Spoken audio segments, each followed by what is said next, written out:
Oh, late stream today, starting at 10 p.m. local time. So I don't know for how long we'll be going on, but still, I wanted to do something today. And who knows, it might be last time in quite a while that you see me streaming. Because this Wednesday I won't be streaming because I'm not here, not home. Like outside in the countryside, so there's no way I can stream. And after that, next week, I will be starting a super intensive study regime. That's like a thing to prepare for the national exam for doctors for the residency. So yeah, it'll be like quite some time with that, and I hope I can keep streaming while I'm doing that, but I'll have to get used to the timetables, and it's gonna be a bit tight. Most likely you'll see me stream either just once a week instead of twice, or trying to stream like a few times a week, but for short amounts of time. That's the idea, at least. I hope I can keep that up. I can do one of those. Anyway, what are we doing today? You might be wondering. What is this weird Roman mosaic? I think it's pronounced mosaic. Might have to look it up. Well, I wanted to do something a little bit different. So instead of using old pictures, I wanted to fake a old artwork.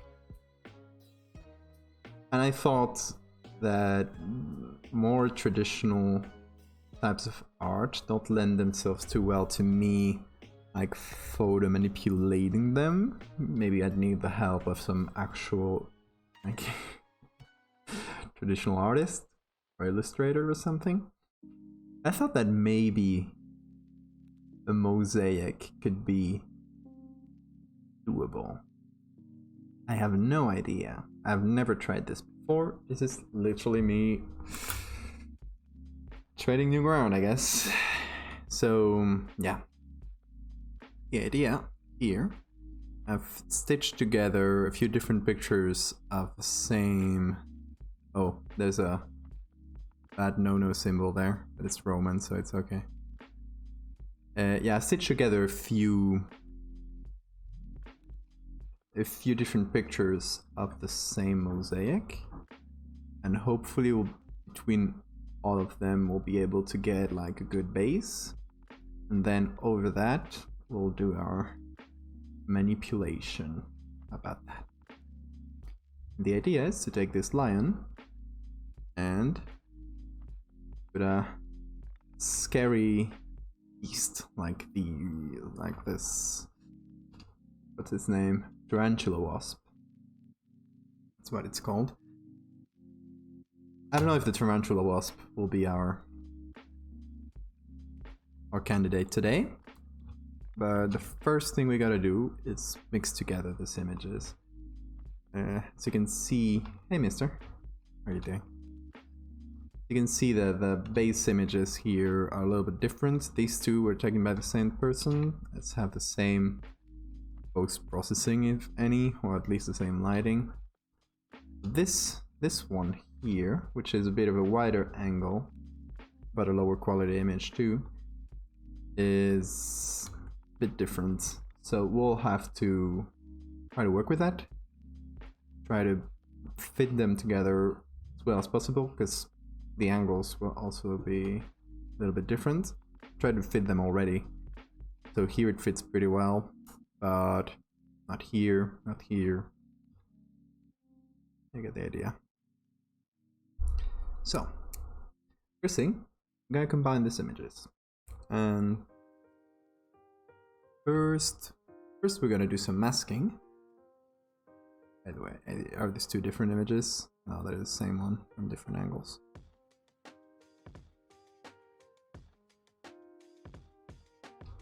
So let's try to fit them together. First, I'll completely disregard the color. I'll just try to make the shapes here fit nicely, if possible. And probably have to do some adjusting of this base image here. These bugs.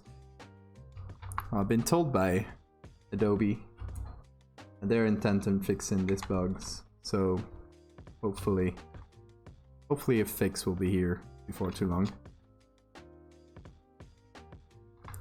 Okay, let's just go with a good old adjustment like this. And this upper line here has to fit this one. This line has to fit this.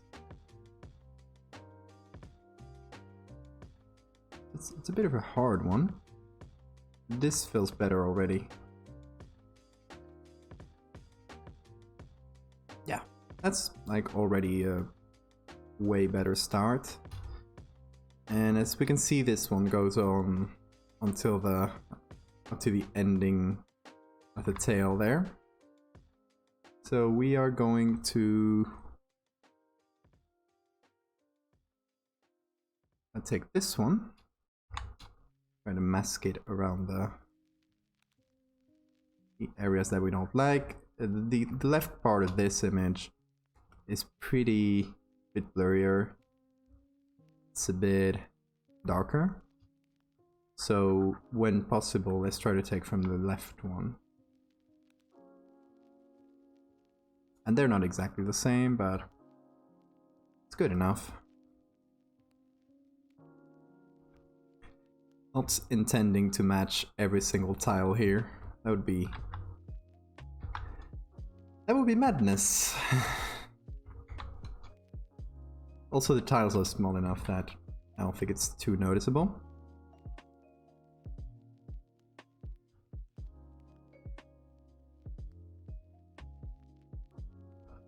Here it's gonna be slightly hard because here we're mixing with the base one, which is very much lower detail, much smaller. And at some point we might try to cover this in dirt. I don't know, it's an idea. But the idea, the story behind this is, you know, classic story, Italy, modern day. They're going to build something and they have to excavate for the how do you call that? The base of the building, I guess. And in the process of doing that, they find some ancient Roman ruins. That's the kind of story we're going for, but this ruin, this old villa, has some mosaics, however you pronounce that.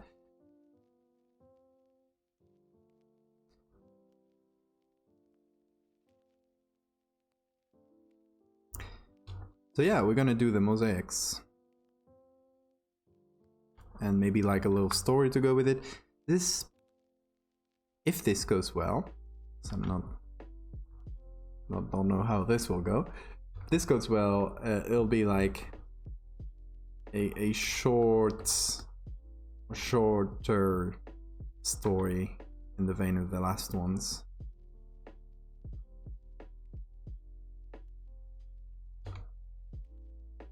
We will see how it goes though. Okay, so there's a few problems just right off the bat. There's quite a difference between the base picture here and how the tiles look to how they look here. Here they look more square, they look a bit more defined, while here just look kind of messy, especially the white ones here.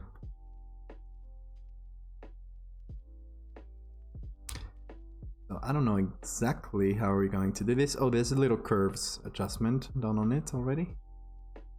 Well, let's see how that looks. Yeah, I reduced some of the greenness with some curves. Still a bit blue though. Can go back to the curves and try to blue in the darks. I already reduced it a little, but yeah, we can reduce blue and green in the darks. Oh, that's a bit too much maybe.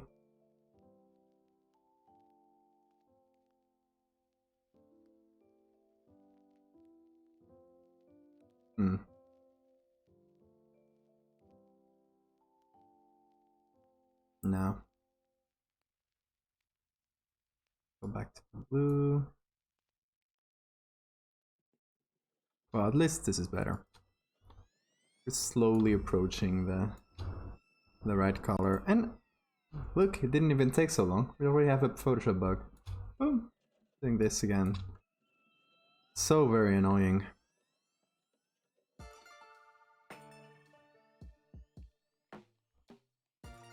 We'll have to work with it.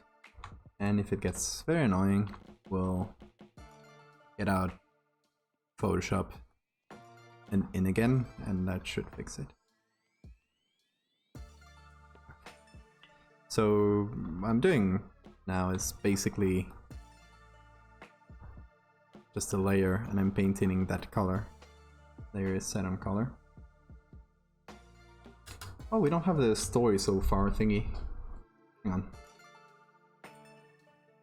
Let's remove the older works thing.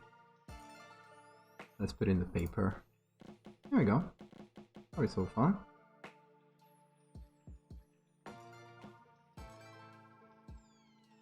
Now this story is a bit shorter though.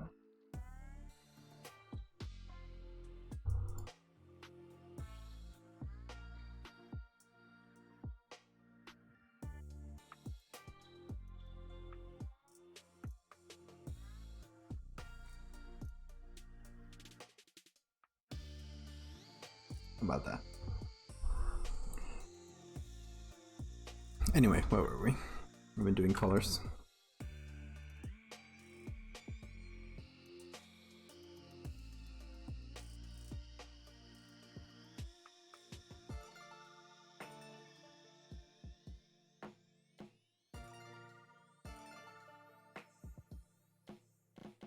That might be a bit too strong for colors actually.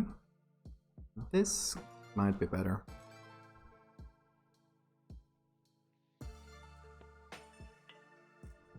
I think it's a bit dark too.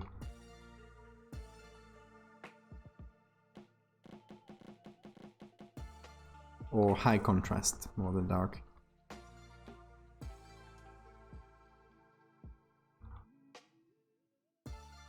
So we're just going over the white tiles. This part is broken, so we don't care. This part is different, so we don't care. Okay, that is at least a beginning. Let's see if we can slightly reduce the contrast here. And I'm gonna do that over the curves layer.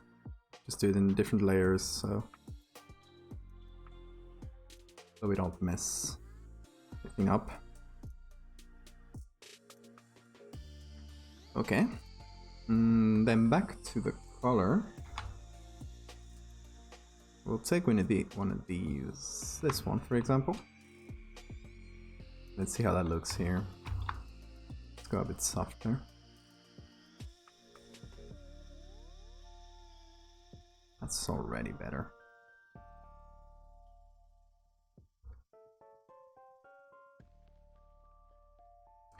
In this lower part here, I don't care much about it, to be honest.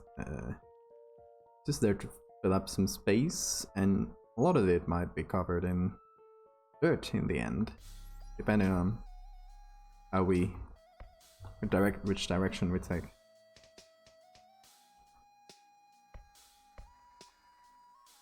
Oh, by the way, I changed the nib of my pen. It's so satisfying.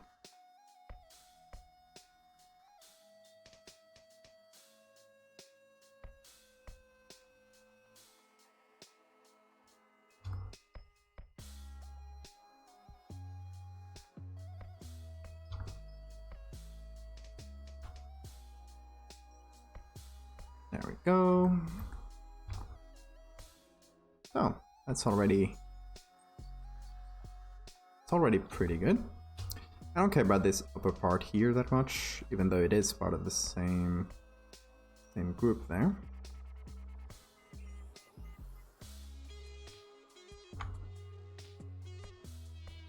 Have some the leftovers from the other layer. There we go. Back our color. Then I'm thinking over this, we could take some of the white textures and areas from here and clone stamp them. Should help with some of the shittier areas. Let's do all layers.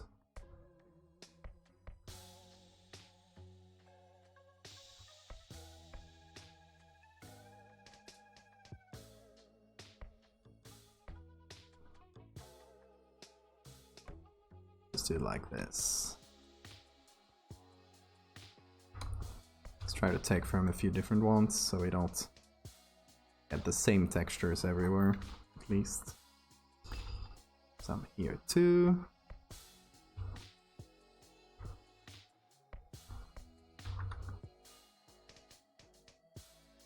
Then we'll have to smooth it out a little, but shouldn't be too hard.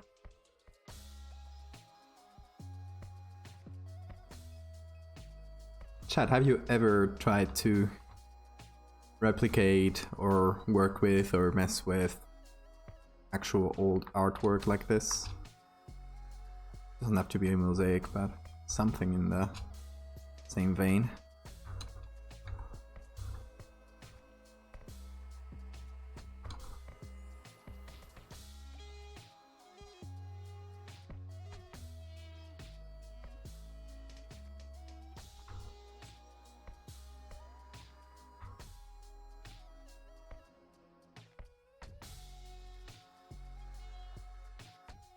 Just loading in there.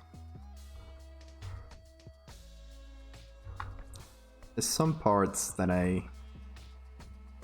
the middle parts of a mosaic are kind of just lined up in different directions willy-nilly. But the parts that are around a shape like this follow that shape. You can see here. So where possible, I'm gonna try to replicate that. I don't know, I'll really manage it, but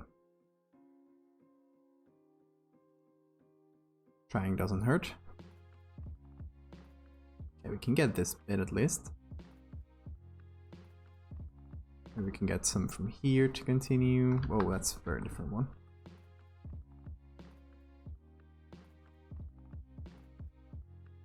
Yeah, I think from here there's just not a lot to take.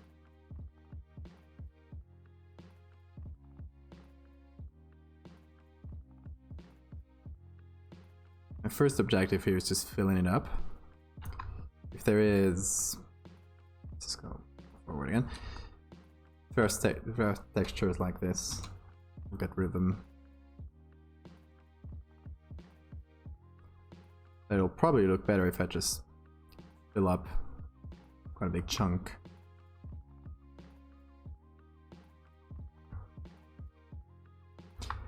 And I'm trying to take from the same places and the same areas.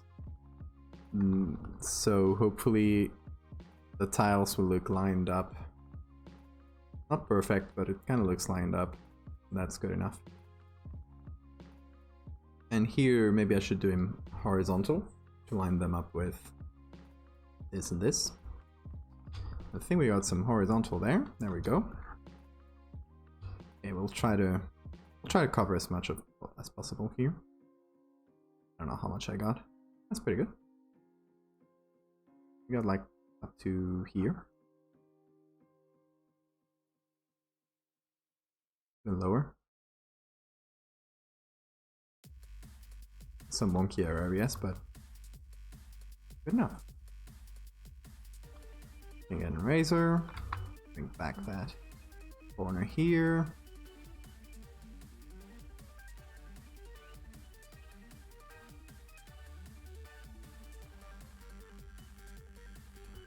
Just remove parts that are not interesting for us. Let's keep doing that. Let's get from the same place and whoop, zoomed in. Let's try to cover this whole area.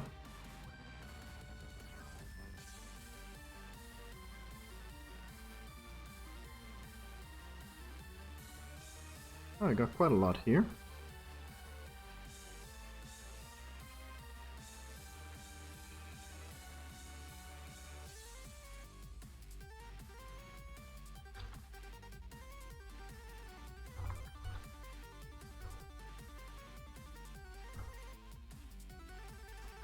Let's fill up the empty parts.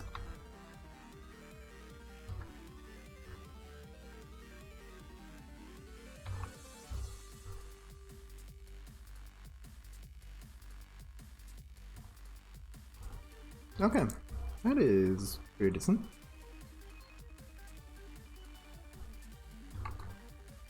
Let's correct some areas.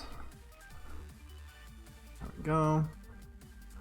Obviously this part is kind of different from this one, which I don't love, but hopefully we'll be able to hide that as well as possible. Okay. Let's get from up here.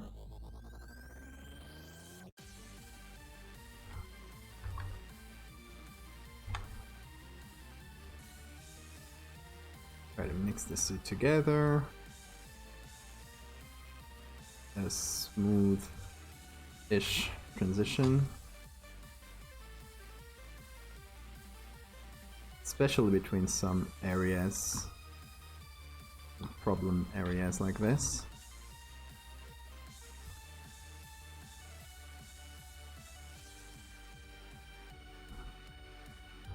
That's decently good.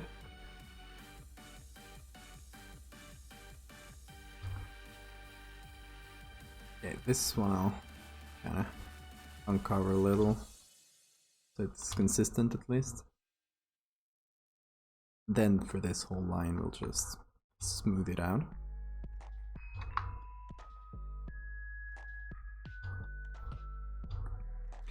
Oh, there we go. We got a base. A workable base. What else? I was thinking that this hand was kind of wonky because I had to mix two layers together. No, it turns out it's just like that. So sorry to the artist for disrespecting him.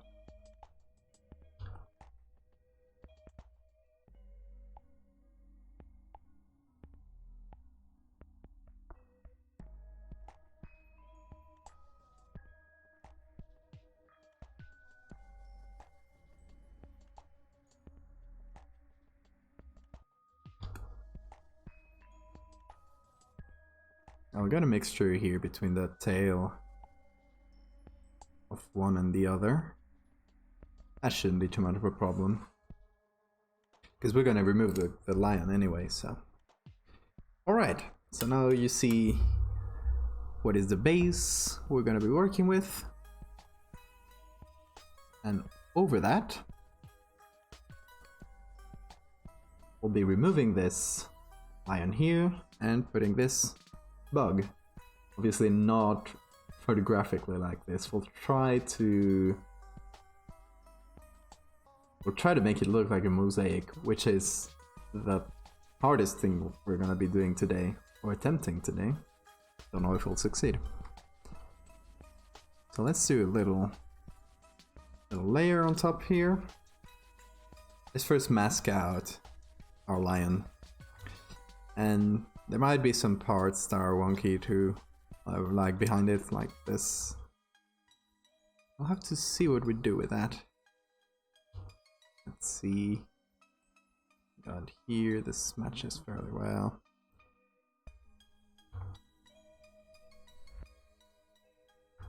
And a lot of the wonkiness happens because these are three pictures of the same mosaic, which we are mushing together to get like a wide panoramic view. Because the only options I had for pictures of this one were white picture, which is what we have as a base, but very low quality, and then some better pictures of just smaller details, like this lion here with the gazelle, I guess, or whatever this animal is, or these two guys. So that's why I had to stitch them together. Let's not lose track of this lion, because we're probably going to be using it as a base for the wasp thing. See, for the body here, we'll probably be using this leg, changing the colors. We'll do something like that. Should be fun. Or horrible, but let's go with fun.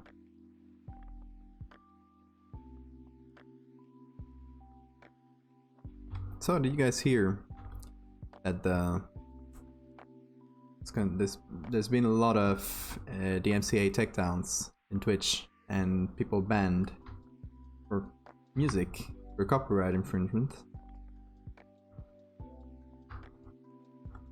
I hope nothing will happen to me. I hope, apparently it's been happening on clips. Like, people have been flagging clips. And yeah, I went through mine and deleted all the ones that had either like clearly copyrighted music in the background or music that I just didn't know, like suspects. So hopefully nothing will happen to this channel, at least.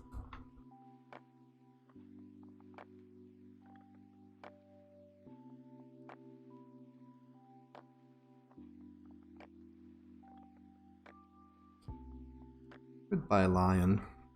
You had a good run. Okay, let's clone stamp this going down.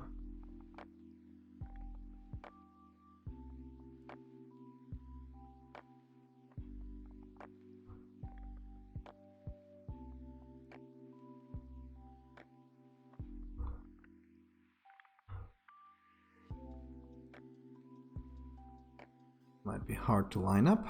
That seems pretty good.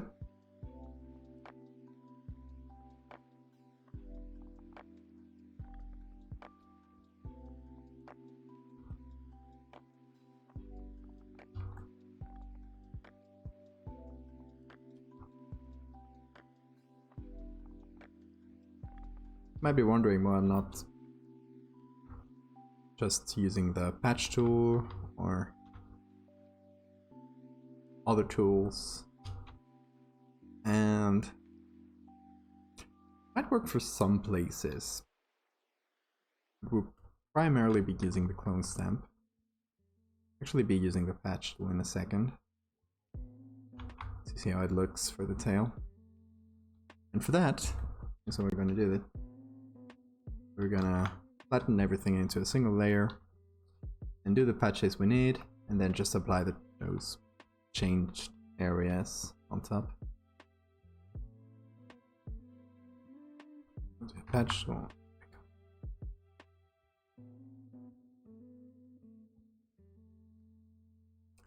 Let's try to find a good clear place, and actually that might be pretty hard. That's fairly good.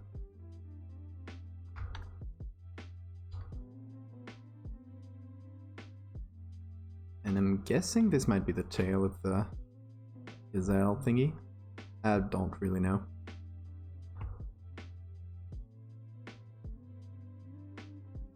In any case, let's chop this lion up, cut him into little squares, and then we'll be patching those out. Hey Septober, how are you doing? We are trying to fake a mosaic here today.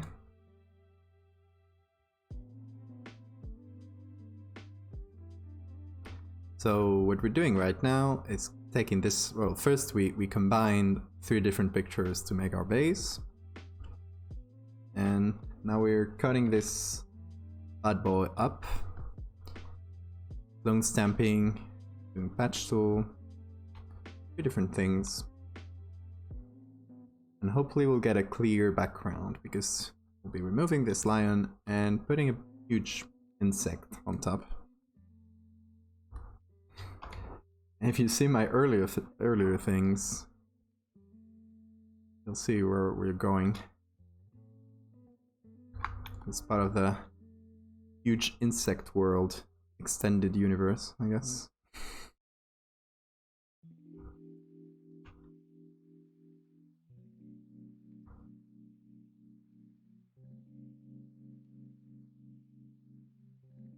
It's fairly good. Change this one.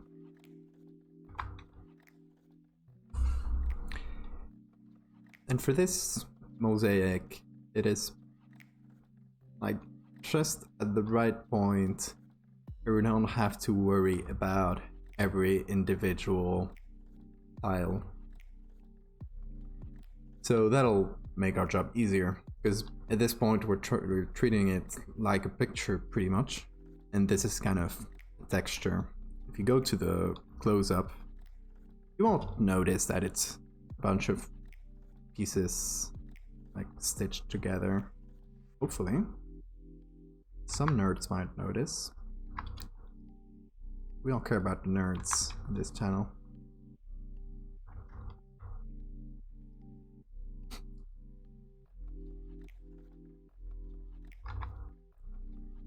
So I said this before, but this might be the last time in a, I don't know how long while, that you'll see me streaming.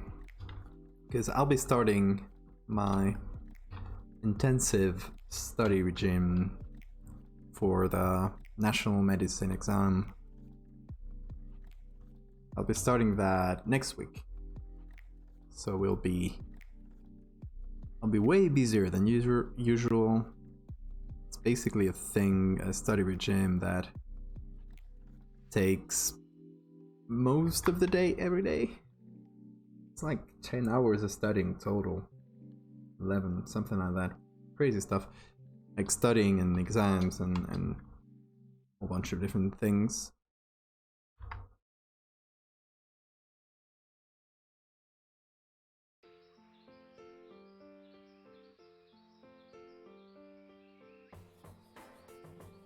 So now we're going manual. And we'll be removing the area here around the leg. Cut that up and patch it.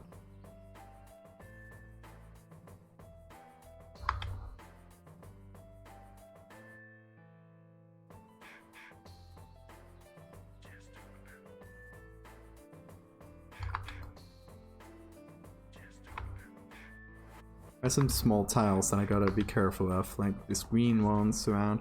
If I repeat them too much, it'll be too obvious.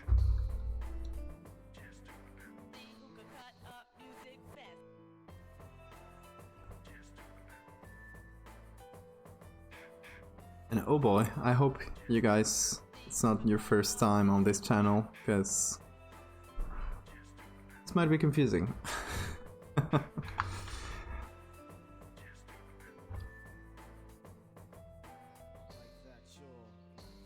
We usually do picture stuff here. I guess I'll continue this line.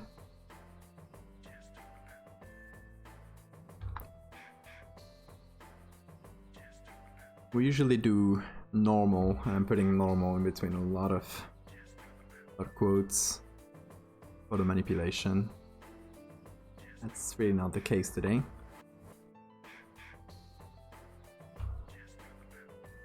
Then Ctrl J to copy this. And then warp in it. And the new warp is actually has proven itself very useful lately. And I enjoy it. It's way better than the old warp, which was just useful in very limited circumstances. This warp is actually very good. It is maybe not as good as Puppet Warp, but it's good.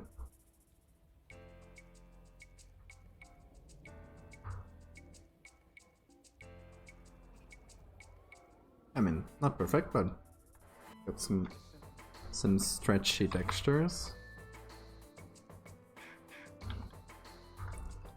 Okay, let's just continue this one. Try to fill it up a little.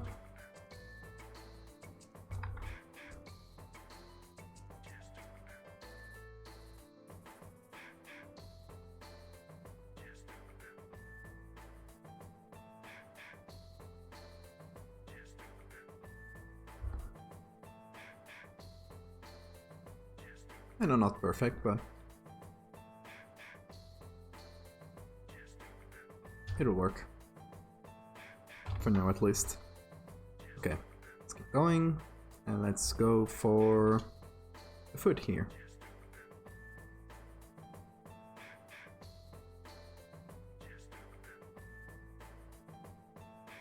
Let's try to isolate it, leave background all around it, and hopefully between all of that.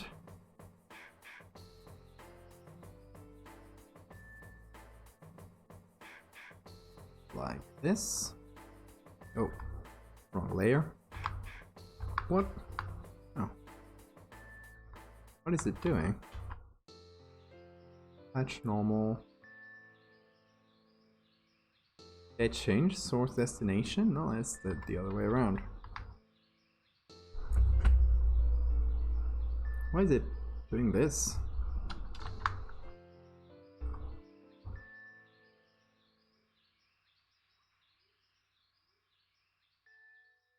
Oh, okay. I get it. Just gotta combine these two. Now it should work.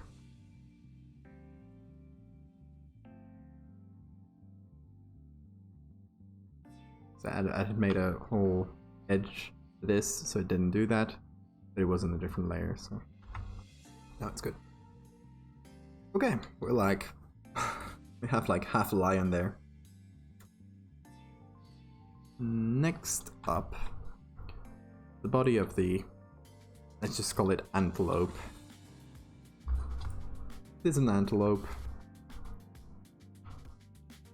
I'm not the best at animals. Especially in English.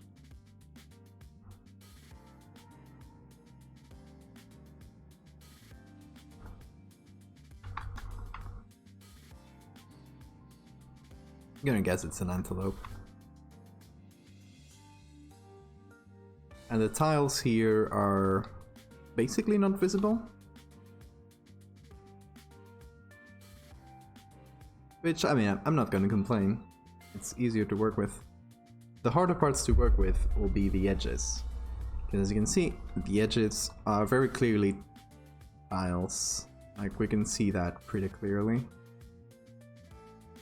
We're gonna have to find a workaround for that. And I still don't know what it's gonna be. We'll see. We shall see.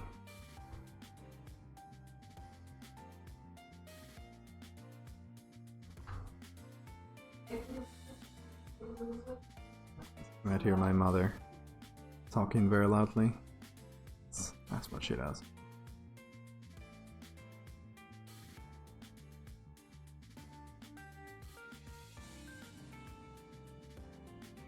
This is kind of the hardest part, or one of the hardest ones that we're gonna deal with. mean, just to take into consideration here, when we put the bug in, it's gonna cover a lot of these problem areas, so we'll be fine, I guess. Since we still don't have like a specific place for the bug, I'm still not gonna like, because if I knew exactly where I'm gonna put the bug, then I'd leave that area alone. I wouldn't really touch it because that's not worth it. In this case, I don't know. Still don't know.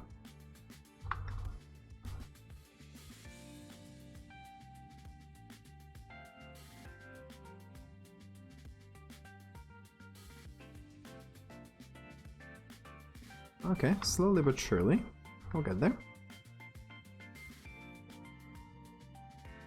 Gets real bad, we can take another area and rotate that, like we did for this.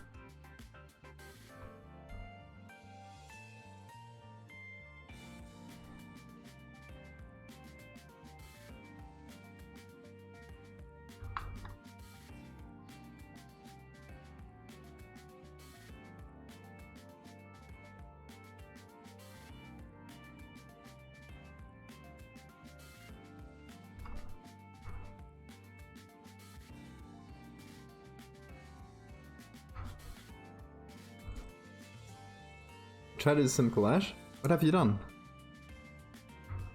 You can, if you want, you can share it here. And send us a link.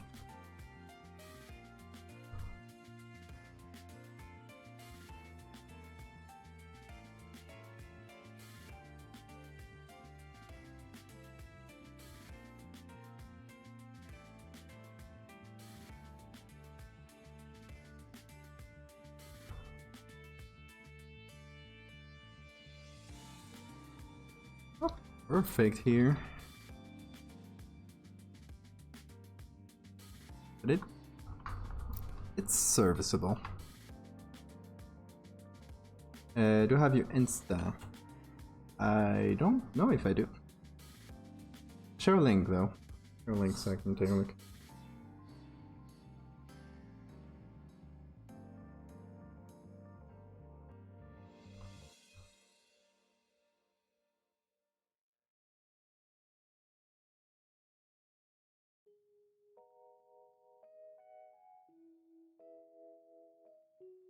Kind of a different color there, but just a few tiles. Should be fine. Okay, let me see.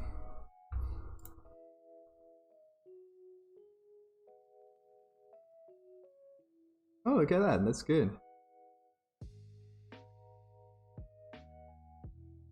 I had to do some fur masking there. That is the hardest thing in Photoshop. Oh, props to you.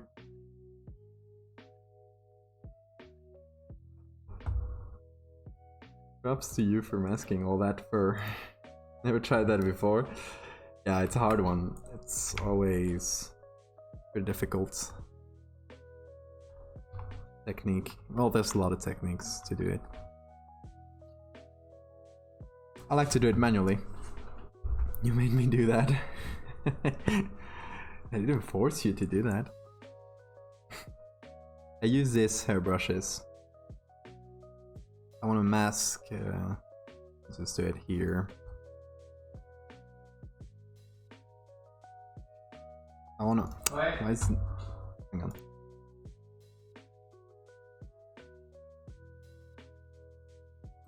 That's nothing. Okay, so. Hey, are you? Hang on, Photoshop's doing a thing. I guess it doesn't let me mask things. Guess that's a new bug. Hang on, I'll reload Photoshop. Meanwhile, enjoy this cool images of mosaics. That's the original one, by the way. You can see it up right.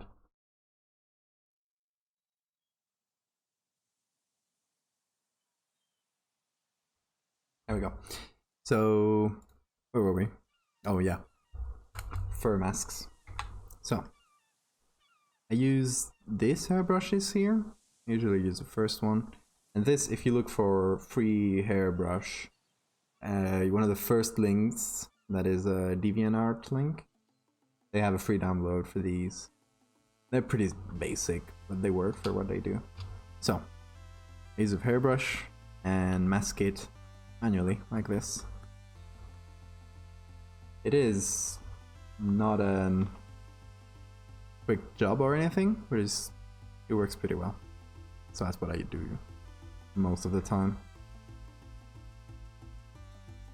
Hey, I'll apply this one. There we go.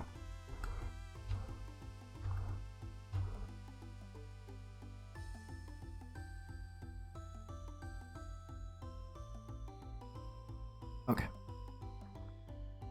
Back to it. Oh, what's going on for you, Photoshop? Come on. Having a day.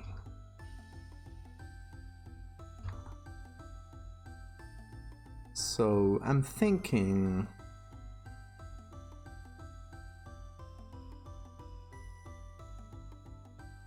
we've continued this like side of the mountain down here. Hey DuckTales, as Mosaic coming along. It is different than what I usually do.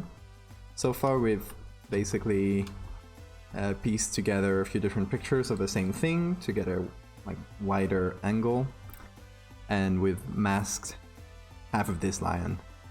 We got to the hard part here, so just work at it slowly and we'll get through it.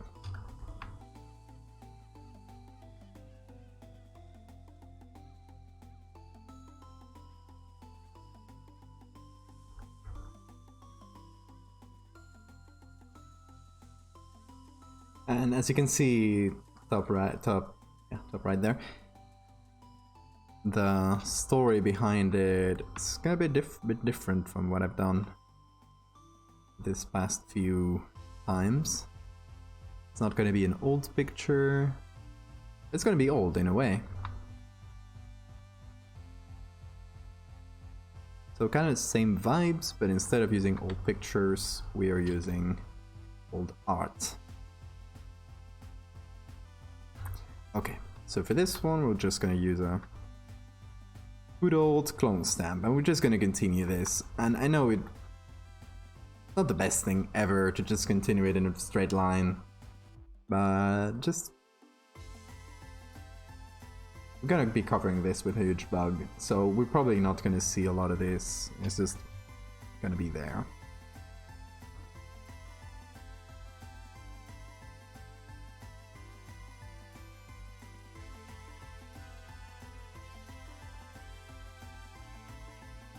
And it's gonna look repeated every few pixels, but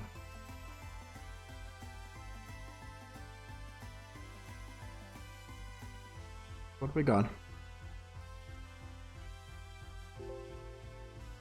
Thank you for the follow, Lume Scribbles. How are you doing?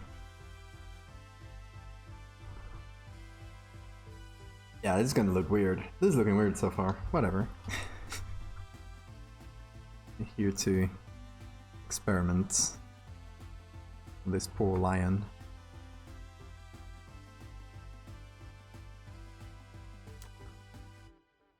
Okay, just gotta get here.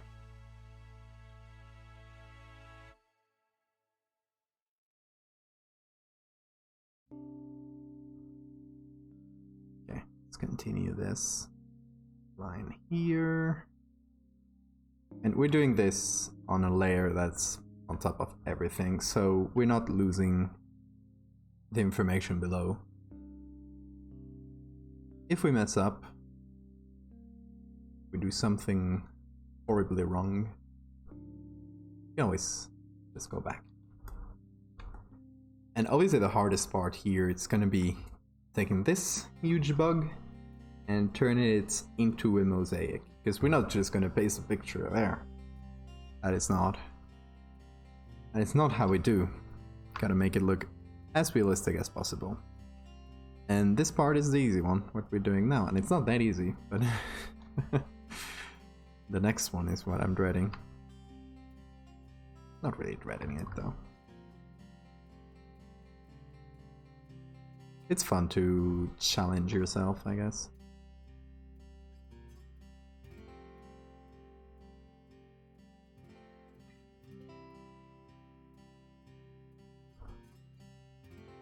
This unfortunately something you cannot get a quick and easy YouTube tutorial about.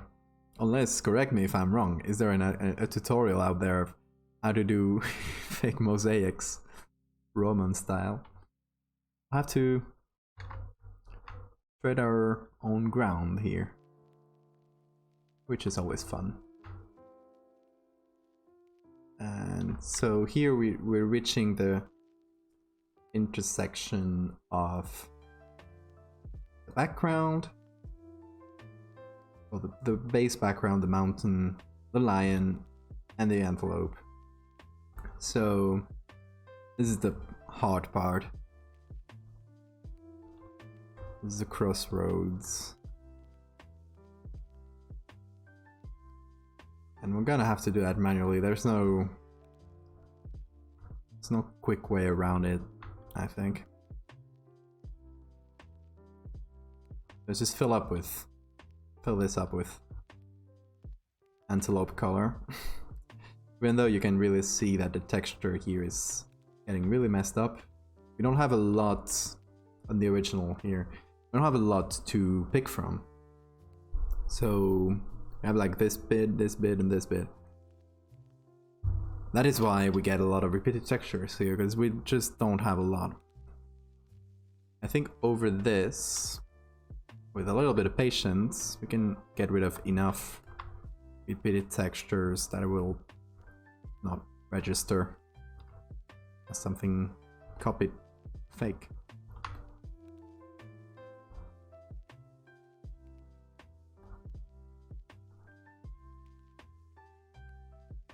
So what I'm doing now is basically treating a mosaic as a picture. And treating the tiles as I would treat a texture normally. Is it the right approach? I don't know, but it's the one I know how to do.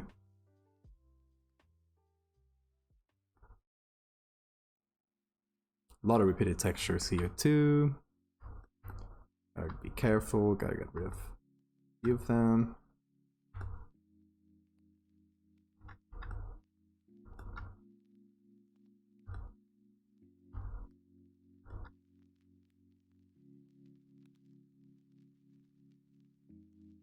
Get from different areas too, like this one, which has the same texture.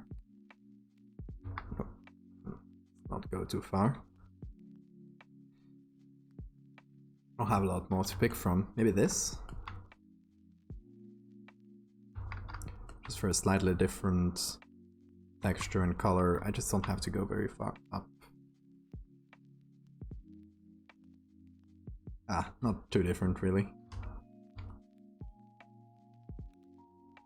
Okay, so for the tummy area, I don't know how I'll do that. By the way, this is lion. This is a lion bit. So let's get rid of it real quick.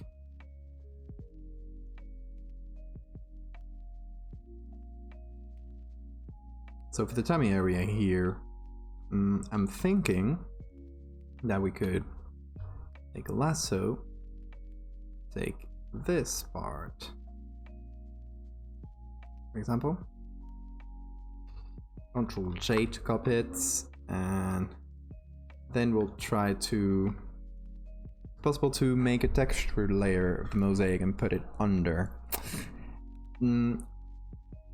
Technically, yes, but the thing about the mosaic is that the tiles are not always in the same direction. Just looking at the original, even the background tiles. Oh, hang on.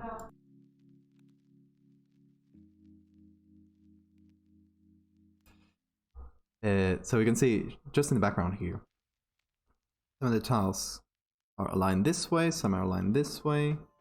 Then the tiles around the objects kind of do the shape of the object. So I think it's just a thing that you have to do manually. Maybe if we did like a lot of these and had to do like 10 pictures or 5 pictures of mosaics, then it probably would be worth it to even do a custom brush or something. But I think we'll have enough with what we got here. Put this against another different background.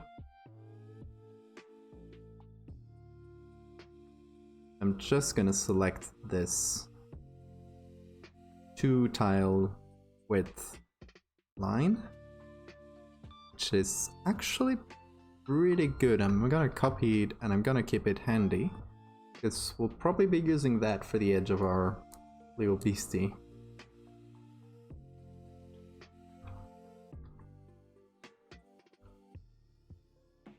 So,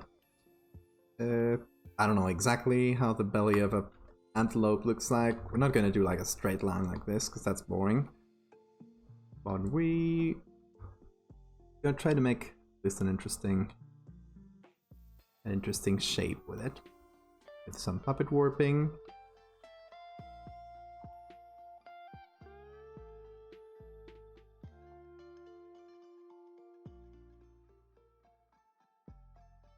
Something like this. Kind of slim.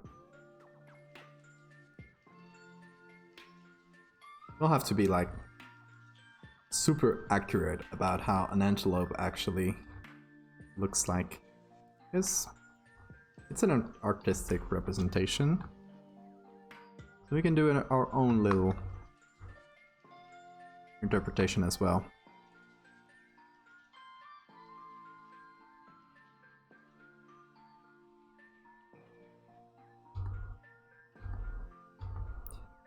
Okay, this might need some extra shading tiles like this, but since we are going to be putting our boy on top, and it'll be covering a good bit of this, I think let's leave it like that for now. That's a good enough base. And there we go, we got a whole mosaic with no lion.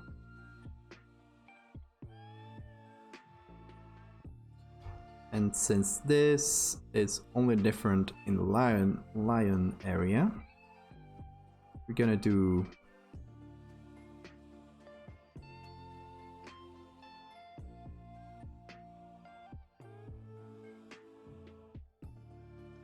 a selection like this.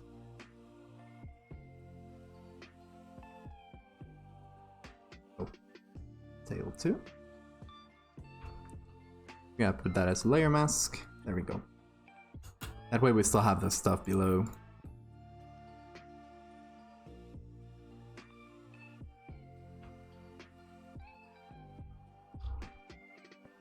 As layers, because if we just left it covering everything, we just have one solid layer.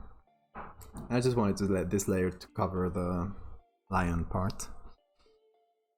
But I flattened the whole of it because I wanted to use some of the textures from the layer for like patch tools, all that. Okay. Then buck time, I guess. Let's save this.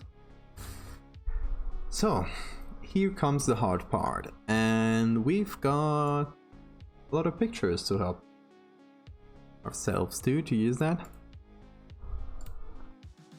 We got this picture from the same mosaic, which is good because I want the same tile size and everything. So we might use this one. We might use the actual lion we just erased, which we can take from here. We can use this other lion, which had a fairly similar tile size, even though the picture is maybe not as big. It's kind of a wonky looking lion, isn't it? Look at that face. Yeah, maybe not the best one here. Just not a very high quality picture. Didn't notice that when I downloaded it. This is a... I wanted to look for mosaics with insects.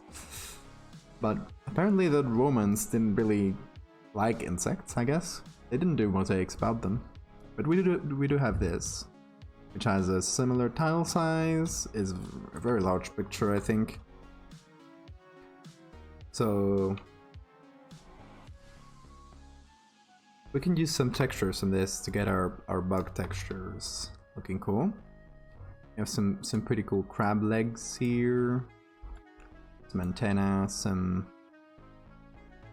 just in general, like this scaly looking textures could be good. We'll see. Okay, so this again.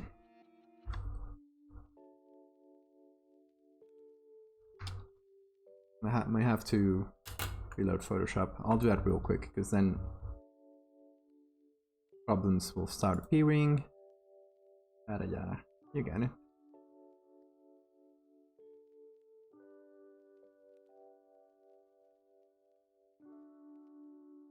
There it is. This problem gets fixed real quick if you just reload Photoshop. But having to reload it every time is just annoying, you know?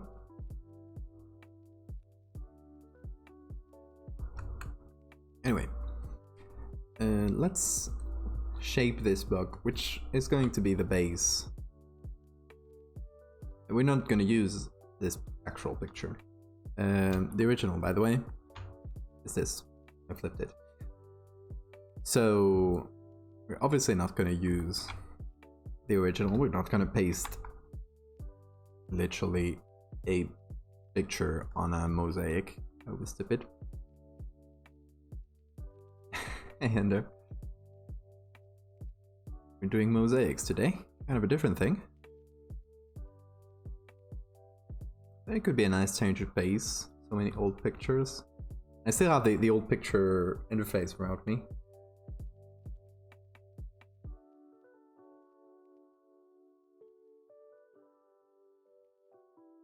Hinder?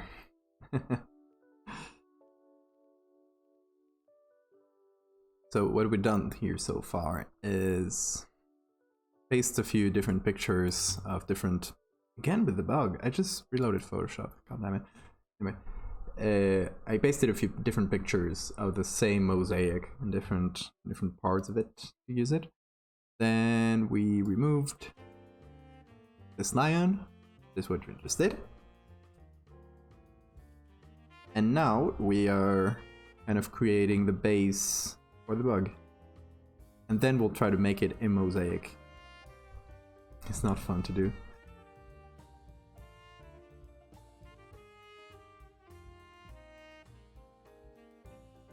I don't care that this part is out of focus. There is no focus in mosaics. Everything will be clear as day. Thank you.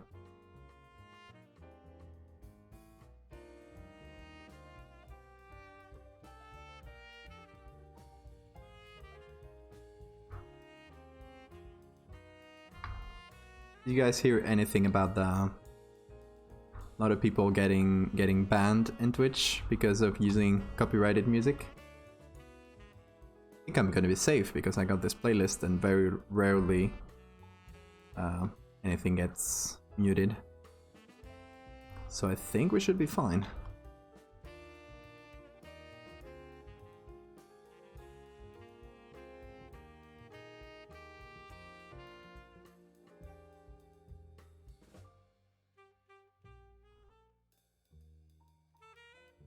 And we're gonna have to simplify some areas.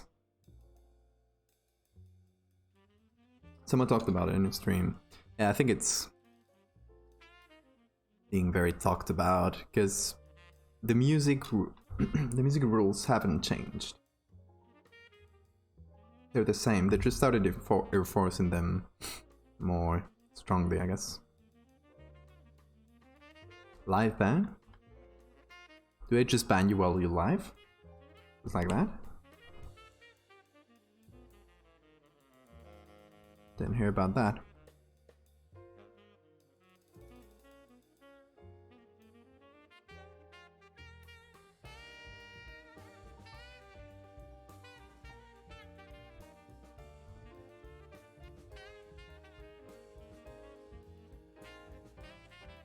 Yeah, I got my own list on Spotify. That's pretty decent to work with. It's not like literally royalty free, but it's music that will not get flagged by Twitch's system. It is video game music, it is soundtracks, it is covers of video game music, it's small artists that have explicitly said that they don't care about people using their music.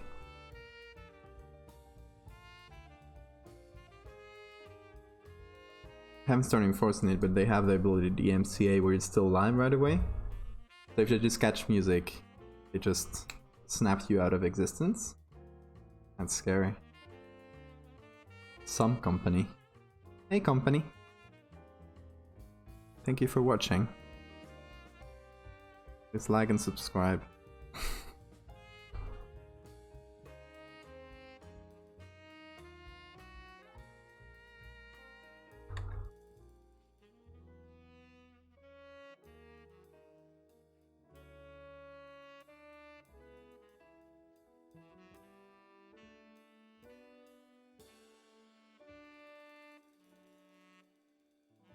Funded by Warner and Universal.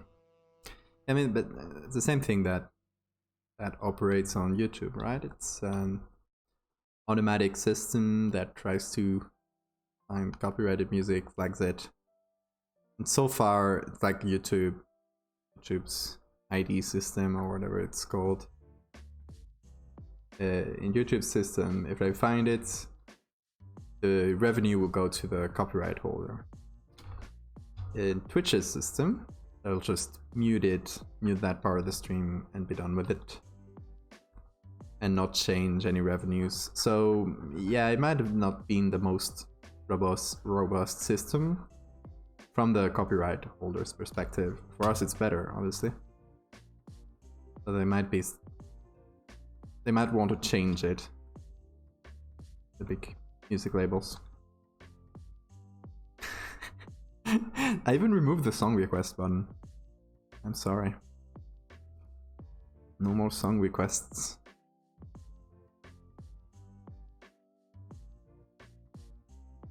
Don't want to get live banned, apparently.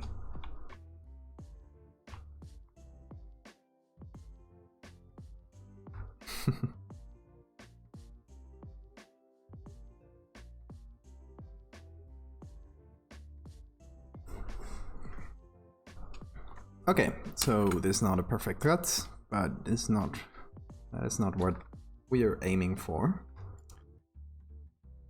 And I kind of wanted a different picture for the face, because I want it to look sort of like the lion. Just kind of looking back at them, twisting his neck. I want to maybe do something like that. And try to find more of a looking at us version of the wasp.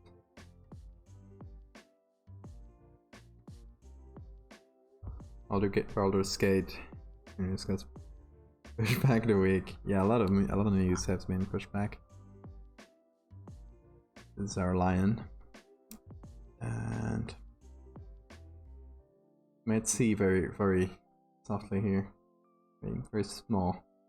There is an actual swastika in the guy's robes, which I removed. I kind of quickly masked before the stream because I'm not gonna expose myself to someone just, oh, that's a swastika, this guy's a Nazi. Yeah, it's a Roman swastika. It meant something different back then, but still, I don't want to confuse people. What are we looking for? Oh, tarantula wasp. Yeah, let's try to find one that's sort of looking at us. Can't let them find out that easily. What about this one? If we turn it... Gotta see how it looks. I'll just copy paste it since we don't have to worry about the quality here. It's the base. Ctrl-V.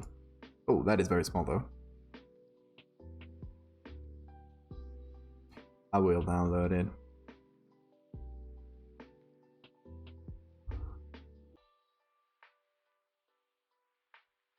The base one is huge. We don't need that high quality. Whatever.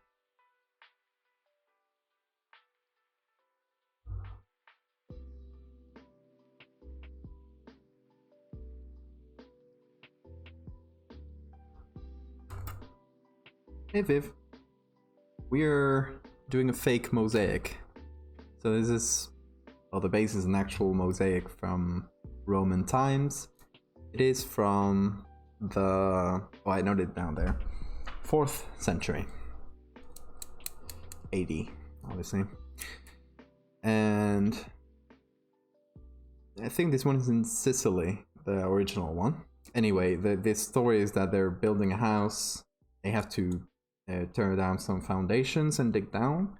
And they have found this old Roman ruin. And it has mosaics of people hunting and stuff like that that have huge bugs on them. It's gonna be the little story that goes with it is the archaeologists like wondering what the meaning of this could be. They're like, this is not a myth. There's no myths involving insects in Roman mythology. What do they mean? It's all next to like real life scenes and hunting scenes. So why would a fantastical thing be there?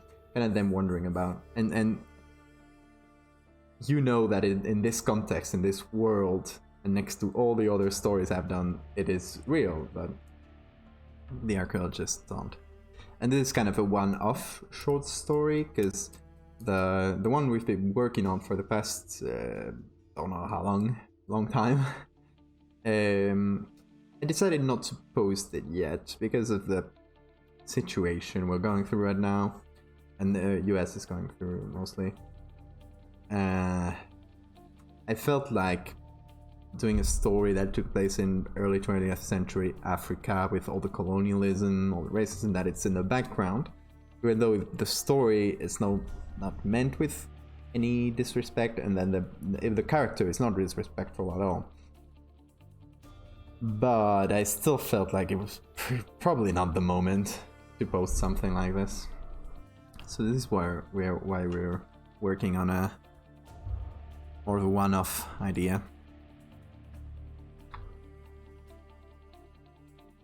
The other one is pretty much done though.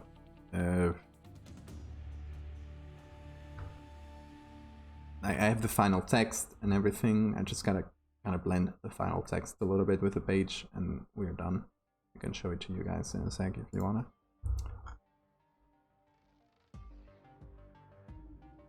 Where is it? Book. Got a very friendly guy from Kenya, and actually helped me proofread this and kind of had all the cultural nuances correct. Very helpful guy. But that's going to be the text. Well, that's the first part, and the second, third part. It's not very different from what we wrote in the last stream, but or 2 streams ago, I guess now. But as you can see, it's pretty much done. I just need to blend in it, and obviously the pictures are done. Okay, look, we're gonna use this new Photoshop tool that I haven't had the chance to use too much. It is the object selection tool, and it works like the select subject, but only in the area you tell it to, which is a thing that they should have done before. It's very useful. It's not going to be perfect, but we don't need perfect for this. We just need good enough. Got some of the lag, but it's fine. Good for a quick selection like this. Obviously, if you want to do a series selection, this will just be a base for it. It saves a lot of work.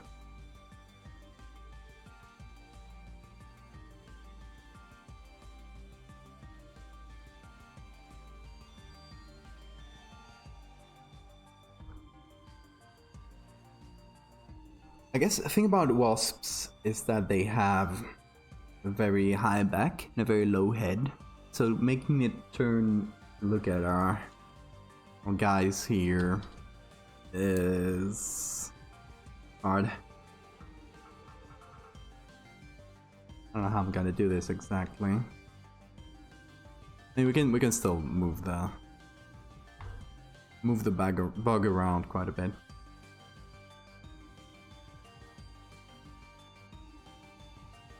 I mean, if we made it look like the lion, we'd need to do like really extreme head twists there.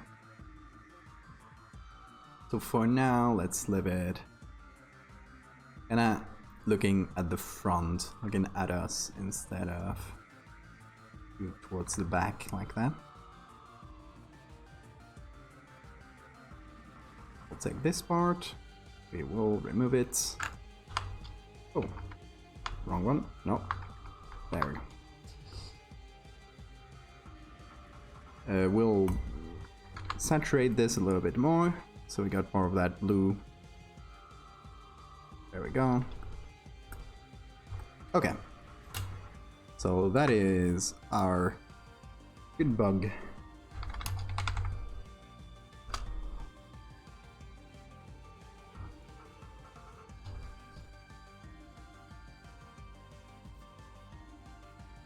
Now comes the hard part. We're gonna try to take this thing and make it look like this thing or this thing. I don't know exactly how I'm gonna do that. First, we're gonna copy this, we're gonna merge it. It's gonna be our base. Gonna go with low opacity. We're gonna place it first too. And I guess also orbits, because I don't mind if we get some parts like super warped or looking weird. I don't care, we're gonna make it into tiles, so it's just to guide ourselves. We will do another wing to the other side. We'll try to get the legs. There we go.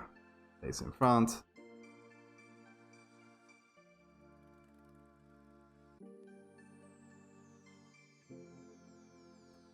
We'll move the whole thing down a little.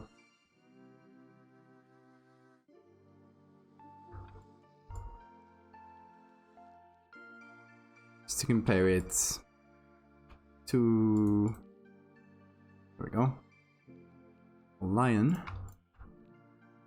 I'm gonna call this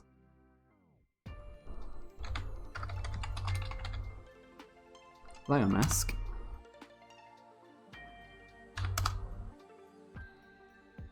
Anyway, just compare it to a lion. This is kind of a bit higher up in general, so I still want to kind of keep the composition and the original like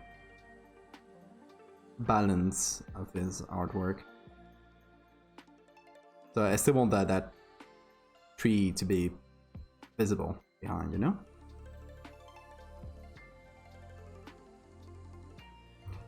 I'll try to keep it a little bit lower. That works. Alright. So now we'll lower the opacity. And let's see what textures are we gonna use to fill that up. We got quite a few pictures. We got obviously the original one with the lion. We got this other lion. Or lioness, I guess. Which is from the same mosaic, but the angle here is not really matching, so we might have to do some we go. A little bit of this to match the perspective better. And I don't really like the definition of these styles. This one's could be useful. Let's leave it for now. From the original, which I think is going to be our most useful source, basically. I'm thinking should use this one, this part, for the lower body here, for example. Just take that, kind of blend, change it so it fits our purpose, and let's delete the layer mask, make a new one, and change the color, obviously, since this is light brown, and what we want is pretty much dark black.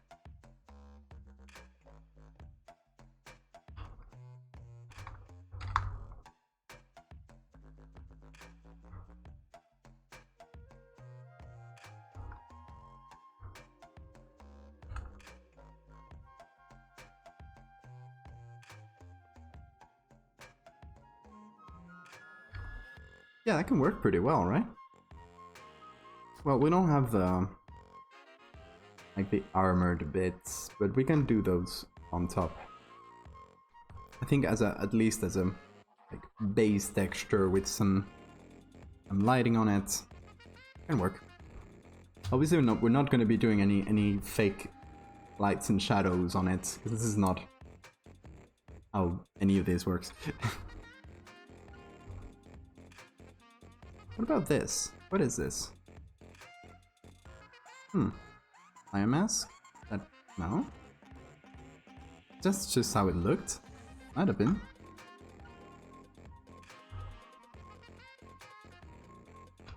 Yeah, that's just how it looked. Okay, good to know. Thought it was my error.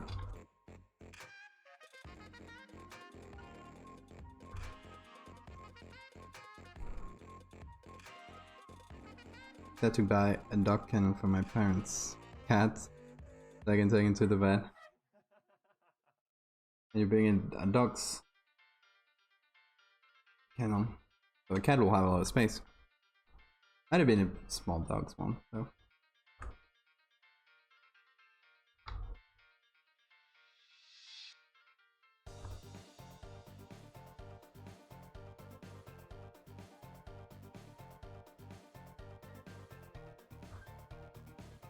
Yeah, let's puppet warp this.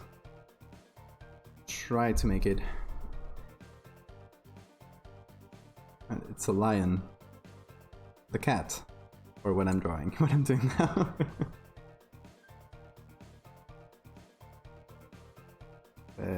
Ctrl-Shift-P, which is a shortcut I made up for puppet warp. Let's actually apply a layer mask. There we go. Let's puppet warp this. Try to get that lower edge lined up. There we go. We'll do maybe one for the edges.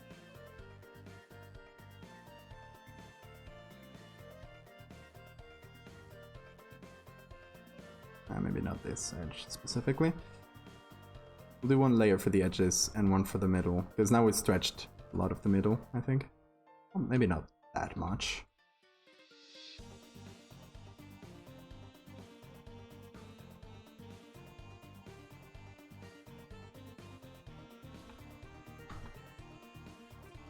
It's child size.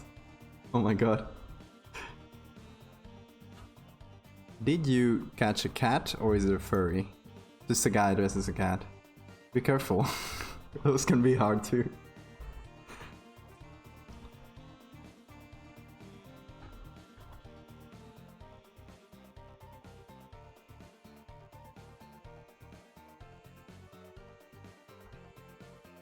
Why is it not letting me? Hang on, maybe I have a selection. Yeah, I had a selection.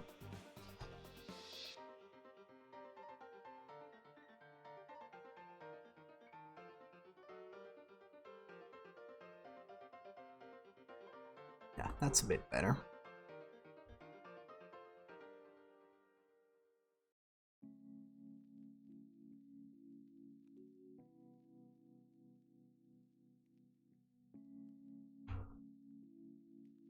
Keep merging this. Oh, and we have this. This is just the back of this antelope that I figured might be useful for things like edges, and look at that. I think I was right. We'll just take the bit we need. We have a copy, so no worries.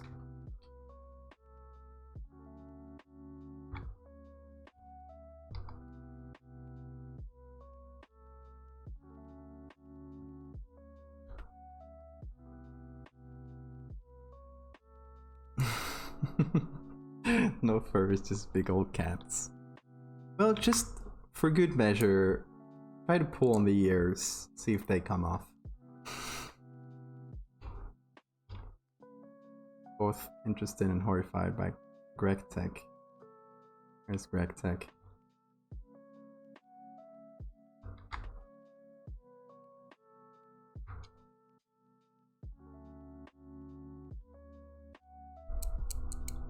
Okay, and another one that will do this. Let's do another copy of this. Try to find the part that fits us best. Warp it a little if needed. Oh, I think that'll be good. Whoa. There we go.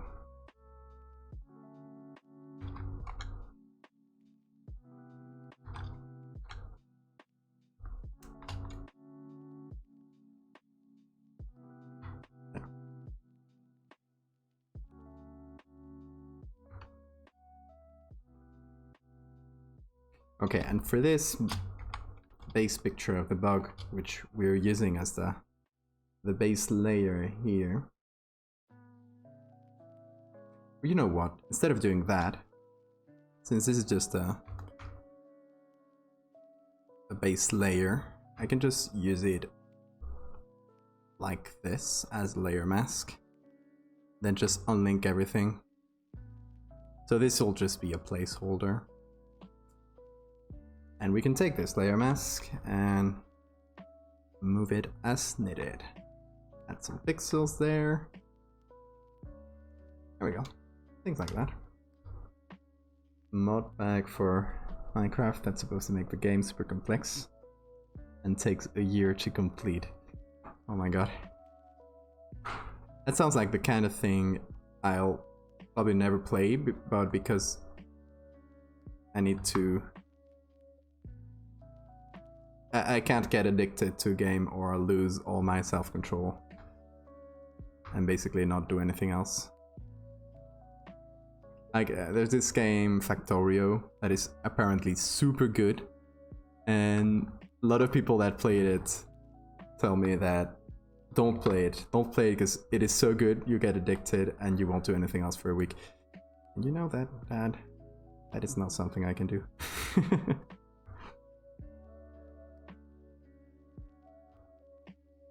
Maybe one day on holidays or something.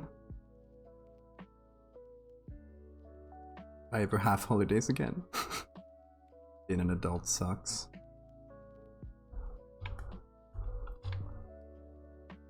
Oh, there we go. We got a base. And this is the color part of it.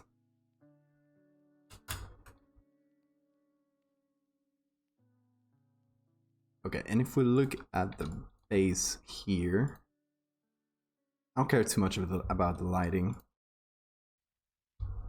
but I do care about imitating these parts here. But first, let's try to nail a color, which is black and blue. It's gonna be very desaturated blue though. If you look at the greens, the oranges, every color is pretty old and desaturated. So we'll have to go with not something as flashy as this, maybe. Get a nice cardboard box and an extension cord. can't even play the same game for 3 hours. Oh, I'm kind of the opposite. If I get into a game, I won't stop playing it. That's kind of dangerous. For my productivity. It's great for the people who make games.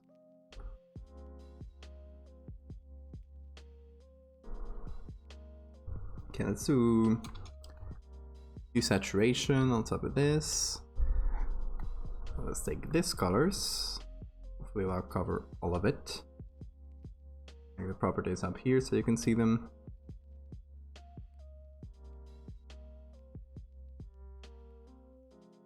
This covers yellows, but I also wanted to cover reds.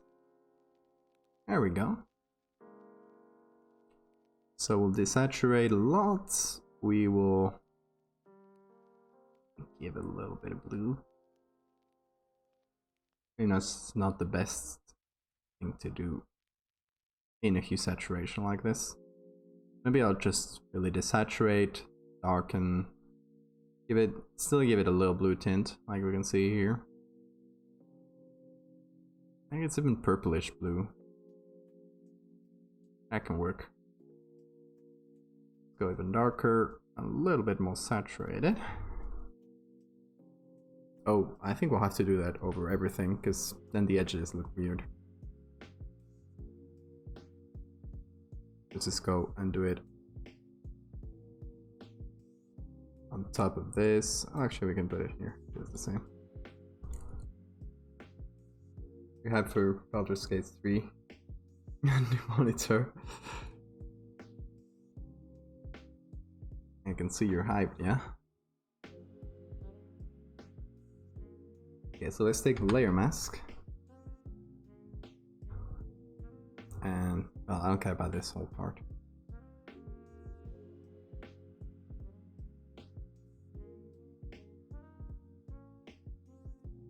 And the edges, we're still gonna leave them with that brownish tone.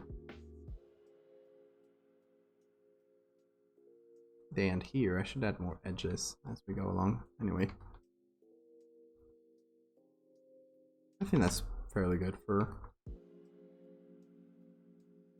an edge like this one, for a part like this one. Okay. Get some color though. Go very softly and add some of that blue. Maybe to lower area. And it's obviously too strong. I just want to see where I'm painting. And we'll reduce the opacity, reduce the saturation.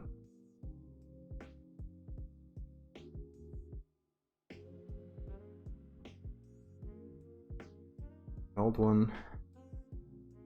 Had to upgrade. Yeah, I have to upgrade mine also. The one I'm the main one at least, because I got the secondary one, which I'm looking at your chat right now there. I don't care about that one, that's just there for chat and for auxiliary things.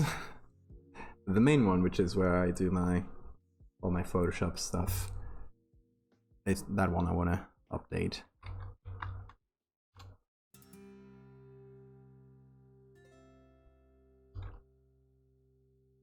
Okay, that's one part of the body.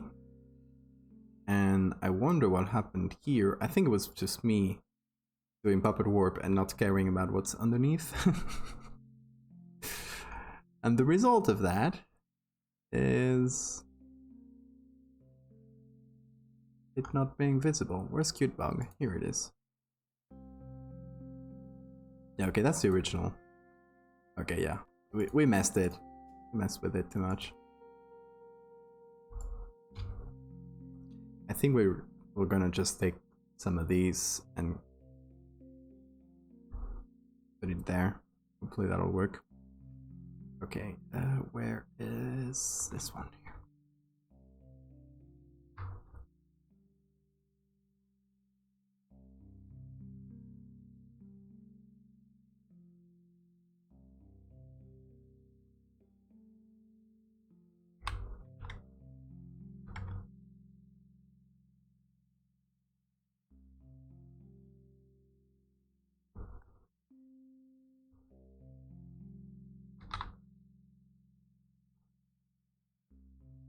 And there's going to be a wing on top, so this upper part, I'm not going to care about it too much.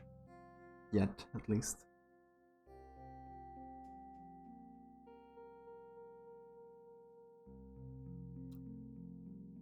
I'll copy this area.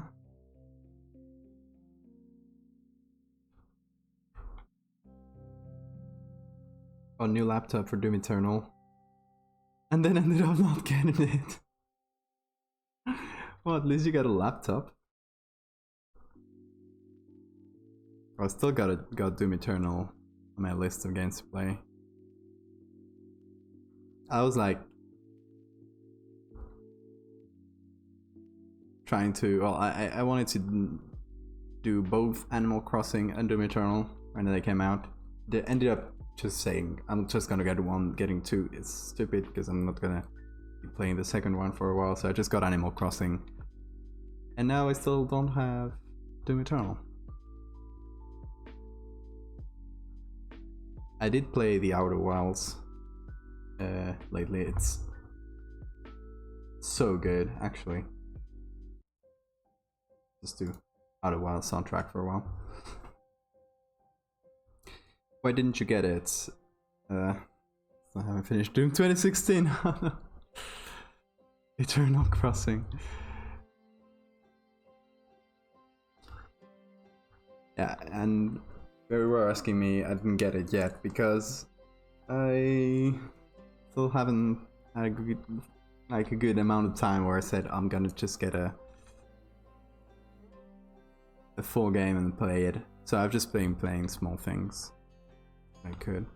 Like Outer Wilds, it's a quick game. You play Outer Wilds in a couple days. Probably it took me more like 4 days, but still.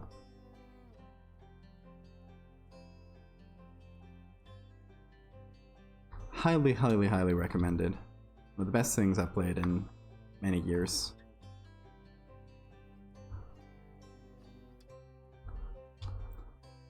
Okay, next part of the body. Might get another bit from the lion here. Might get like this. Just to not keep using the same one over and over. Let's copy this one. Remove the layer mask. And do another quick selection. I don't care about getting the hair here, because I can get rid of it and it might look cool, so.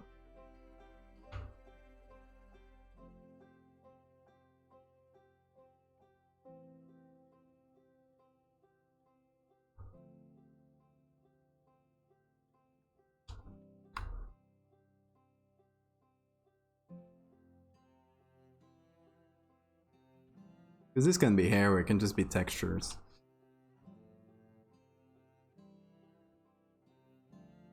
Depending on the context.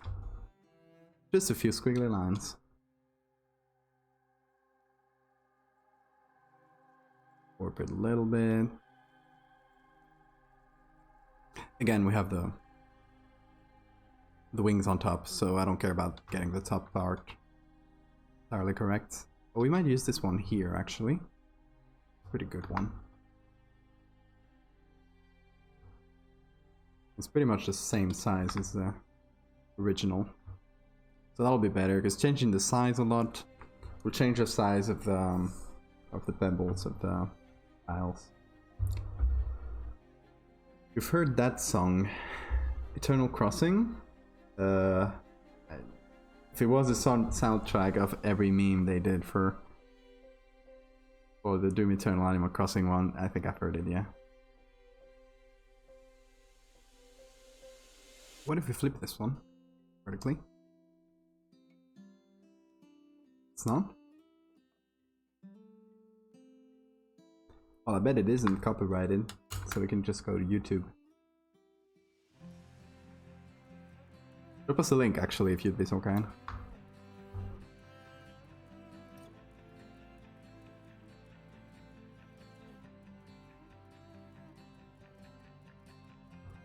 That way we'll all enjoy it. Or not. I don't know how good it is.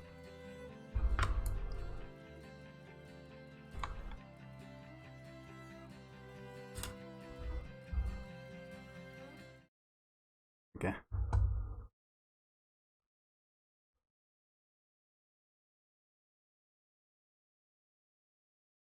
Oh, there's even a music video. Hang on, and I'll put it on the main screen. Hey, Tarantula Hawk.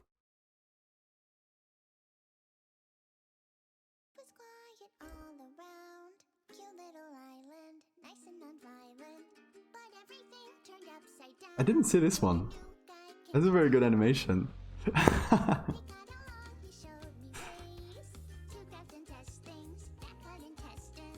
That is so much work.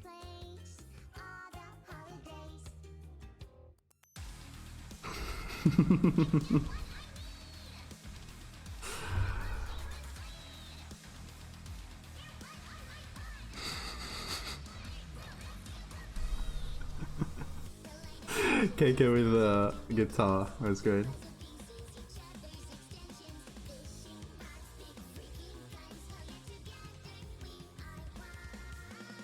That is very good.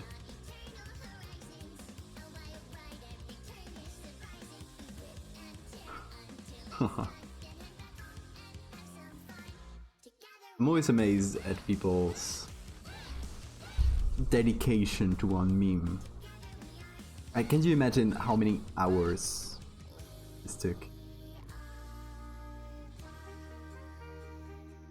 That is great. People are crazy. Oh, this, by the way, a good list of places if you want to play royalty-free music on your stream. A list of places to check out. I got my Spotify playlist anyway, so.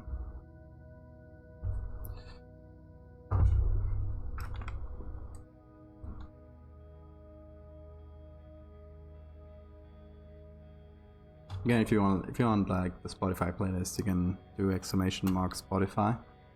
Since I guess now everybody's scared of getting DMCA'd. Now finally it's my time to shine. I've been doing this playlist, which is now 22 hours long. Quite a while, so.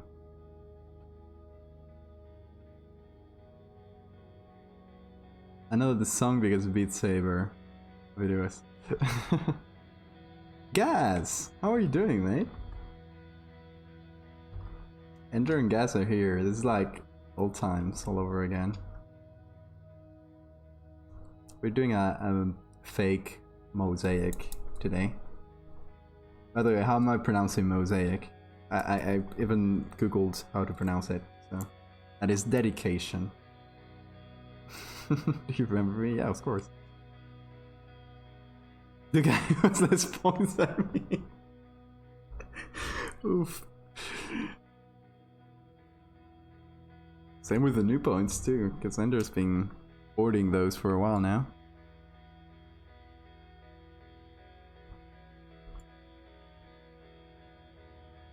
Yeah, let's try to get another... This piece here is good, but there's a spear in the middle.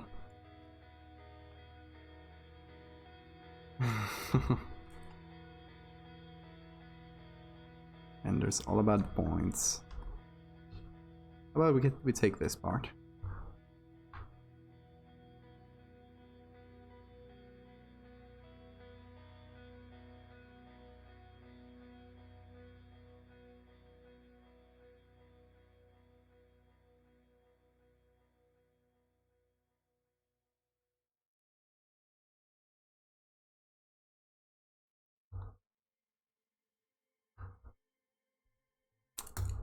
Thank you.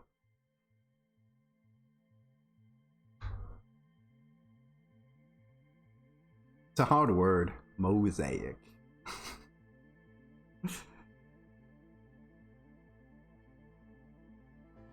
Mosaico in Spanish. Much better.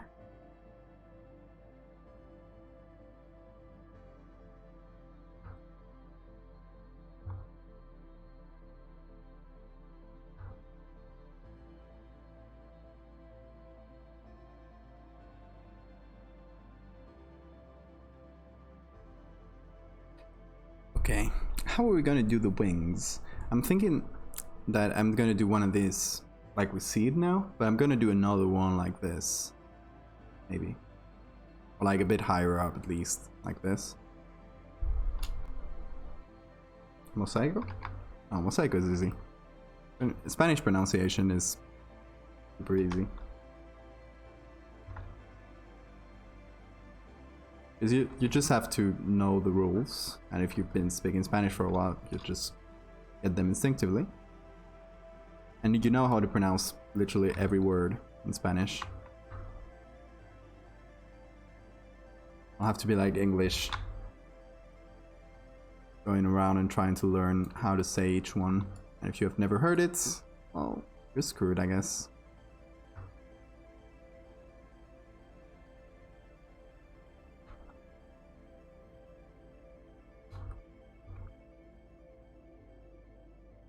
Mosaic. Mosaic. Yeah. Close, close. It's the Three Stooges.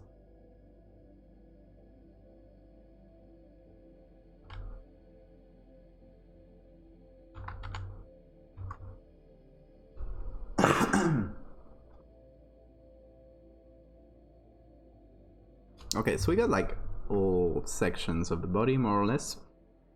I still want to do like a good edge all around, but I think we'll do that at the end.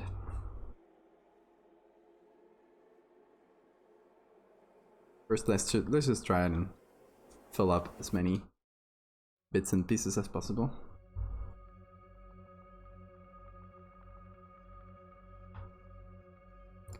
We need something for the base of the legs, all three of them.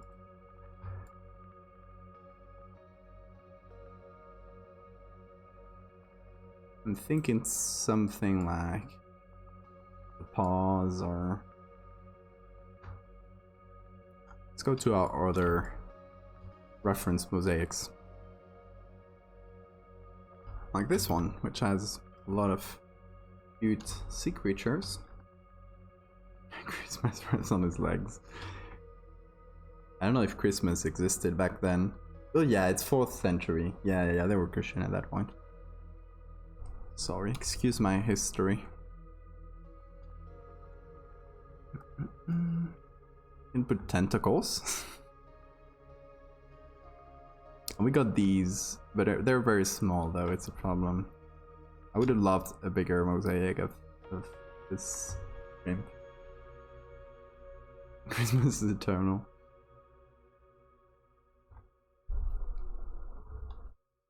I don't think there's that many to use there. Maybe from the second lion here. And remember, we want this short bits there. This is from the same place. Same house. Even though the style looks a bit different, at least the tile size is the same. We could use this or this, maybe. It's like a pretty good. Or even the ear. Now the ear has too much of a shadow in the middle. Yeah, let's try to use this finger there, for example.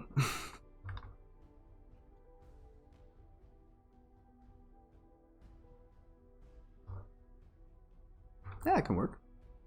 I don't know about the tile size, but because the tile size is more like this. But maybe it can work for the front leg, which is a bit smaller.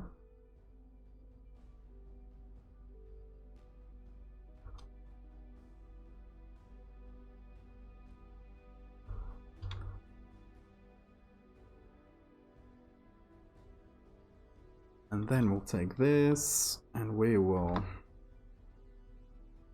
increase the contrast. There we go. This is like an artist's rendition, so I don't mind if it's not entirely biologically correct. I want it to be readable, most of all. Wanna hear my favorite dinosaur fact? Yeah. Enlighten us.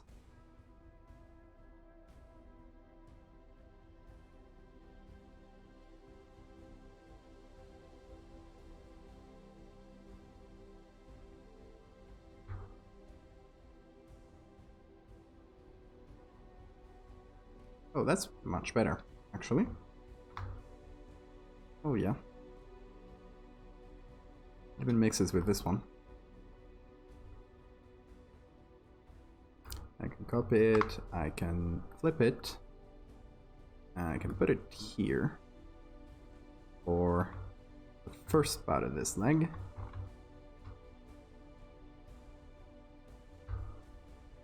Even though it's going to be covered by the second one.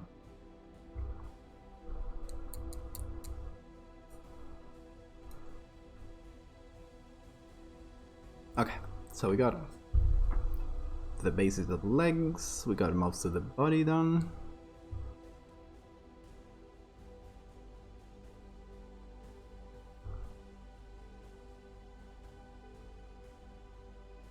Dinosaurs never went extinct, and I have some living in my backyard.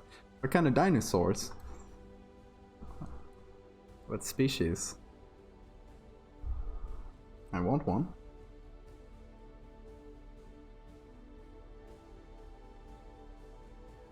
I'm imagining like Jurassic Park in your backyard right now.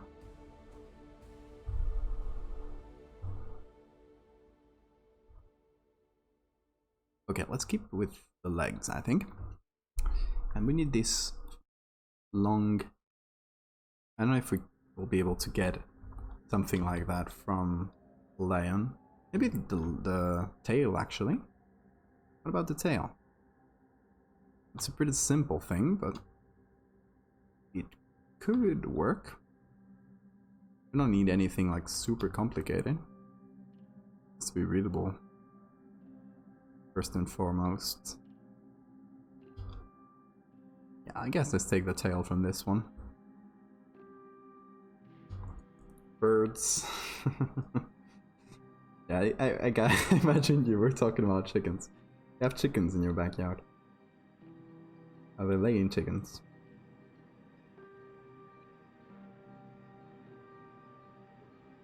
Because unlimited eggs sounds awesome, actually. Stick this part.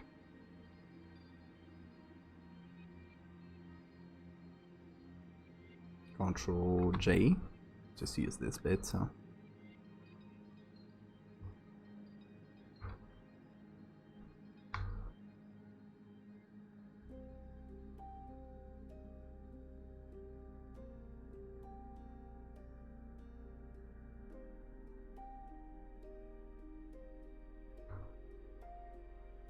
It works fairly well.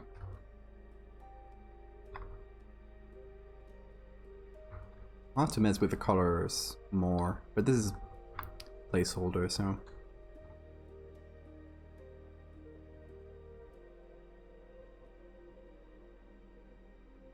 Yeah, teenagers still.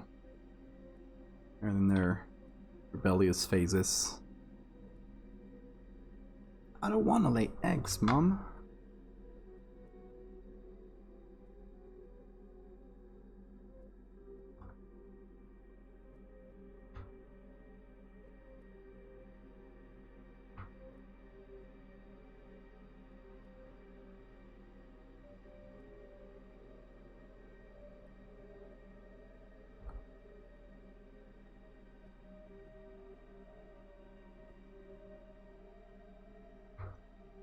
Oh, okay. We need to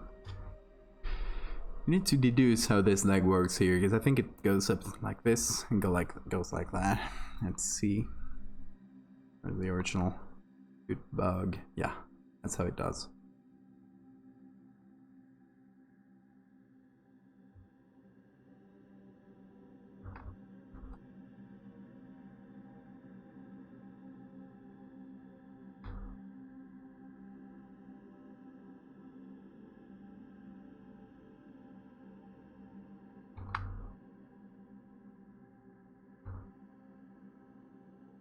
I don't think this warp will work as well.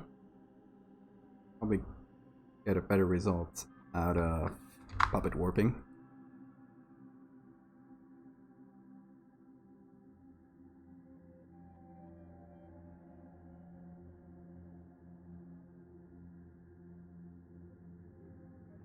And this is hard, but I gotta remember we're doing a 2D thing.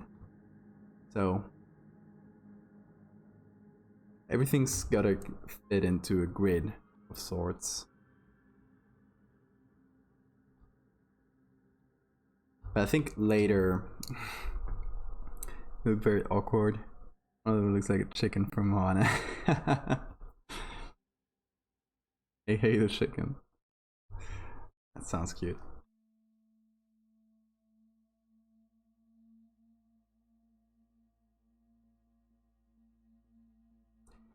So I'm thinking if it looks weird and it looks weird and to 3D, like there's stuff on top of each other, I'll try to redraw the edges with just edge tiles like this, and hopefully that'll fix it. We'll see. We shall see. Anyway, let's keep doing legs. I think this works pretty well. So we got this base one I keep copying. And, you know, we're gonna start with this one.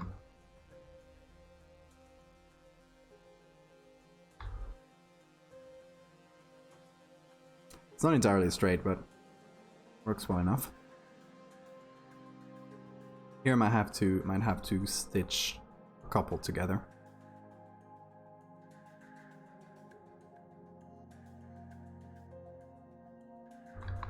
Hang on. First,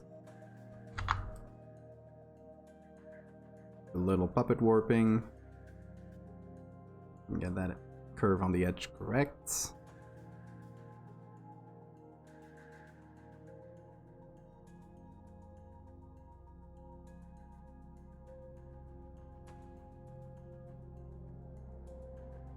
There we go.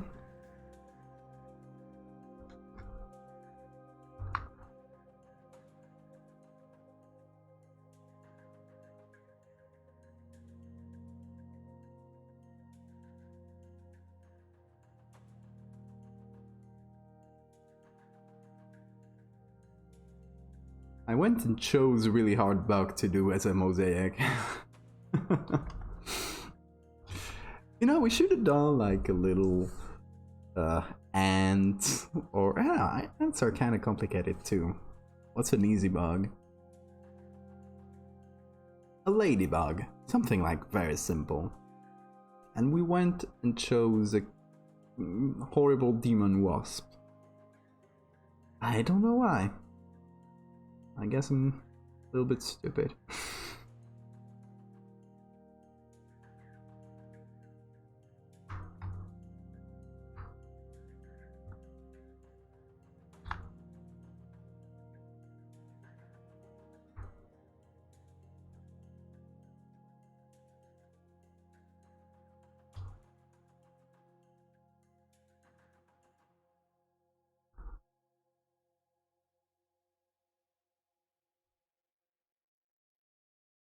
There, just to get rid of some of the repeated textures.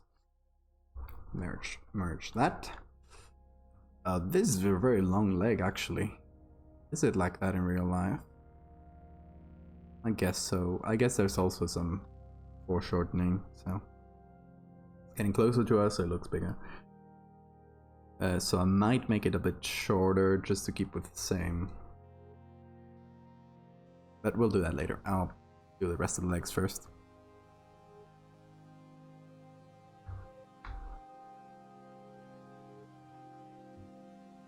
I mean, so far it's working fairly well. At least for the first time I tried to make a fake mosaic. And probably the last one too. I don't know if I'll get a lot of opportunities in life to make something like this.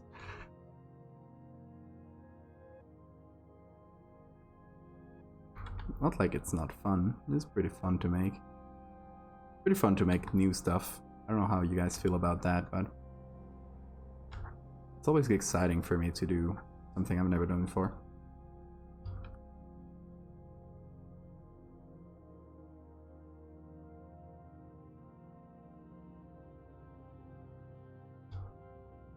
Okay, let's try and continue this with a very much shorter, like maybe just 2-3 lines like this, pretty much black. We'll do this and then copy it, get it below, just to continue that same line here. And then we will, instead of trying to adapt the tiles to the layer mask they're on, I'm gonna adapt the layer mask to the tiles. I think that's just gonna be more of a productive use of our time, I guess.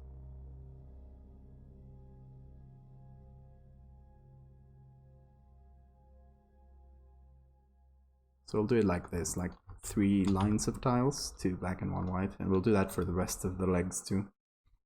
Hopefully that'll look decent enough. And we need to do something with this, I guess. What will we do?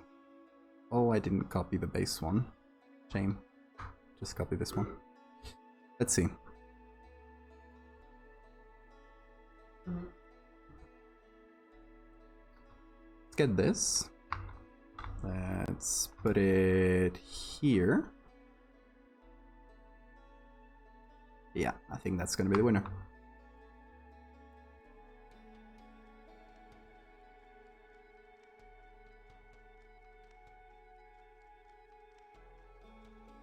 It's funny here because I gotta think about tiles instead of pixels. That's kind of a new thing. It's like I'm working with huge, malleable, and turnable pixels. I guess it's not a good analogy. Thinking about it, it's probably not the best analogy.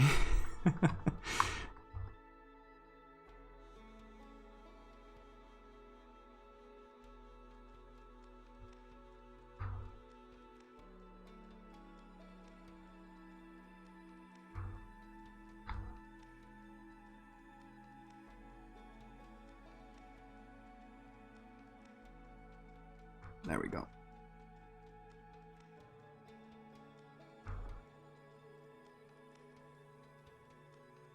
Okay.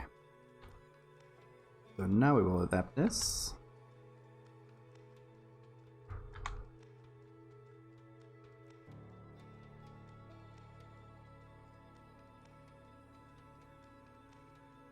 Why is it not? Oh, I'm doing this in the stupid me. Then there's in the hue saturation thingy. Just saw layer mask.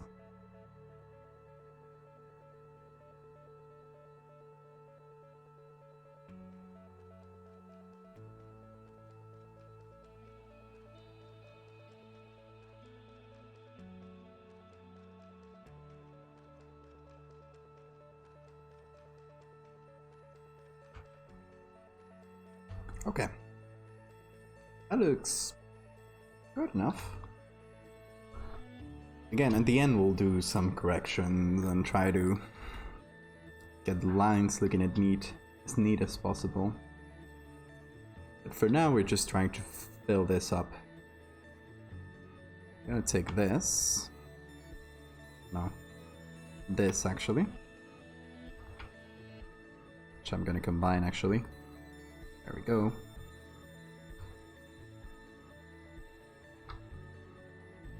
Flip it.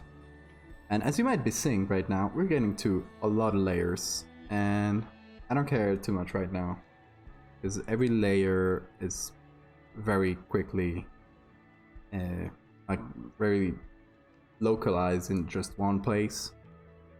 Not like I'm dealing with a lot of adjustment layers, so I can just do right click, or control right click if you're not on the move tool, and find the layer it's on. It's always going to be in the group one. There it is. Layer found. It's not that easy. It's not that hard, I mean.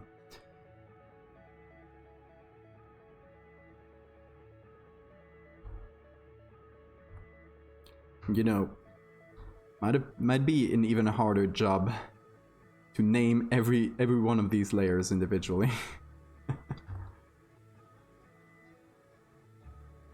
Okay, so we are going to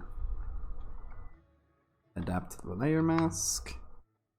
It doesn't seem like the right layer mask. There.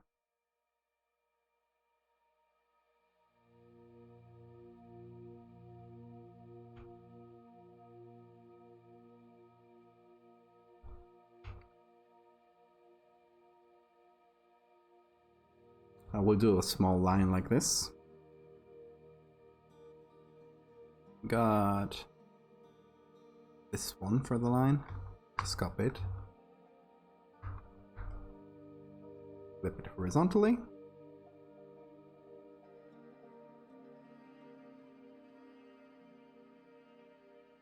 There we go.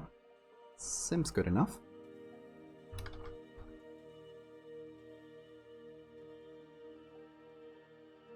What's up? Oh, there we go. Oh, gotta be careful with sometimes where the layer ends. It might end in a whole different place, different part of the bug. It might take a little while to notice that. There.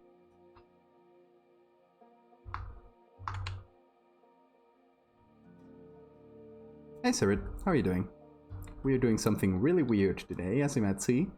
We were making a fake mosaic. Don't ask me how I got these ideas. Many of these I had a month ago and I don't remember where they came from. In any case, this is going with our cursed old picture series that you've been seeing for a while now. But I thought instead of working with old pictures as a medium, I thought it would be fun to work with old art. And my thought process here was, you know, I would have loved to do something with cave paintings, for example. And this is actually something I might do in the future, cave paintings. But for the cave paintings, okay, you can find a base picture of actual cave paintings where you can, like, sneakily put yours, like in the middle of the animals, for example, put a huge bug with guys hunting it or something. You know, that is something you can do. But I'm not good at drawing. And it would be kind of weird to do, to piece together a drawing out of other drawings. I don't know. It's kind of strange. So I thought that mosaics would be a fun art style or art medium that I could work with in the same ways that I work with pictures. It's not really a Photoshop job. It isn't, but in a way it is, because I'm just using these small tiles to make a thing, and to make it look as realistic as possible, I gotta get the tiles from the same mosaic it's coming from. So in a way it is, it just you gotta approach it in a different way, I think. So we're making the legs right now, which are basically just black tiles. And we're missing this one, so I'm just gonna get this layer here, or actually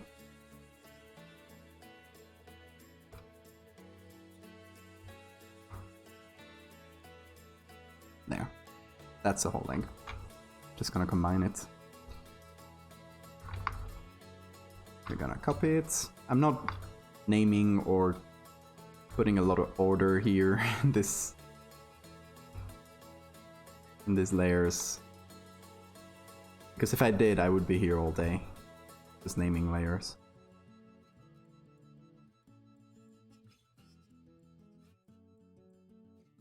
we're kind of making this up as we go.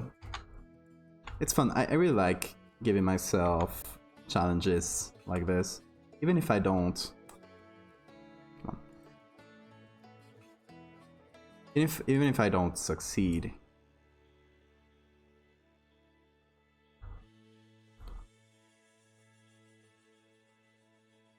I don't know, it's fun to challenge myself to do something I've never done.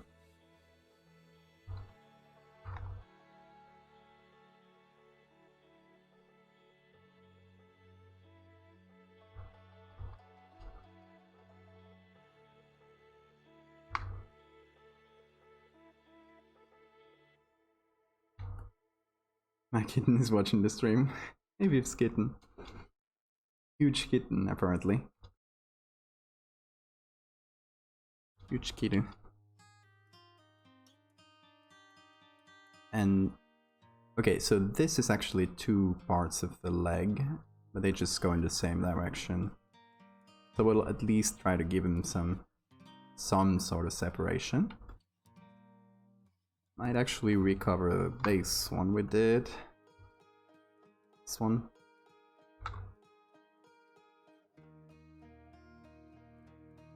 Naming layers is easier than you think.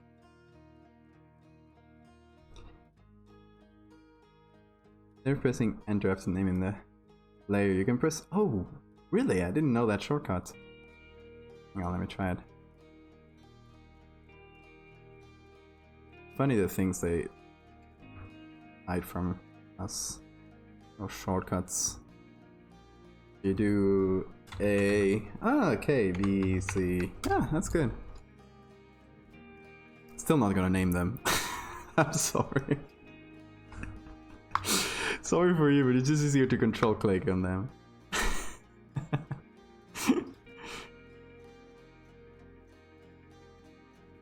And then later, when I'm done with them, might.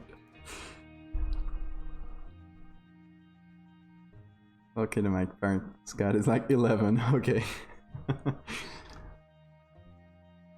Not that tiny then.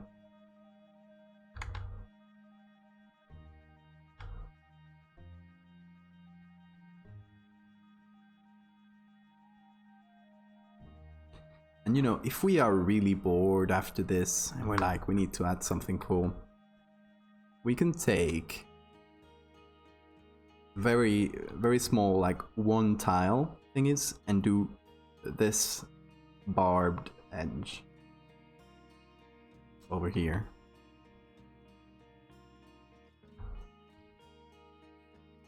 If we are really bored later. For now, let's just try to do something that works. That'll make me happy. Okay, we are going to use this one, I think. Yeah. See, I also, since I've just worked with them and my memory is fresh, just by the shape of them, I know which ones are which generally. Not always, but.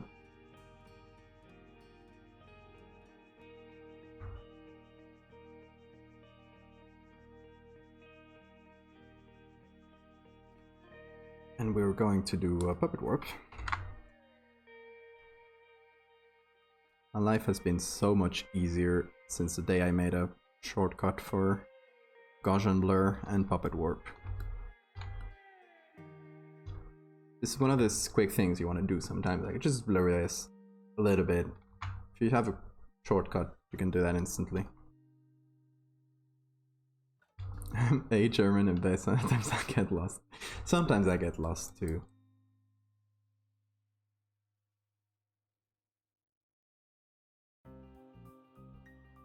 Also, navigating layers right now in this Photoshop version, with the bug I'm getting constantly, is very annoying. So I'm instinctively not trying to touch the layers too much, because I get this. I think I explained it on stream like 1,000 times, but since I updated to 2020, you can see now the bug is triggered. So if I press down on a layer and try to move it around, sometimes it'll do that. And right now I'm moving my mouse, but you can't see it on stream. The moment I move my mouse instead of my tablet, like now, you can see that suddenly everything I moved suddenly happened at once. And now if I try to pan, usually, not always, but sometimes it'll trigger the bug where you're trying to pan and it'll just pan to the corner. Not now though, so I guess we're lucky. The Photoshop gods have graced us with a little more time without a bug.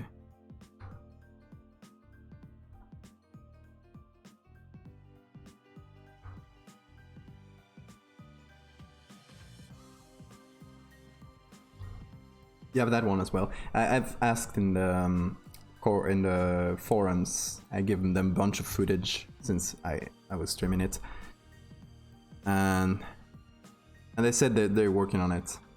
They're working on a fix for the next version of Photoshop. So hopefully they'll come with that one pretty quickly. I think it is connected to having 2 monitors. Apparently everybody that was having it had at least 2 monitors. Do you have 2? Oh, and that's an interesting one. Yeah, I think it's that. I think it has to do with the scaling of the monitors or something like that. I tried to work around it by changing the scale of the one of the monitors, and it didn't do anything. So, but it's apparently, according to some Adobe staffer, some bug squasher. Hang on, let me pull it up, because they gave me a pretty nice answer. I think I saved the site somewhere. Oh, here it is.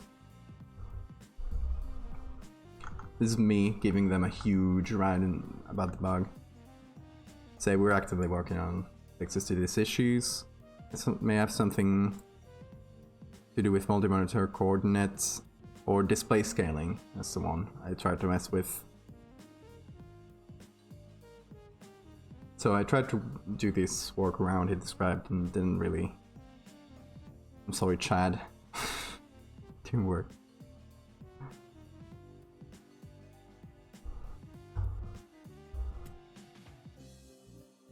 And also the tablet too, because once the bug is triggered, it doesn't care if there's a tablet or anything else. It works with a mouse too.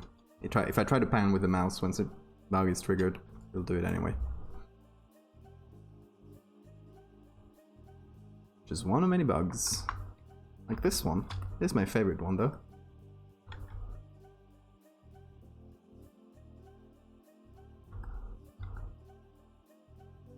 I think this is just Photoshop trying to be funny about me doing a lot of bug photo manipulation. Like, haha, fuck you.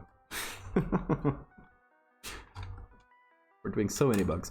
Okay, we got most of the body correct. We're just missing the head and the wings, which are pretty important parts. And the wings... Oh, by the way, there's a hue saturation thing here that I did for the tiles, but that I guess also affects the wings.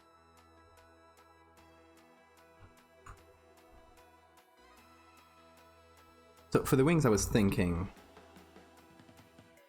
of either just doing it like it is, like this, or doing one like we see and the other one a bit higher up, get a little more perspective on those. Okay, and apart from that, I'm gonna go down here, copy this layer. This layer here, you can see it is this part of the back of this antelope thingy, and I cut just the black tiles to get something usable for the edges. I'm gonna do this. I'm gonna do woodworking.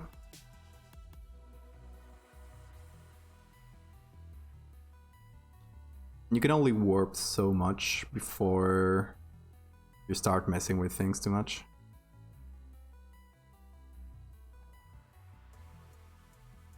But thankfully we can just copy this layer as many times as we want.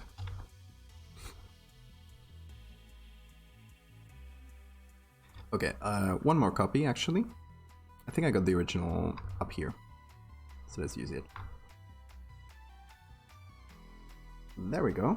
I wanted... maybe flip it. There, I think that's gonna work. I wanted something to cover the back here.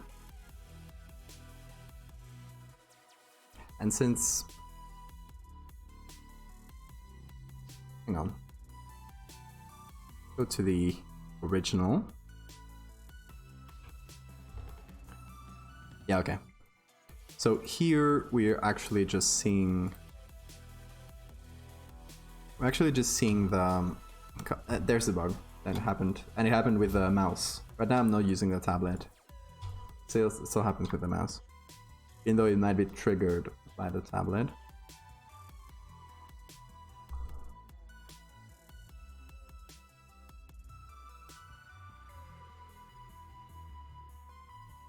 Okay, so here we're actually seeing all the his left legs, and the right ones are behind him. So later we might do just the hint that they're behind him, the other legs. But what I mean to say is that this shouldn't cover this part of the leg.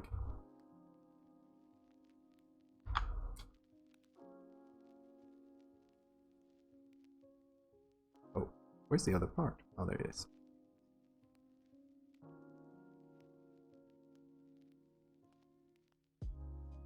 There we go.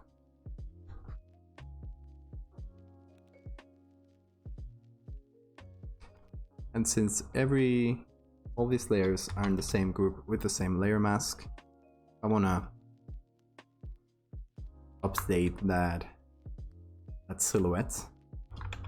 I can just do it.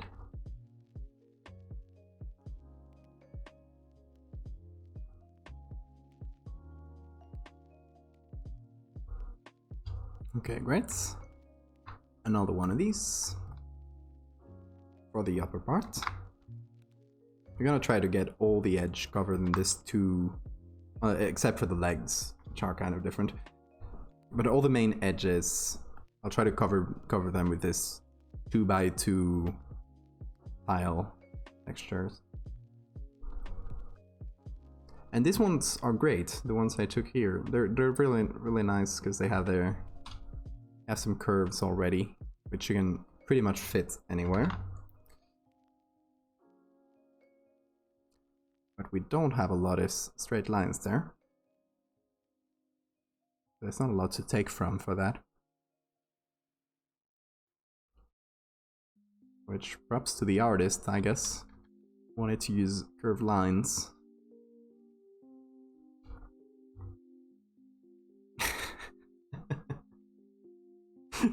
You wanted to do that one, Ender. I'll let you do that one. But no more. Again, some of these, as you can see, are smart objects that include way more than the base layer. And what we're seeing now. So we can expand some of these as needed. I left some just like, yeah, the main parts of the body and stuff as smart objects, so we could get more out of them, I guess. Can't be stopped. Oh my god. Somebody stop him.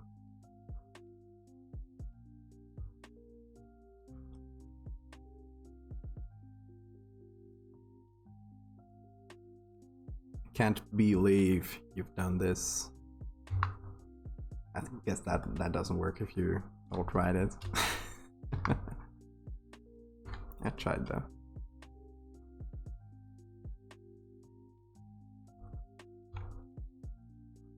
Adding some blue to some of the tiles, because this bug The original bug here. Oh, we can't see the body. There it is. The original bug here is a tarantula hawk wasp. It is one of the animals with the most painful stings. I think it's the second one after an ant, after the bullet ant. And it just looks demonic as hell. I love it. Black and blue with those orange details there. There's some orange in the mouth that we're gonna do too. There's some orange in the top of the antenna. Actually, the antenna, sometimes they look curly at the end. I just love that, so we're gonna do that even though it doesn't happen here. Glossy saturated blue skin, yeah, it's great. Bird, did you get stung by one of those? Please they'll tell me it's out of experience that you know that. I've seen a video of that guy who was very popular a while back. I got stung by every most painful animal. Obviously they're not deadly ones, but he got stung by this one. And it is scary.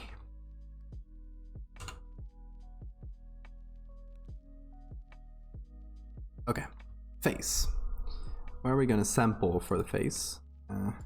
This is the original lion, by the way. If you've been looking at the stream where we masked him out, this is how it looked like. And I don't know if we can take any. Maybe if we really turn it and adapt it, we could use some of the face of the lion. Maybe. We got this other lion too, which actually this face might work better for our purposes. They're actually not aggressive at all. Oh, thank God. They look aggressive. Unless you hit one. Grandfather dead. Apparently they're all over the world. Like, oh, this must be like Australian or something like that. Nope. They're spread all over. There's like species all over the world. Which just makes me very scared to go anywhere. Okay.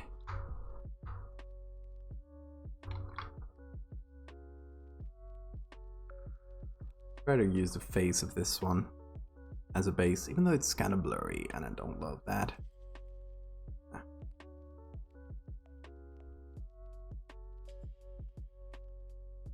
Will it work? If we go on top and we mask out the eye, we mask out some of the defining features.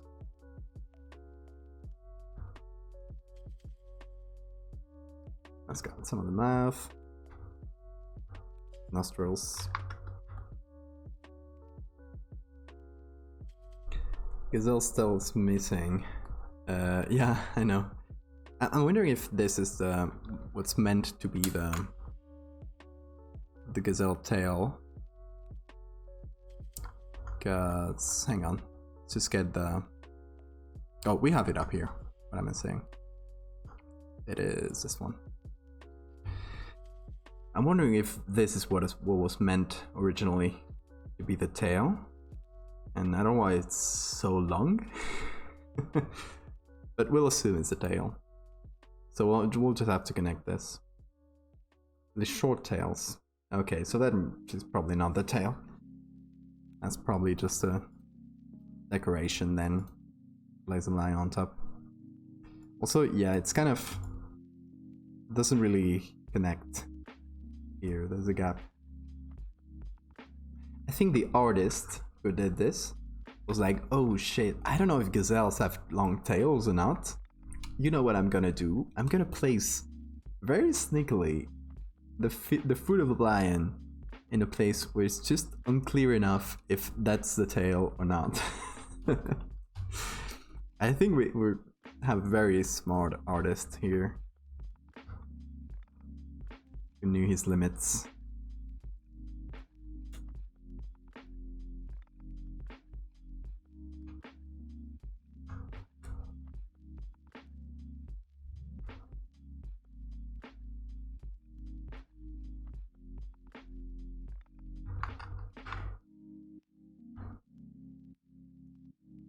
I don't know if this will work for a face. Maybe for a very, very base.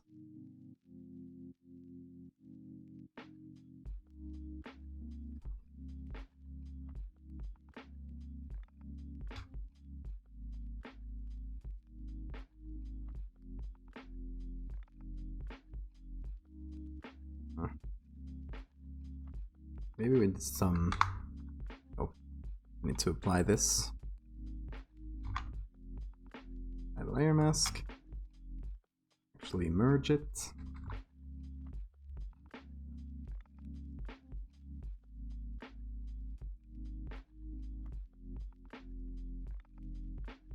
Actually, yeah, at least it's a base. It can work. And then we'll just be layering stuff on top of this.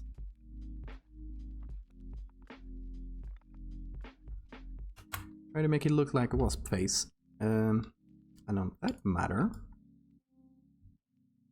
gonna get the original wasp.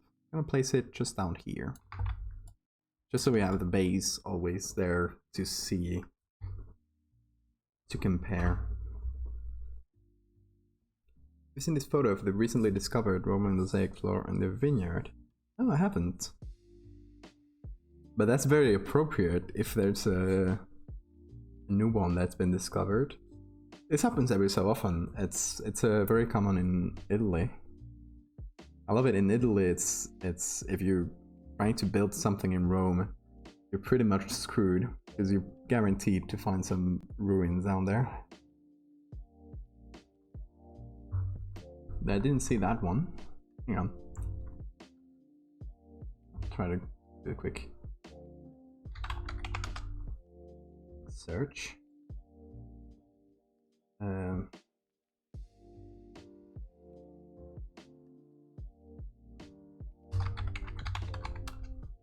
Mosaic vineyard. Yeah. I just didn't know about this one. Yeah. And it's pretty appropriate. That's there you go. This is the one. That's great. I actually love this look of the mosaic just peeking out from the ground.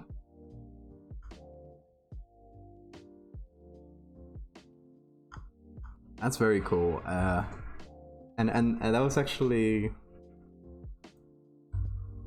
something I was wondering about, of how to present it. Because we'll just do one picture for this. This is too time consuming to do a few of. And I just want this to be like a one-off short story, even shorter than the short stories I'm doing lately. So maybe we can do one of the whole uncovered mosaic and one that is like half on the ground. So we take it as a flat surface later. We change the perspective of it. Since it's flat, it won't matter. And we put it in something like that, some picture like that one. Or it's kind of open ground and you can see something below. We can try to do that. That would be fun.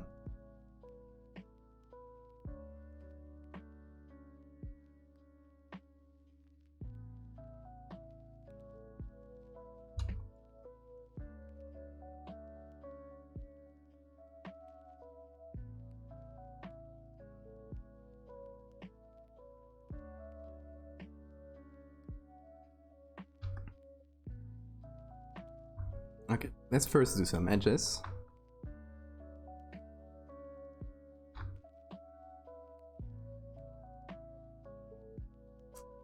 So let's do the upper one.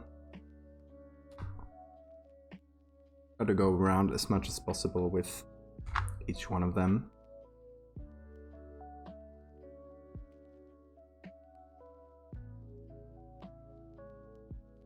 Just until it gets too warped and we can't use it anymore. Say this part I'm not going to use. It's going to use a fresh one.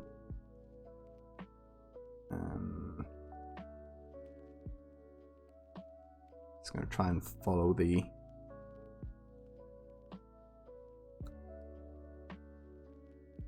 silhouette here, and this part here I'm not going to use either.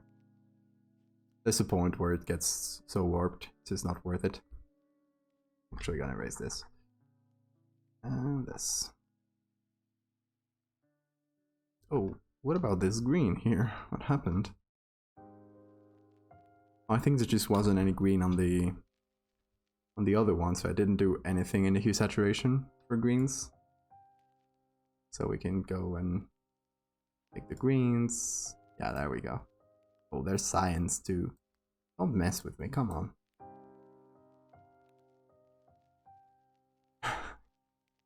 Okay, that looks like it's enough.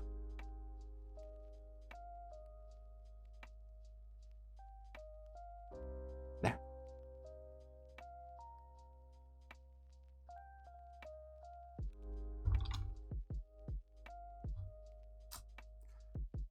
Forget, I'm still having this bug.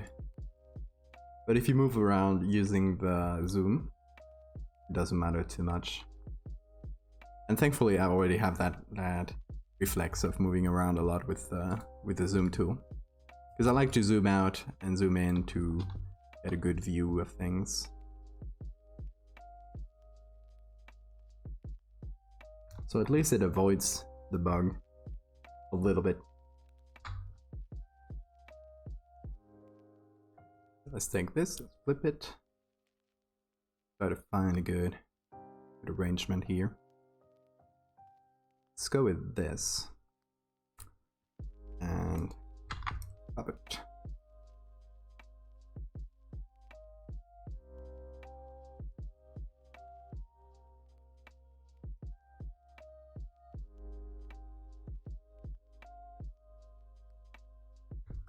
Just go all around the face, because I want the face and the body to be clearly distinguished.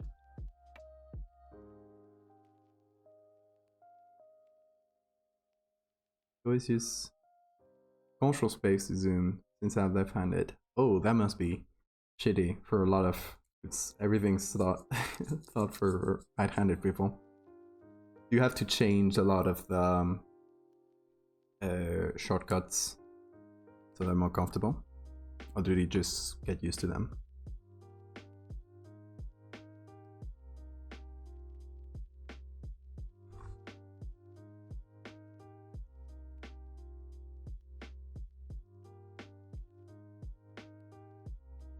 Then or so shortcuts changed. Yeah, I imagine.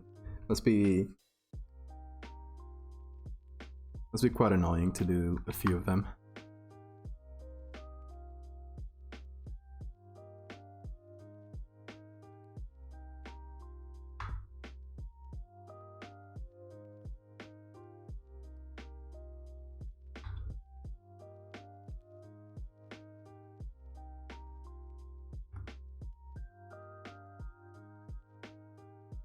Okay, we'll just warp this one.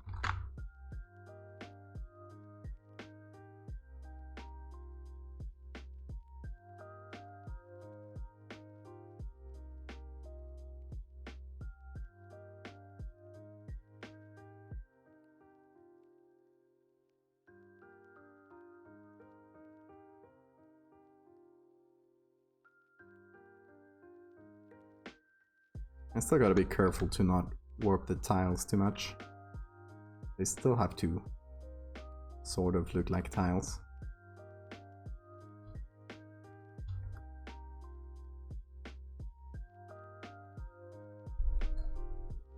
Okay. The eyes. I'm wondering how realistic to go with a depiction of the eyes. And if I should... I should make them like just very round and dark and with a white spot on top.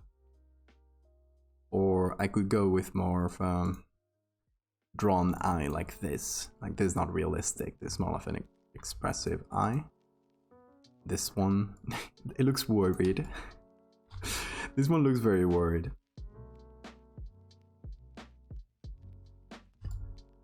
Like, oh, you caught me? I swear it's not what it looks like. It's never happened before. But these eyes are so big, though.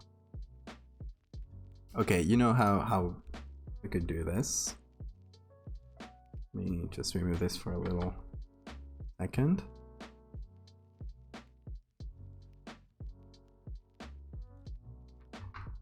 We'll kind of draw the eyes. Put that under the line here. There we go.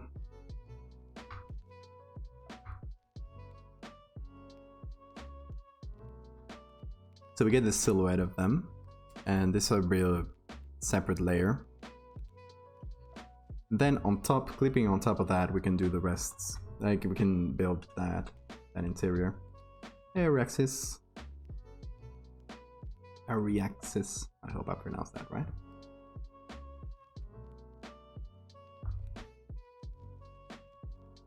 Okay, I think I'm gonna take bits from the legs, which are entirely dark, and some of them I had to combine a few darker spots. So it might be our best choice here. So we'll just control click to find them.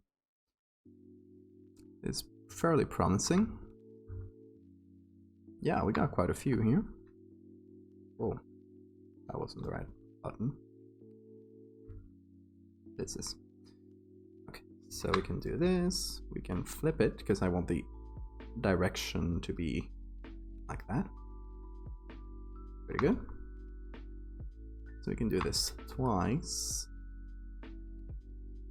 Maybe on the second one, flip it. So it kind of switches direction. Erase this edge here.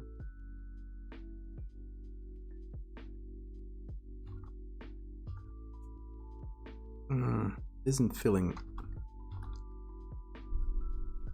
dark enough, I think. And as we can see here, I guess if they got tiles closer together, closer than this, they could get some darker results. So we are going to do that. We're going to take another layer. And we're going to put it in darker color. We're going to take one of the dark ones from here. Not the darkest one, but we want to do... Oh, that is not good. Give it a lighter color. No, that's not a good one. To overlay, could be.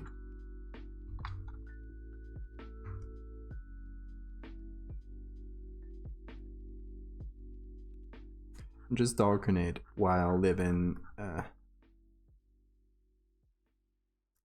I'll still live in it clear that it's tiles. I want to do just a dark blob there. Thank you. The amount of layers, yeah, it gets crazy. It gets pretty crazy. Let's see. We're only at 59 layers today. And you can't see that because it's behind the camera.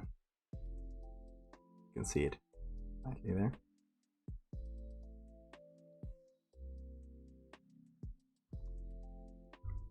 The 59 is pretty okay.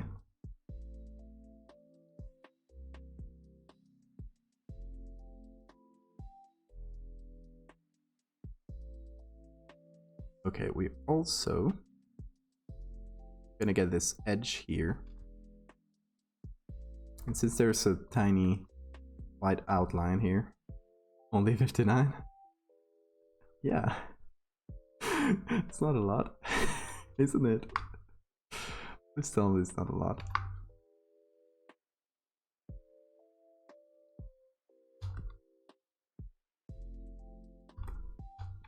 We fairly regularly go into the hundreds.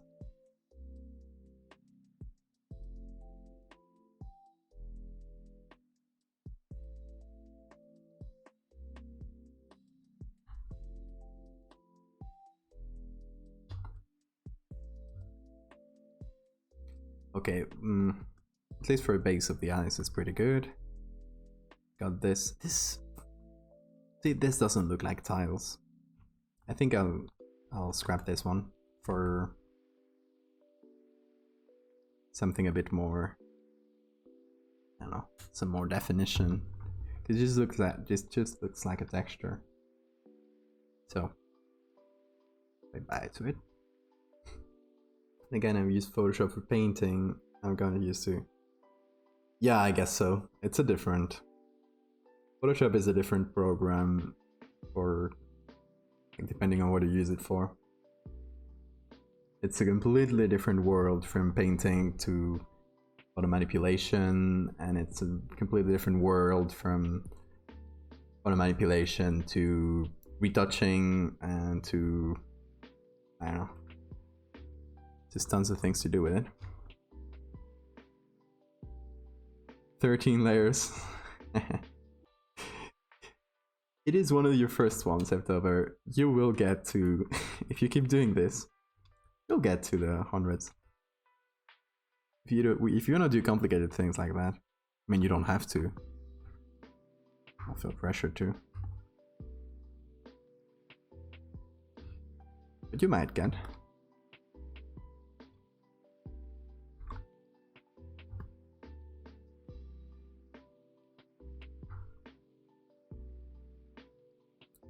You only use Photoshop for 3D model.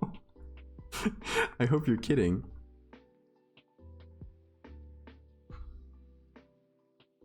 I don't think Photoshop's 3D modeling tool is an industry standard, to put it in a nice way.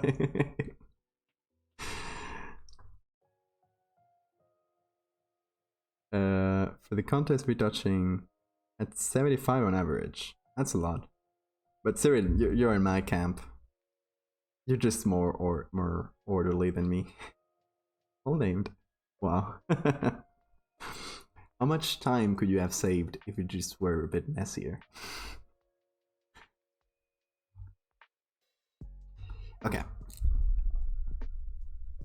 Yeah, I'm kidding. I use it for C++ coding.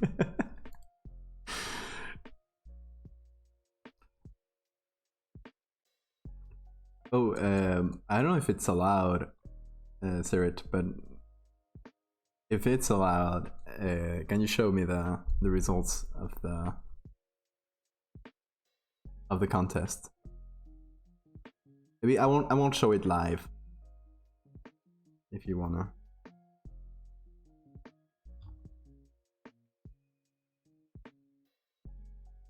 So I would like to participate there and do some crazy things.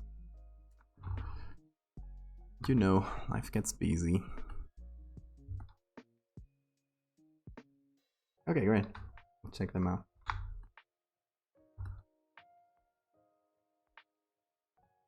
I'll check them out after the stream so I don't give away a lot with my facial reactions. Also, it's just not very good entertainment to react at something nobody else can see. Oh wow. Ran out of time, so it's not 100% done. Yeah, they didn't give a lot of time. If they had given a bit more, I would maybe participated.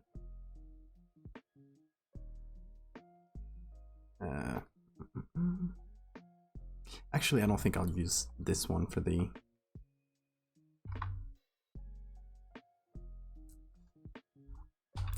antenna. I'll do the antenna at the end though. I'll probably use the same ones as the legs, and I'll curl them up a little bit. That's just more fun. Okay. We need some base for the face. Something.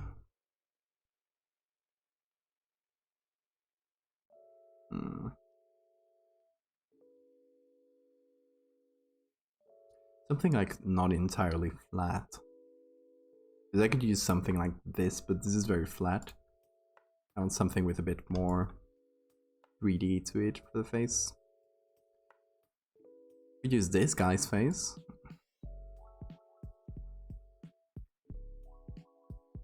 By the way, for those that didn't say it before, this guy right here had a literal swastika. And before starting the stream, I had a great idea of masking it, because if somebody jumps into my stream, or God forbid, this I zoom into this area and it ends up being the thumbnail for the stream, I'm out of Twitch. Even though it's like a Roman thing, it has nothing to do with more recent history. But you know how Twitch can be. I think we might reuse some parts from the legs here for the face, and then maybe just add a little bit more complexity there. I think it would be my best bet. So this is the one. You replace this.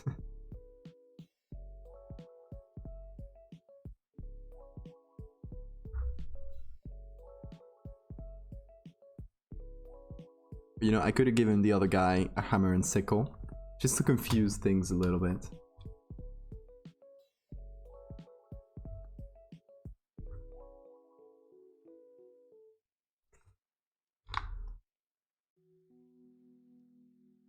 Okay. Oh, we can actually use this area for the middle of the face. It does a nice little shadow there. Yeah, that can work. Can work fairly well.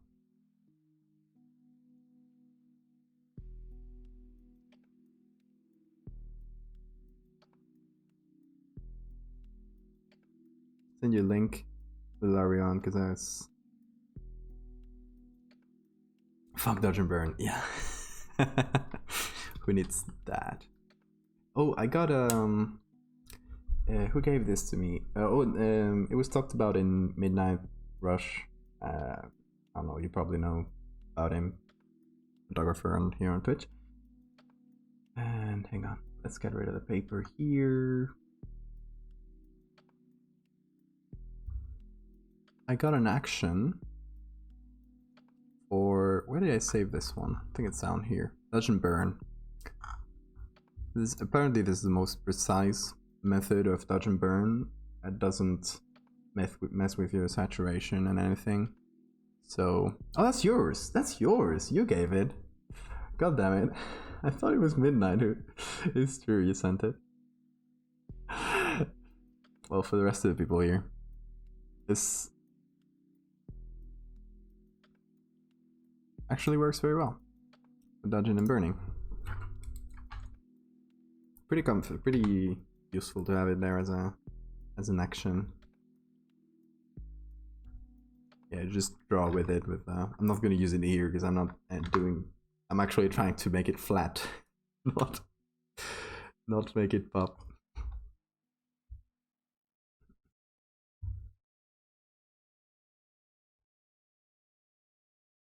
So buy dodge and burn. Group and contents.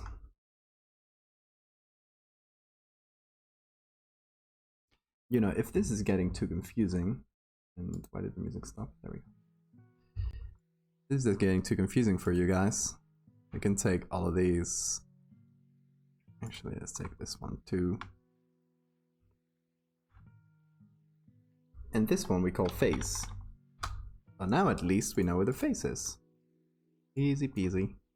Oh, and I just noticed there's some leftover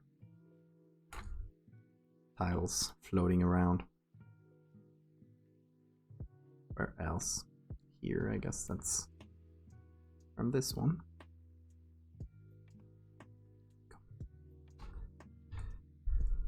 Another cool fact of the action is that 100% opacity dodge and burn equals 1 of stove exposure. Really? Mathematically. That is cool.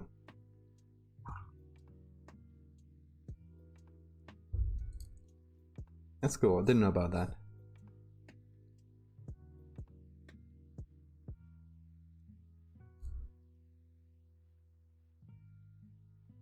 I don't know what I'll do with that information. Now it's in here. Okay, so we got a pretty good base for the face. Let's zoom out so we can see. And, oh, and panning now works. Sometimes it fixes itself without leaving Photoshop. That's why I haven't been leaving Photoshop directly every time this happened. Because sometimes it just kind of gets fixed. I just noticed that I made the eye a bit too big. But who cares? We're not after precision here. We're after effect.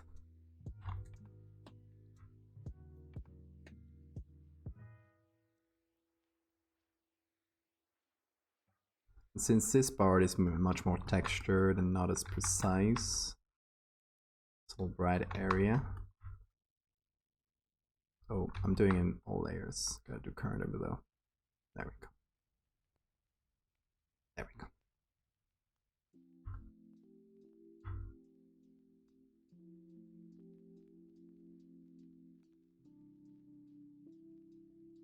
It's better for information to pull out when someone's about.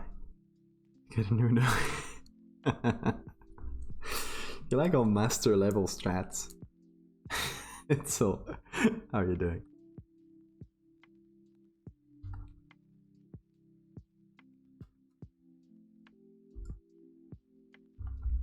Okay, we need to do the pincers now.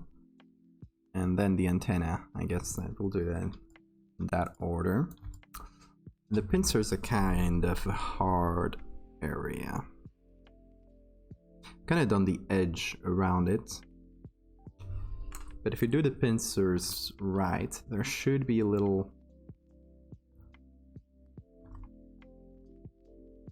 There we go, a little space here, which we're actually gonna imprint that on the layer mask, so we can work around that. Good, I'm good. We're doing something very different, as you can see. We're trying to fake a mosaic. And I know I said it well at first, but I'm thinking I over time I'm pronouncing it worse and worse. So I probably say it all wrong.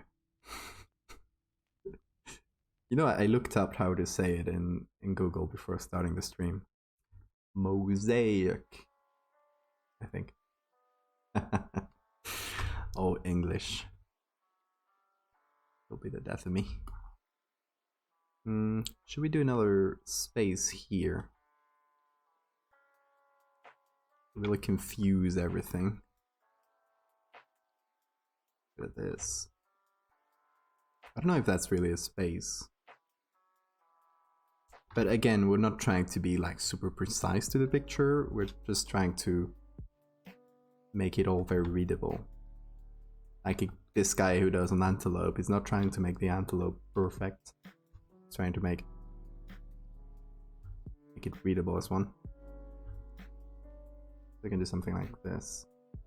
Finally start a new project. Oh, what is it about?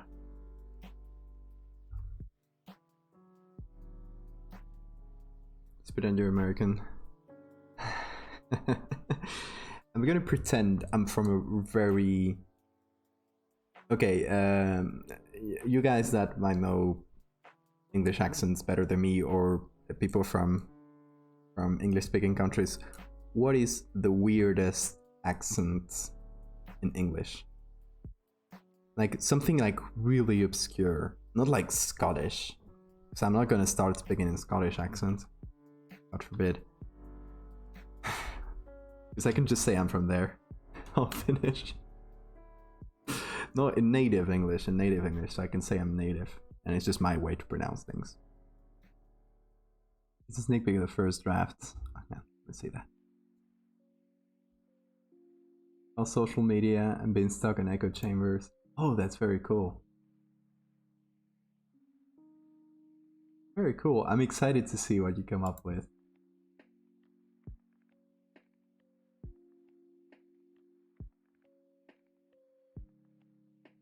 Boston or Appalachian accent. Okay, Appalachian. If somebody asks, I'm just gonna say I'm Appalachian, and if they see the outside of the window and they say, "Oh, it's not night over there," Just gonna say, there's just a tree outside, it just blocks the view. Don't worry about it. Don't think about it too much.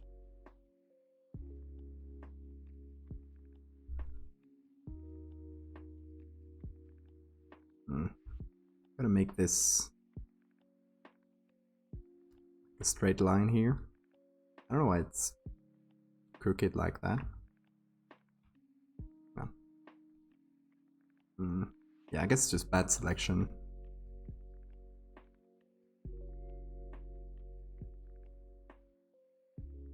Okay, let's fix that up.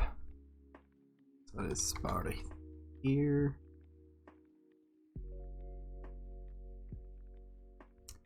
And part here. Okay.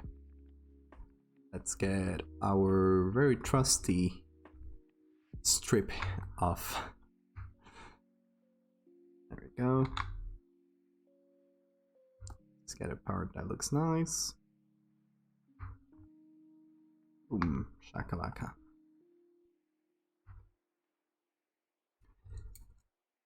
People from Minnesota have a weird accent too. Minnesota all sounds cool. Appalachia or Minnesota. I like those. Form some plastic masks. And put sheets of material in there. Gotta figure out how to make it super cool.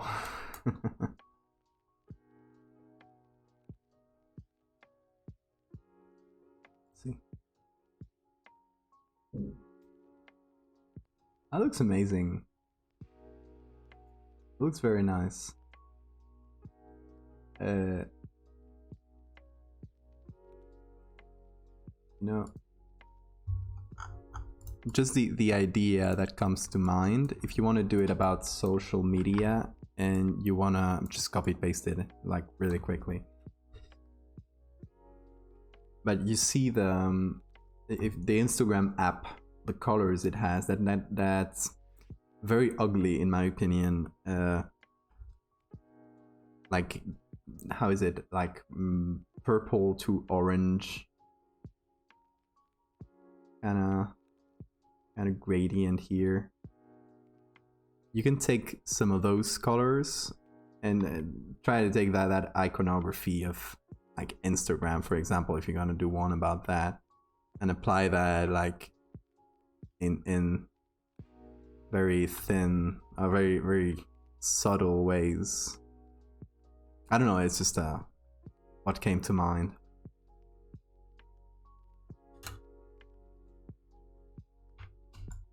Those are very cool.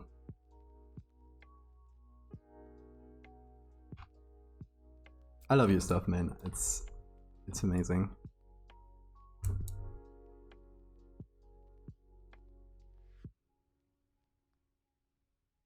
English is very clean. I mean, it doesn't sound like Spanish accent, but there is some kind of accent that I don't even recognize where from.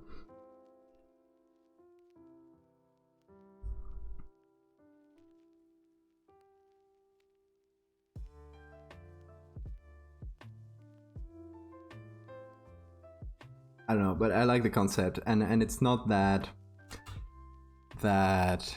very overly repeated idea that a lot of artists do. Not calling out any names here, but when trying to do that social media bad kind of thing, that it's all kind of boomer levels of boomer levels of social consciousness there. Like everybody looking at phone, nobody living life. I kinda. Or that one that you see in Instagram. If you guys follow people that do photo manipulation on Instagram, there's this one like overly repeated theme of social media, which is always like somehow represented by little bubbles with likes and stuff like that are like all piling up, or it is very kind of overdone, but I really like your way of of doing it in portraits. It's much classier. I'm gonna blow them out of the water. Wonder if not to call out any names someone had.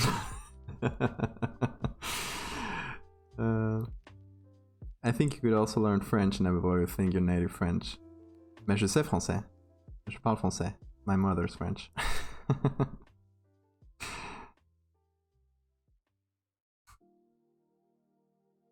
It's more about social media incubator for confirmation bias and spread of echo chambers. Yeah. It's a much better critique of social media than the typical, oh, this young kid's always looking at the phones. Look at how smart I am. That annoys me. But I completely agree with the echo chamber kind of thing. Like, not to go any far from here, my own father is in a super toxic echo chamber. That is just like amazing. Like, it's got a Twitter account with like 2,000 followers, and I didn't know he had it. And when I found out, I looked him up. It's basically just him participating in an echo chamber and just follow for follow kind of thing, but super like toxic stuff out there. So exactly what you mean, and I say that like realizing that myself and probably everyone here in this chat is in their own kind of echo chamber. But the fact, at least realizing it, does have some power. Oh, look at this. Because at least you can recognize your own bias. That's a good step.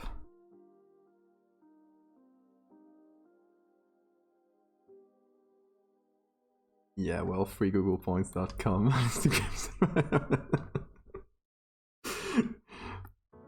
Yeah, the bots are terrible. And the bots and the trolls feed in those echo chambers. And that's the thing of how do you get a tiny troll farm in Russia to apparently influence elections all over the world? Like, how many people can that be? How many? But it's not about how many people it is. It's more about how they feed into those echo chambers and then let people do the rest and kind of get the discourse more toxic and radicalize opinions. It's happening in Spain at a incredible pace right now.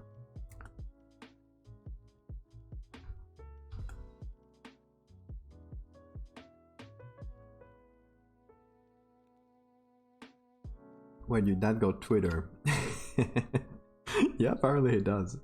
But it's boomer Twitter. It is.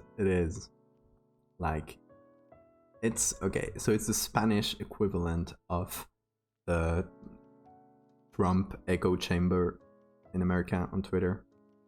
I guess in Germany you got like something similar with the more reactionary conservative far-right. I don't know. I'm guessing, but I imagine since it's pretty much the same all over Europe.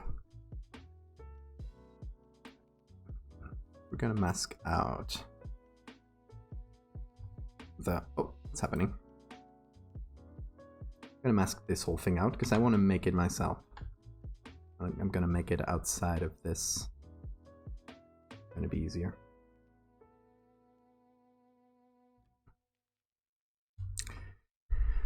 Okay, back to the pincers. I think I'm just gonna fill them up with black like this. It's probably my best option. I'm just gonna take this here. There we go.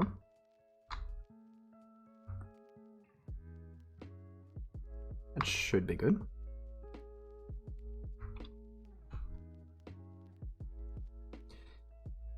That works for a newsletter.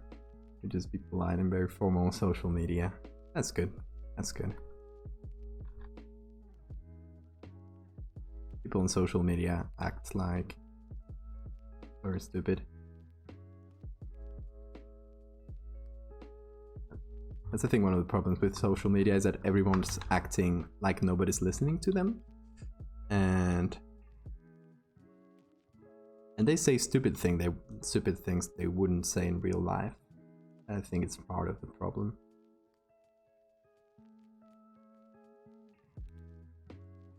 Issue which is hard to solve, definitely. The traditional media, we don't have any authority on information. Yeah, and then you get like Twitter starts trying to fact check stuff, which honestly I don't know where I stand on this kind of thing, because should Twitter be controlling what is right or wrong? Twitter obviously has a political bias too.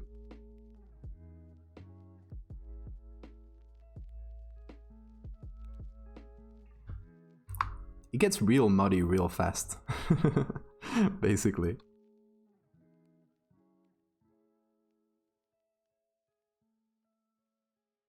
Got a lot of Nazis on social media. Oh yeah, that's where they thrive. More and more in their own bubble. They use Telegram and Discord to spread their ideas. Yeah, the Telegram migration recently happened in Spain. It was not like full Nazis. It was like all over the right wing, because there was this conspiracy theory that WhatsApp, which is the main communication tool in Spain, was because they put a limit on how much people could resend messages. So they thought it was censorship and they were censoring their ideas, when the reality is that they tend to spread a lot of their ideas through WhatsApp messages and through those chains of WhatsApp messages. So when they put a limit to them, obviously it affected them, all the things they sent to each other way more. So they thought it was censorship, and a lot of them migrated to Telegram now. Which is funny because Telegram is Russian though. Don't know a lot about it, but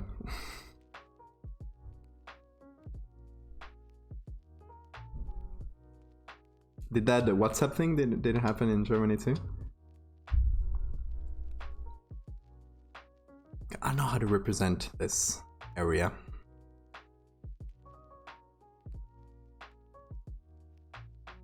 It's kind of maybe we'll take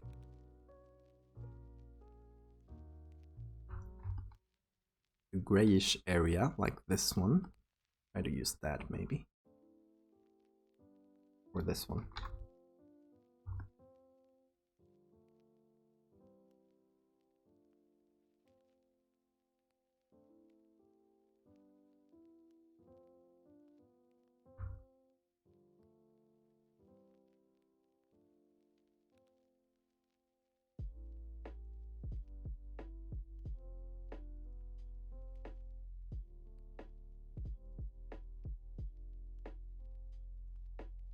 Okay, that's fairly good.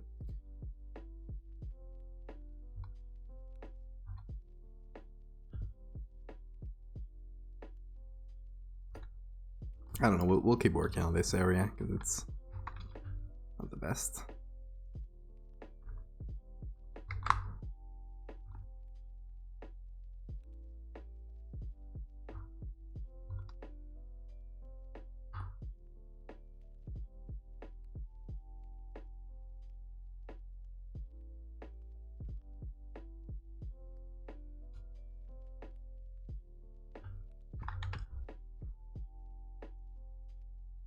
We got so-called imperial citizens. Is that a shorthand for Nazis? A euphemism, I mean. So government is not controlled, and I guess spread their ideologies for Germany being about Germany being a company. Yeah.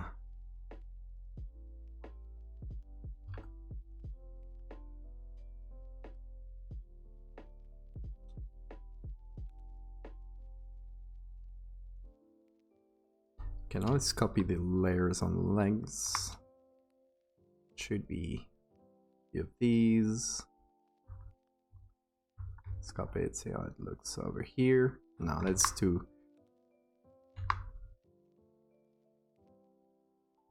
Just want a pretty simple layer. You know, we'll make our own. We'll take this. We will copy it, and oh, hang on. There's some leftover pixels over there. Okay. So I'll copy it twice. And we'll just add like a row.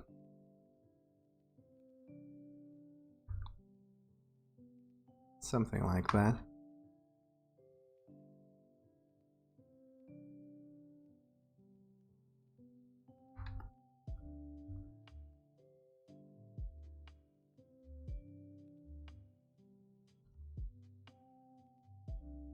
Do a little cutting, try to blend them together.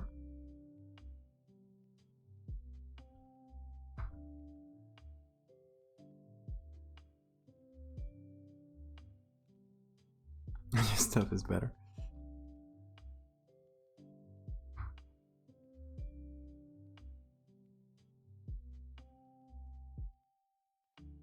Yeah, over here what's happening lately is that the two right-wing parties that we have, which are PP, which is a typical like conservative party that's been there forever, pretty like status quo kind of party, and the way more far-right Vox, which you might have heard about, because they're pretty extreme sometimes, although they try to be as subtle about it as possible. But, you know, it's kind of, you can see their colors shining through sometimes. Anyway, they kind of started working together a lot, and to really criticize the government, and there's some stuff to criticize obviously, but they criticized, and they turned the dialogue into basically calling the government just social democrats, calling them communists, and doing like all that shtick. And honestly, it's got the whole political discourse of the country like super radicalized, really, like kind of scary in some ways.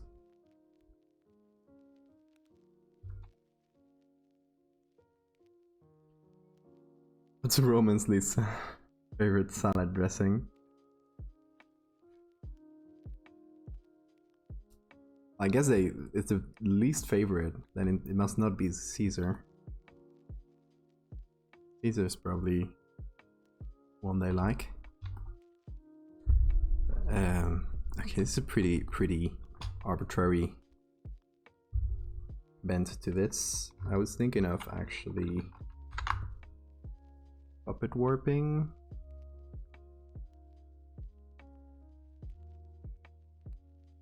Try to make it like pretty straight, and at the very end do like a whole bend, which their antenna actually do. This kind of wasps do.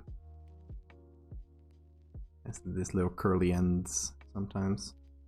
I guess they can curl and uncurl them, but in this picture they didn't, but they do have sometimes, and I thought that would look cool.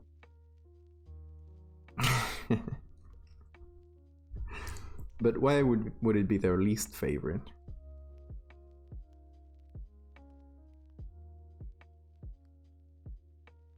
And the Romans liked Caesar for a while until they killed him. The killing was political. I think it was, I bet the people, it was pretty well expected. Don't know a lot about Roman history though, so I might be like horribly wrong.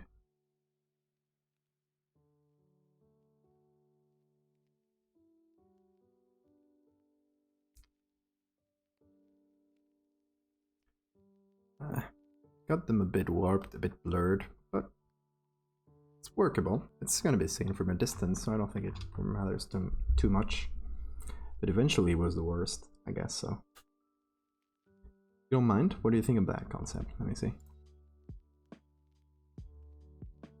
The idea would be to symbolize the opposite of the edge of the land meant. Just a rough draft. I love it. I really like it, and how it obscures the face. So I'm guessing the shadow, the real shadow on the face, was just done in studio, and then the line in the back, Photoshop, right? I mean, yeah, it's very clean. Did you do some intentional, like, glitchy textures on the edges of the bag, or is it just that a rough draft kind of thing? Oh, the old lichen killed all this time.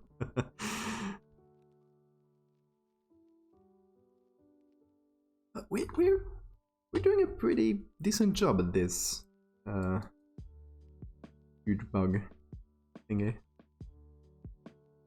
I didn't know if I was gonna be able to do something like this. So far, so good. Probably need some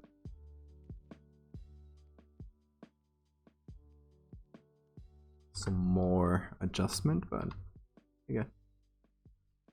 Removing some of the repeated things. Kind of mixing up those textures. Because as you can see, there's some repeated areas. Just taking.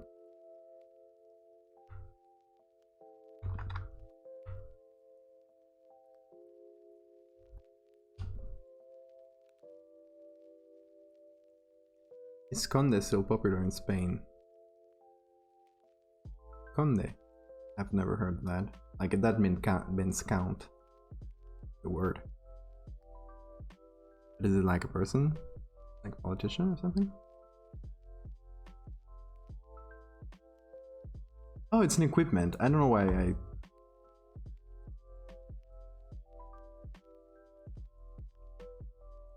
Oh no, okay, I'm mixing messages. Glitching. Yeah, about a light where you can put forms and then your studio strobes can create hearted shadows. Oh, that's cool. Looks nice. Yes, okay. Yeah, we're calling him Pascal. Yeah, it's that dude in the Alright party. It's just in general, like, very toxic in politics, and yeah, not great, in my opinion, but some people like him.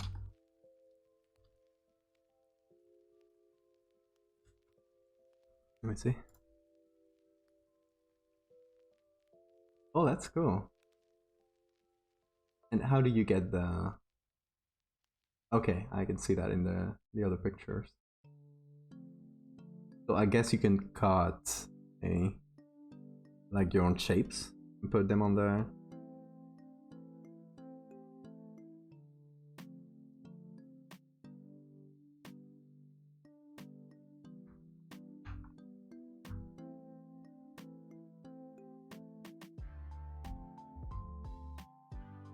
Okay, so we copied this. We are going to flip it. Get rid of the rulers. And you guys call him Abascal, so every German newspaper... Really? They call him Conde in Germany then? That's interesting. Yeah, it's just Abascal for everyone in Spain. I'll get rid of the adjustment thingy. We'll pop it warp, so we'll like it. So the real one kind of goes to the front and then just gets blurry and lost. So I'm thinking, even though it's not the most logical, I'm thinking of doing something like this. Because we could also get it to the other side and make it look like a Like a twirly mustache or a bad guy in a 1950s movie. That might be a bit too much, right? Just flip it. And we'll do puppet warping, so it does look different.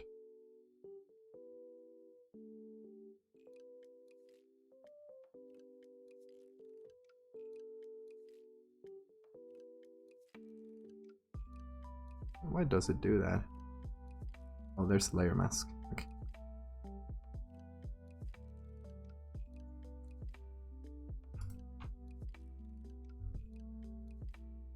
You got your shapes with cardboard. Be careful that light doesn't burn through the cardboard. I guess it's strobe light. I don't know. A bit me.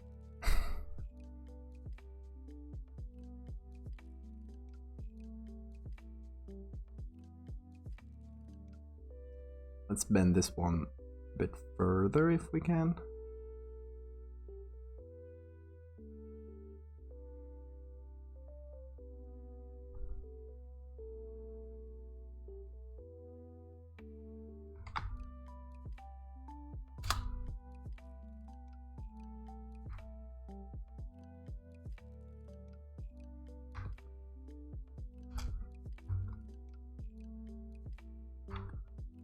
I know, because I don't want to cover this whole part.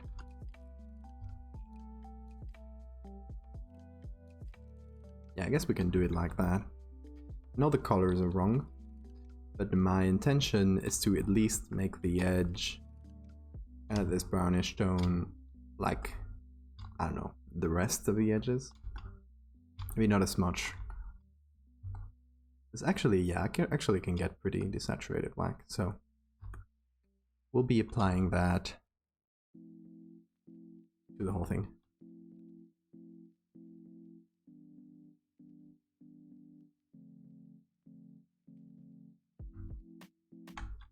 Always gotta be careful. The life and death situation. What if somebody notices it's fake? What happens to my reputation?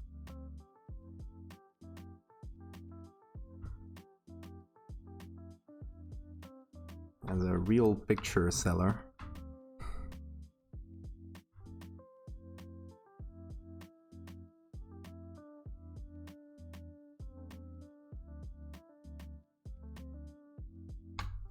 Okay, let's do a little mask. There we go. Make it look more natural.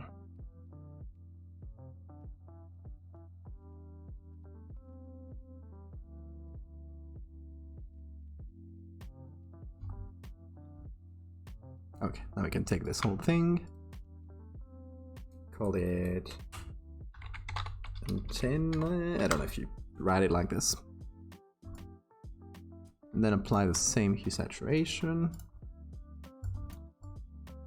Oh, bug. One of your followers is probably a bunker.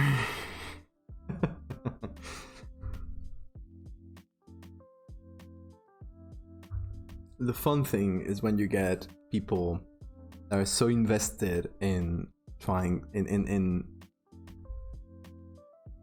like I guess they at first they think it's real, so they go look at it and they go and they find the original images, because I'm not hiding them. They can just do reverse Google search and it'll probably appear there, and they show me the original image like, hey, this is fake.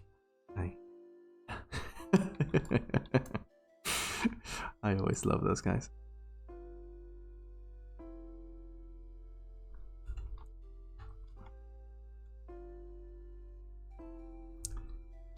Internet interactions, you guys know.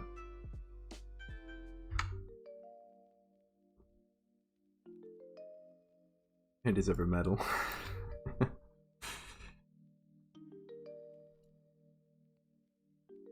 The real Sherlock Holmes.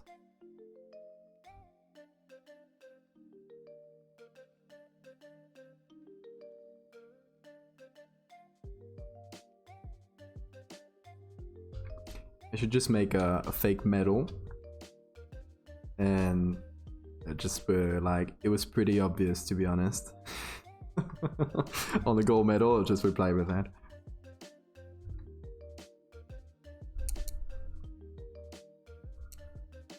Starting Greg tag. Oh no. Don't go, Ender. We'll miss you. Have fun though. Enjoy your overly complicated Minecraft mod. What weird things should I Photoshop into my pictures? From up in the local mountains. Local mountains.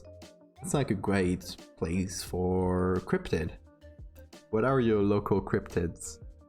I feel like Bigfoot. Yeah, Bigfoot is a classic.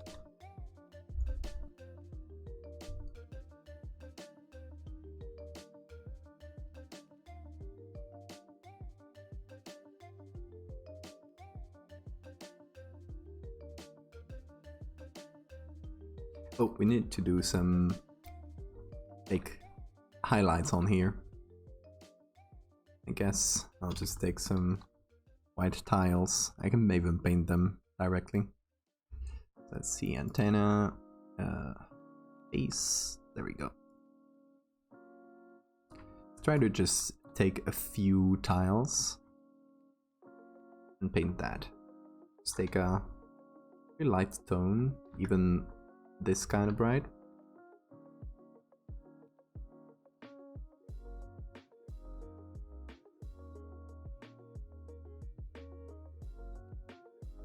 That doesn't look too good. Hang on, I'll do a few more. See if I can make it work.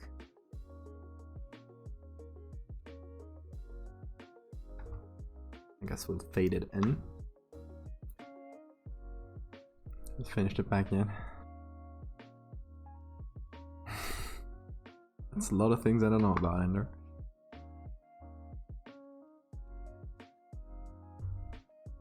Skinwalkers? What are skinwalkers?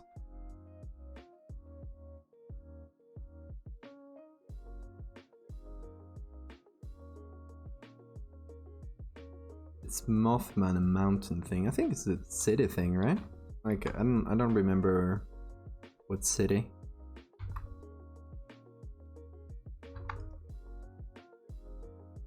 I think he appeared in a bridge or something. I'm not an expert on cryptids.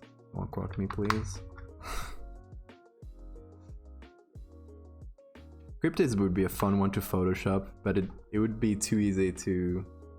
It's not bright enough. It would be too easy for people to just quickly misconstrue it as a real thing.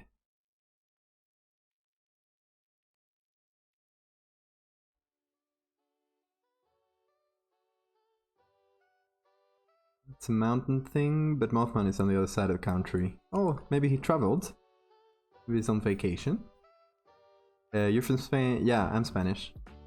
Yeah, I know, my accent sounds like all over the place.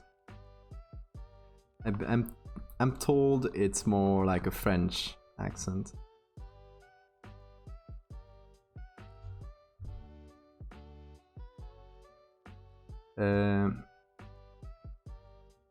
They're not supposed to talk about them much, not allowed to save a native name for them? Oh wow.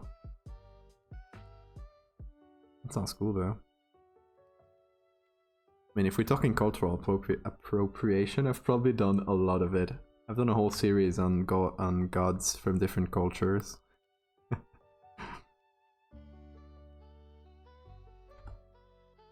This doesn't look good.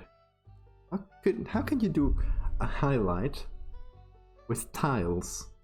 It's not easy, you guys. It's the real... It's not a real like point highlight. Maybe this one. You hate France. Must have some strong feelings about a country. What happened?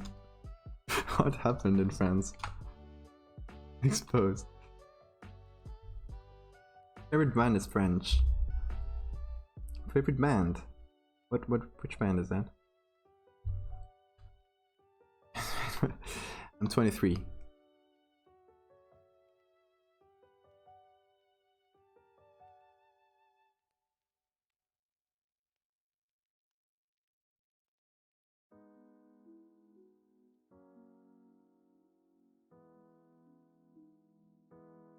And still money from Haiti and African countries that lost the money when slavery ended. Oh, we're getting colonialism. Yeah, I guess that's legit reasons then. Thought it was more of a personal thing. I will teach you Spanish accent. Where are you from?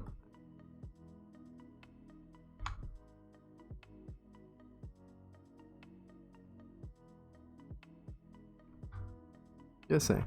Okay.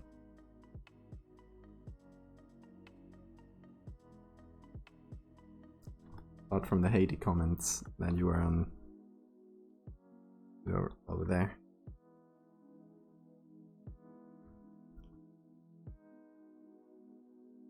There's no way I can make this look good.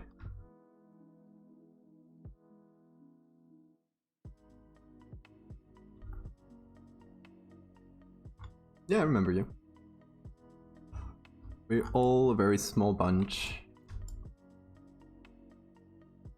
Okay, let's see. Did these people do any highlights? It's kind of hard to do, to be honest. Kind of here, actually. Yeah, there's some highlights. Yes, I guess kind of a highlight. And here too. Yeah, I guess they just did a... It's not really like faded in. There's a few tiles that are a different color, are much brighter. So I guess that's what we're gonna do. We're not gonna try to fade it in, like I'm doing.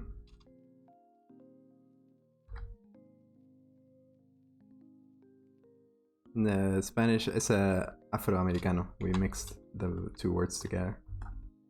Sounds cooler, in my opinion.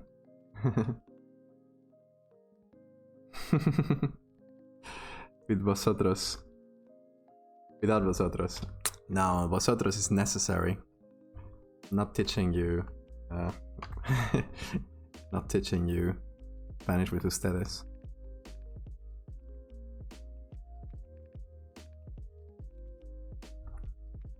Spanish called Sunset.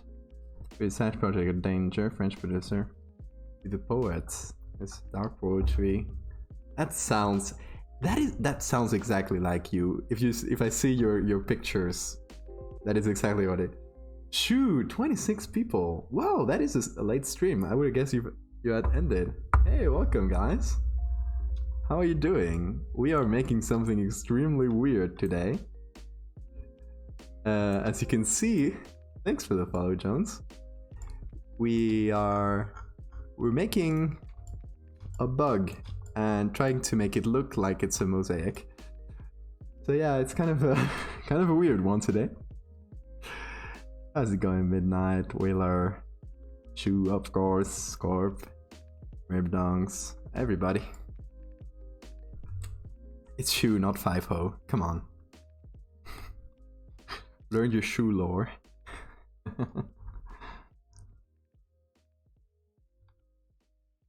Spanish restaurant, guys. Whoa, we're moving too fast. Okay, this was the original, by the way. It's so first I stitched together a few different, like, detailed pictures of the same mosaic. Then I removed the lion here, and now I'm changing it with a huge wasp.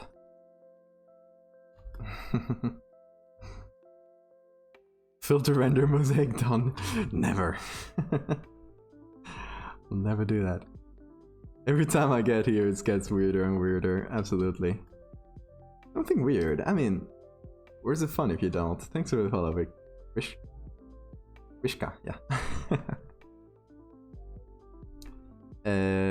It is a... Let's open the cute bug layer. This is a tarantula hawk wasp. It is one of the things that has the most painful sting in the world. It's apparently horribly painful. And it just looks like a demon wasp, and I love it, and I had to do something with it. Tarantula wasp, yeah. It gets weirder, it gets more interesting, exactly. So the wings here are like this because I did a hue saturation. But we'll do the orange wings, of course. We'll do some orange on the face too. But for the most part, it's just black and blue. That's why I'm doing that color. Very docile for a wasp, apparently. But you know how they lay their eggs and why they got the name tarantula wasp? Is they sting tarantulas. They get them paralyzed, and while their tarantulas are paralyzed, they lay their eggs inside of the tarantula, and then they just leave, and they let the tarantula leave, but the eggs hatch inside, eat the tarantula from the inside out, and then just hatch out. It is the most heavy metal thing I've seen in my life.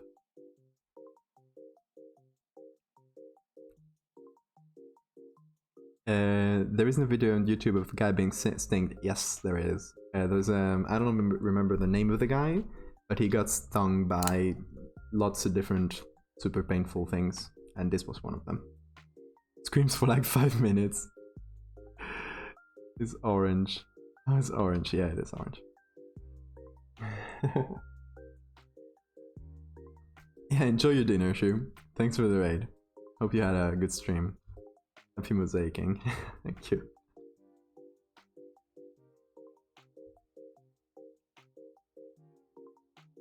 Okay, let's do the wings, which is the main part that we got left.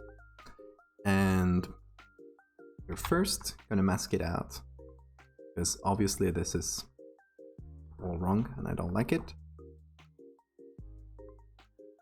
So we'll mask it out and do it in a separate like group of layers.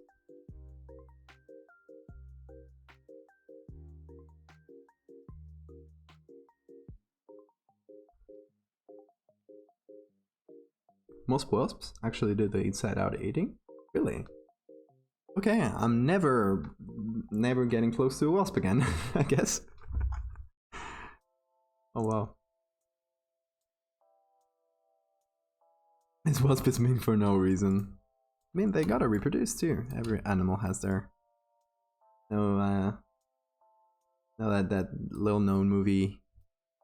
What's the name? Lion King? Circle of Life? That kind of thing. So I was thinking of doing... Oh, this bug. I was thinking of actually using this one, maybe. Not the right angle. But I was thinking of having the wings a bit more splayed out. Not like retracted. For the left one, we can do it like this and try to do the right one a bit more looking up. Okay, so we'll do cute bug, we'll merge it, get it on top here, and we'll just, if this goes on for a little while, I'll have to close and open Photoshop in a second, because this bug is very annoying. Not this bug, the bug where I pan and it just, oh, stopped. Okay, it stopped on its own, good.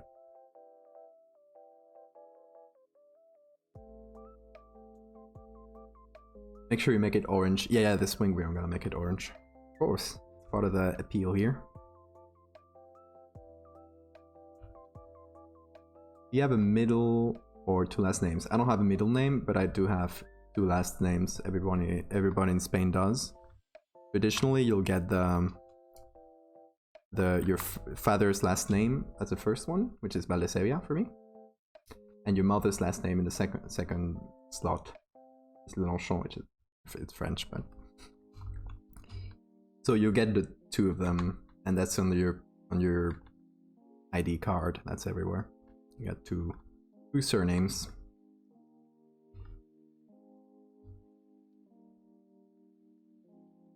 And and lately they change it, so now it's not like by default the father is the first one. Now you have to choose actively, like which one goes first, which I think is good.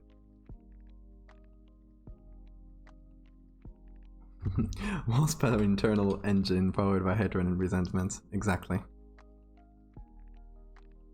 Okay, so on top of this, we'll see what textures we can use to make the wings here. I have an uncle called Eduardo. How about Dodo? You can do Val or Edu if you wanna. EDU.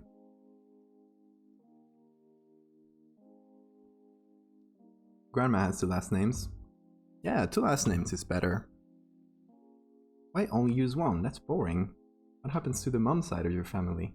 Does it just get deleted? No. I've been a doctor. You have a perfect standard to be an artist. Thank you. I hope that's enough to become an artist. I mean, doctors sort of financial security. Artists. If I could live out of being an artist, I wouldn't hesitate. Okay, let's see. What can we use as a base for the wings? That's kind of a hard one, actually. Here we have a lot of mosaics that I've taken from.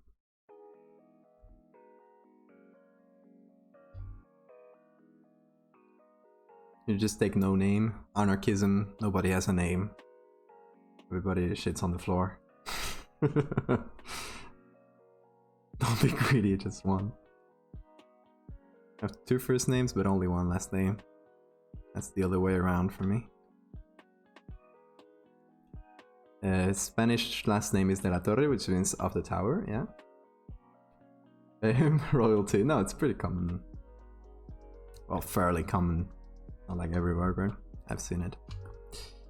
Okay, can we take any textures from here? I like this one because it has a lot of signatures, and I thought it would be cool for getting textures, but so far I haven't used it at all. So it's just nothing that could go well.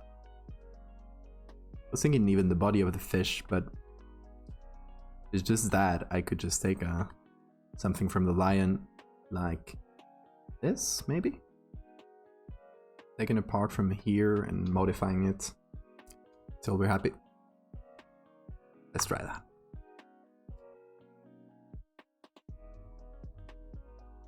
Here we have this.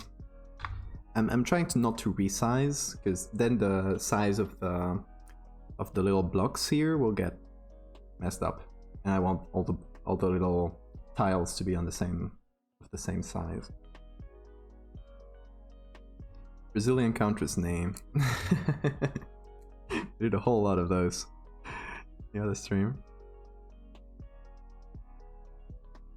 Germany, we are effective with our names. Really? Well, in most countries it's just 1 last name, right? The fish scale is texture, but there weren't any fish. Hang on.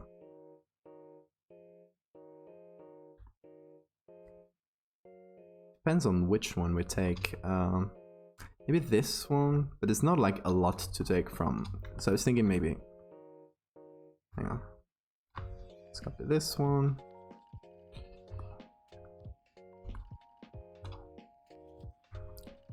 Just to check. And this one we can kind of resize, because I think it's a bit smaller, the tile size. Let's try to get it equal.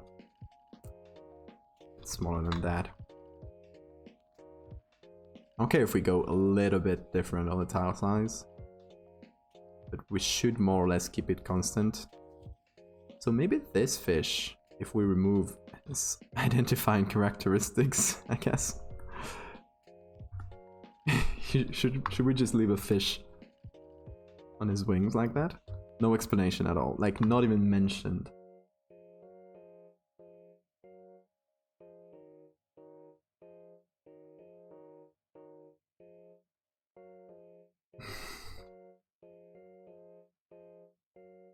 You have no secret names to mysteriously reveal? Exactly. Where's the fun without secret names?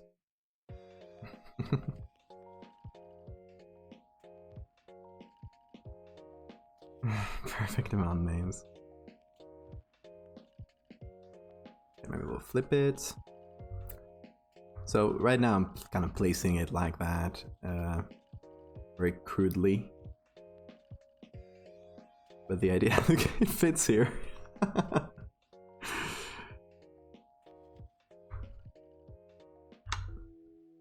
You know what we're gonna do? Since here it's kind of the two wings combined, and I don't really want to do that. We'll get rid of this one. And even though it's even the wrong wing, I don't care. This is a paint, this is art. It's not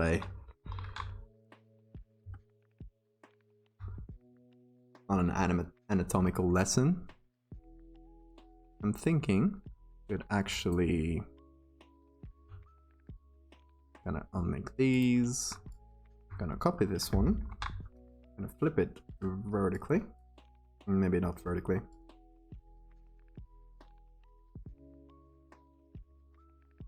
Yeah, we'll just leave it like that. What? It's moving on its own. Hey, that's a new bug. That's a new bug discovered. Yay! Every time I move it, it pans slightly. That's another one. Oh my god. Photoshop. Don't do this to me.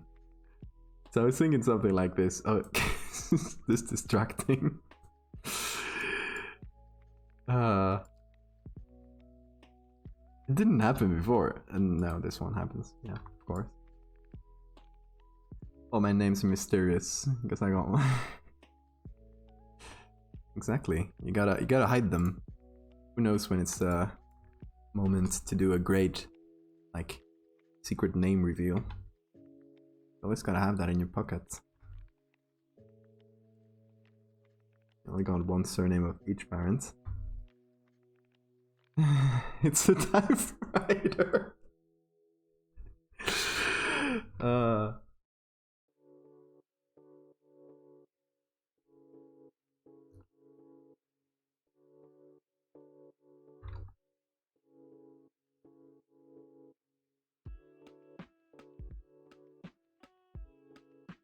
mean, at least we have fun with the bugs. It's not happening anymore. Yeah, it stopped. It said, okay, I already did the funny thing. I'll stop.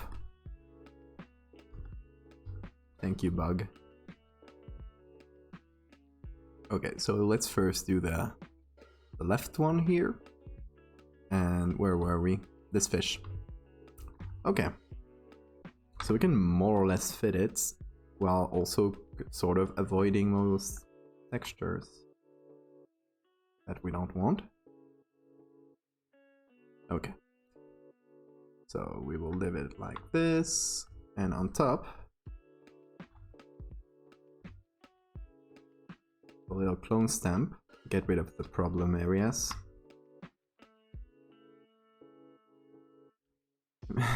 Push back every time. Ding. Why do you hate those? It's a... What did typewriters do to you? Like a fun antique at this point. It's nothing to hate. You're gonna be a doctor, get me some free appointments. I won't be a practicing doctor for quite a while though. What kind of doctor? I want to be a neurologist.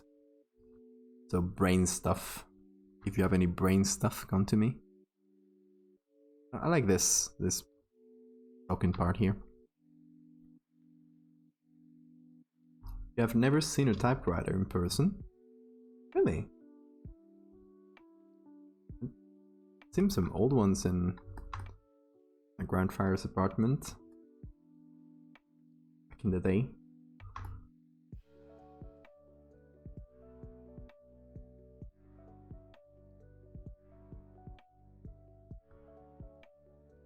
You need an endocrinologist. Sorry, I can't help you with that. It's actually one of the parts I know least about. So I'm sorry. Brain is fine mostly. No brain is completely fine.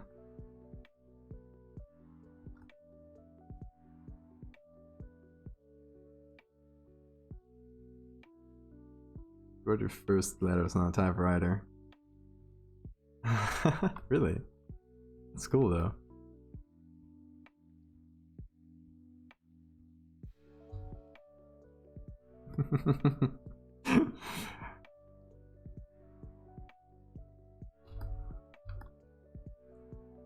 Not even in antique shops when I gotta look for old cameras and stuff. Really? Not even in an antique shop. That I can't believe. Oh, with the face, we need to get rid of the face, I guess. Although, okay, maybe tile size is a bit small. I did make it smaller.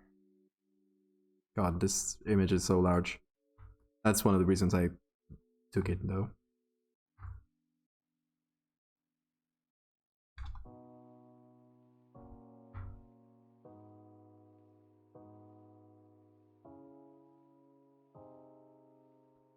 Yeah, it's pretty good. So this way we have a nice, like, textured base for our wing. Even though the tiles are maybe not the most visible, it's still fairly good.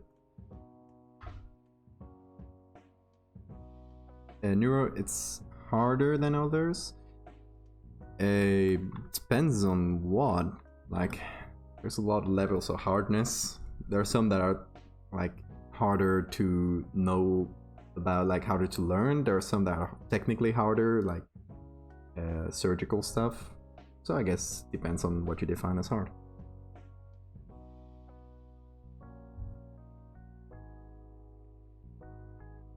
But it's, if you mean hard to get into, like to get a residency at, it is fairly hard. It's not the hardest, but it's out there. It's up there.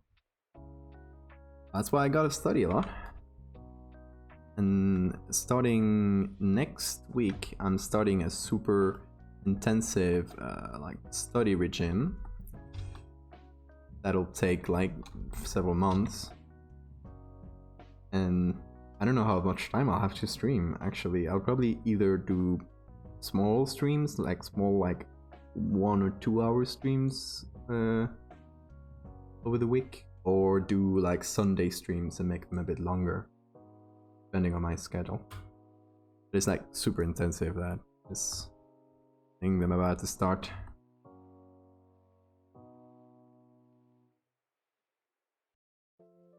Heart and brain are both hard. I mean, depends on, yeah, in general, cardiology is pretty sought after, and surgery in both cardio and neuro is pretty hard to get into too.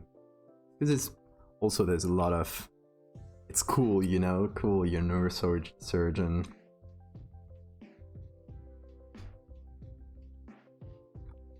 What is the hardest in Spain? Like, just talking about how to get into, to get a residency at, it is plastic surgery and dermatology, so skin stuff.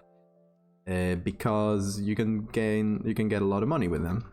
So it's more about the money than the difficulty or how cool they are. Because dermatology is not cool at all, but you get a lot of money and you don't have to work evenings. Pretty good. You did surgery on a grave. Okay, so first we're gonna change the color here. Gonna do colorize. Oh, hang on, you can't see that.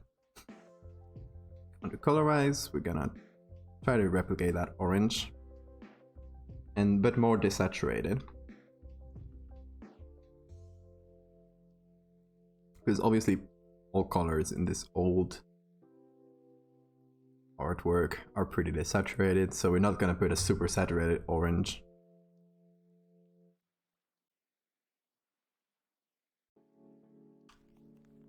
Let's go saturated, try to match it, and then desaturate. Thing like that. Be a bit more, just comparing to this. And actually, there's some pretty saturated reds. Like if we take, actually there's some, okay, there's some like super strong oranges right over there.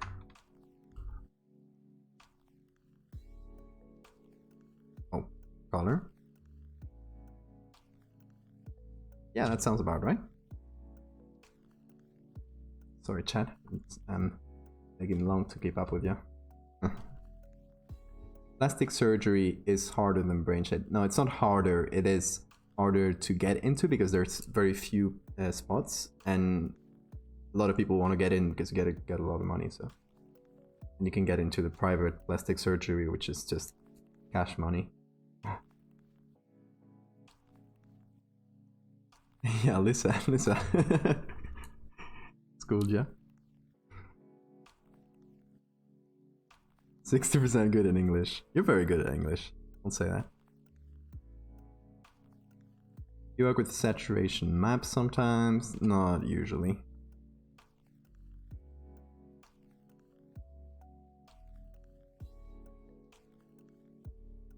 Well, doing plastic, so it's harder to get accepted because the market is overflooded, I guess, and this because it's very low.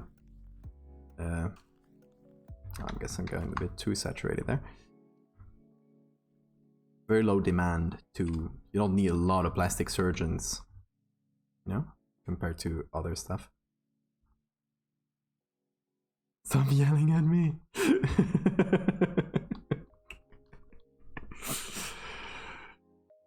Miller's getting assaulted.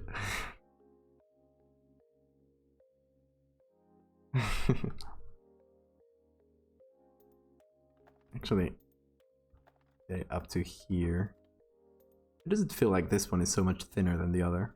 Maybe because I cut a bit of it, but I didn't yell. You were yelling.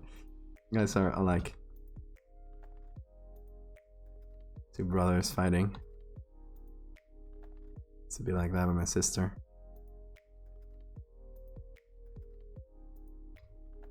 No, she's dead. No. She's in Japan. So I don't get to yell at her that much. Okay,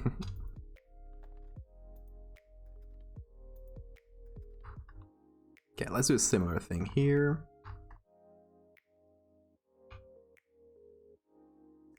We will need to obviously get rid of the cracks and stuff. Be a bit too much to have the exact same cracks in the two of them, right? Let's not do that. Actually a bit higher up so we don't get the same textures. I don't mind that this one is a bit darker. We get a little bit of eye there. Cute.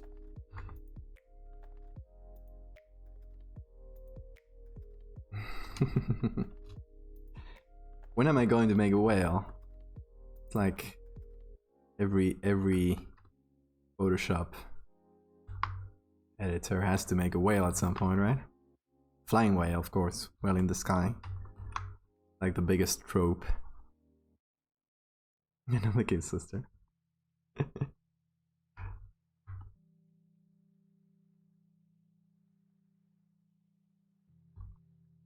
Yeah, you guys, if you do photography or any kind of art, you can happily self-promote here. I love looking at what you guys do.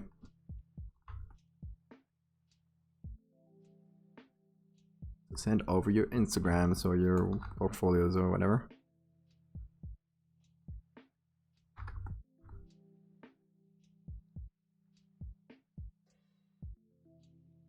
Should we leave the eye there? Peeking. Whale on the moon. And the huge moon, of course, like super fake huge. And globe in the universe, and the whales in space, and we're seeing it through a phone that it's like kind of coming out of the phone with cool effects and like super saturated colors. That's Instagram for you.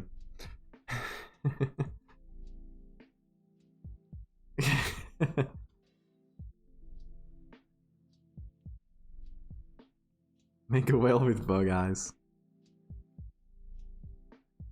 I mean, we kind of did a thing with a whale recently. We took it and we removed it, and then we put a bug in this place. If you haven't seen it, what we did. Used to be a Used to be a big old whale there. So we've done our whale stuff. Oh, what happened there? Your order.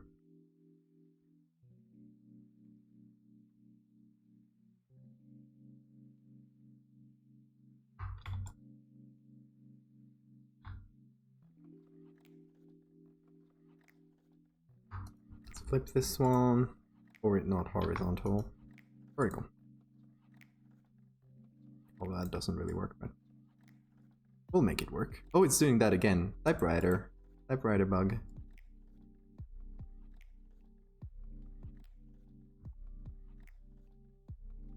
Oh, there it is.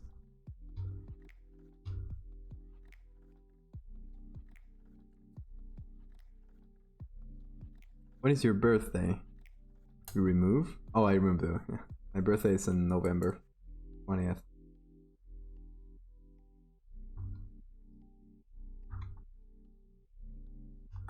Is it hard to study medicine in Spain? Germany, you need best grades.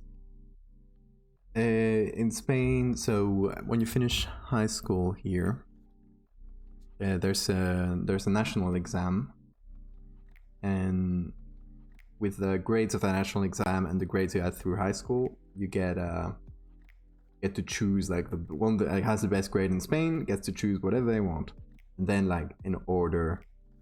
So if you're the first one in Spain, you get to go wherever. And it's kind of confusing because those grades are over 14. I don't know why they chose 14 for the best mark, but in any case, you need to get into medicine about 12 and a half. So you need to have pretty good grades. I don't know, translate that to 100.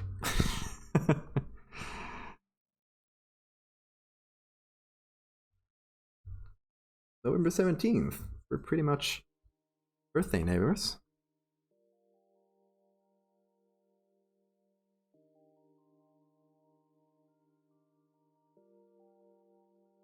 Do a little bit fashion. You're older.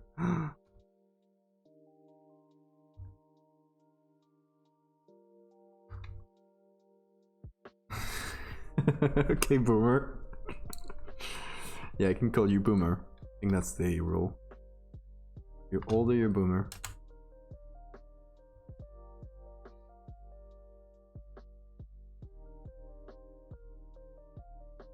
Easier in East Europe countries. So do people in Germany go to Eastern European countries to study medicine? Is that a thing?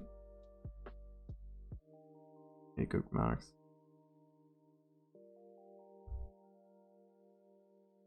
I want to be a doctor. Responsibility would kill me. And don't get me wrong. I'm getting into medicine because I want to be a researcher, mostly. More than a doctor. I mean, if I practice medicine, it's a side thing to, like, mix it together with research to gain a little bit of money, because in Spain there's no money for researchers. That's kind of one of the reasons. But I mostly want to do science. It's my calling, guys.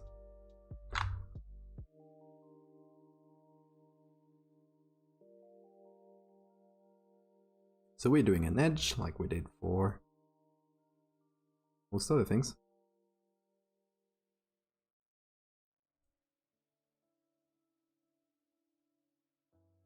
West Germany, I was saying East is less educated. Yeah, I mean, still a divide,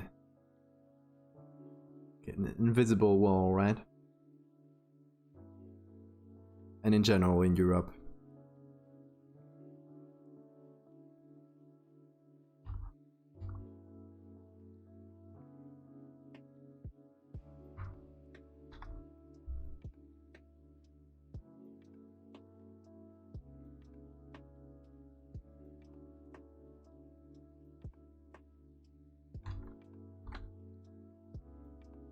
You can plan from being right next to Germany. It's a bit further. bit further.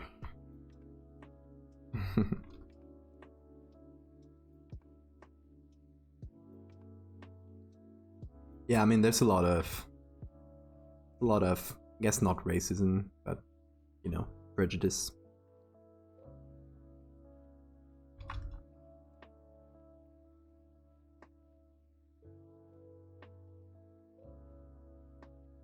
Do you have do we have any Eastern European people here to represent? I think Mihad is I don't remember the country, but I think it's Eastern European. Correct me if I'm wrong though.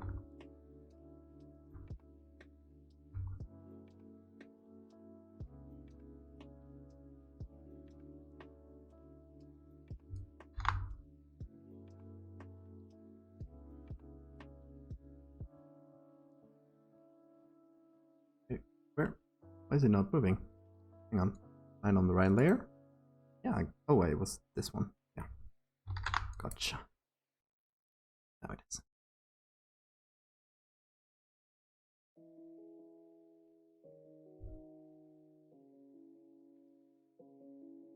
So do you play soccer? Wow, that is a big prejudice. Just because I'm Spanish, I gotta play soccer. Okay, okay, I get what you're saying. I'm kidding. No, I don't play soccer. And I'm like, I've always been very bad at it, and since they never wanted to pick me in to play with them in school, I never really learned how to play soccer. And I'm not really into it, to be honest. I was a nerd guy. I was a nerdy guy that was into video games while everyone was playing soccer. Oh, these are very symmetrical, right? We need a, you know, makeover. Hang on, merge that. We'll do a little clone stamping to get rid of those little holes and problems.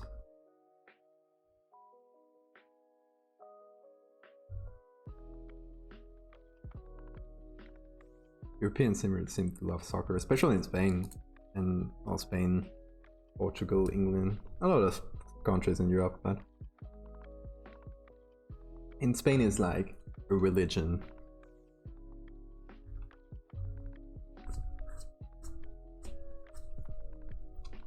And they win a lot in Spain. Well, it's been a while since they've won anything. Yeah, oh, we got Willer here. It's also religion over there. All Europe goes. All of Europe likes soccer. Depends on the country.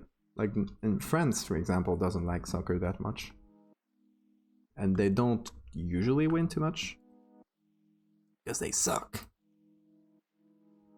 Kidding. How are your friends?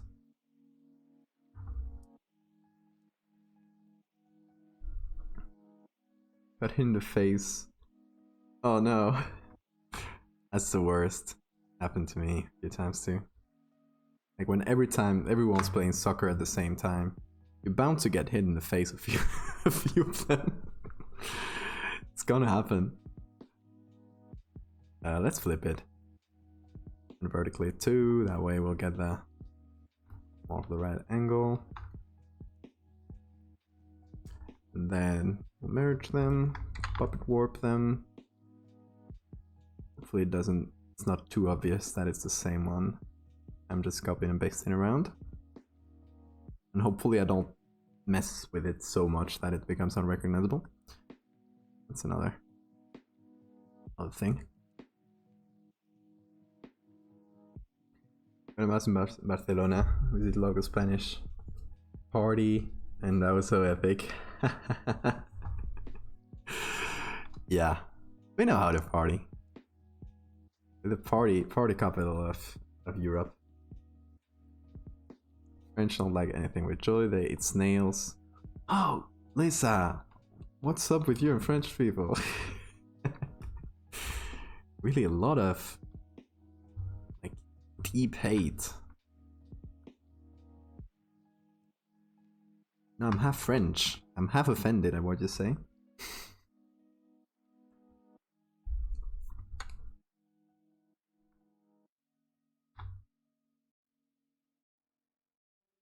Also afraid. Yeah. It's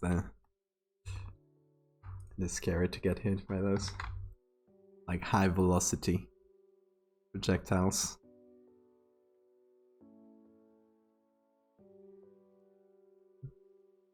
Never broke my nose at least. Yeah, that's true.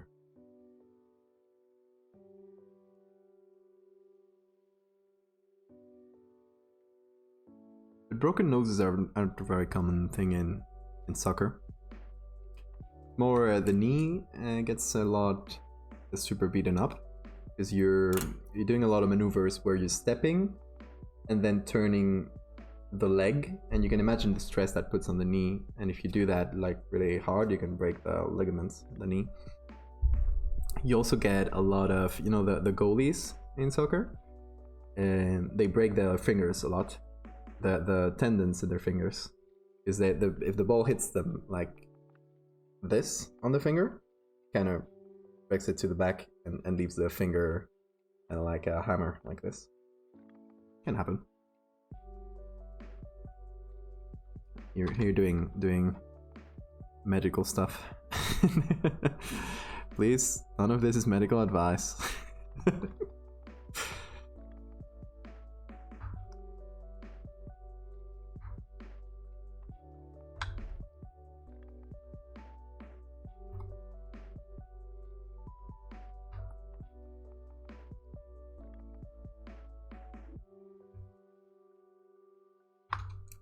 Ouch. Torn ACL. Yeah, that's the one. It's a very common one. The one I meant with the knee.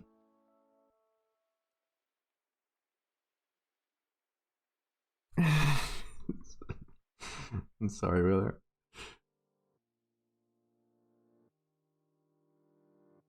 Toenails fall off and shit. Oof, that happened to me as a kid a few times. That's a bad one. Germans party a lot in Spain. I've heard of that. I don't know where it's. Yeah.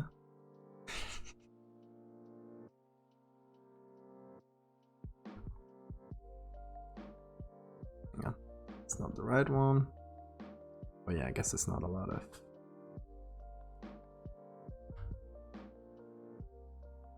Just gotta fill this and empty that.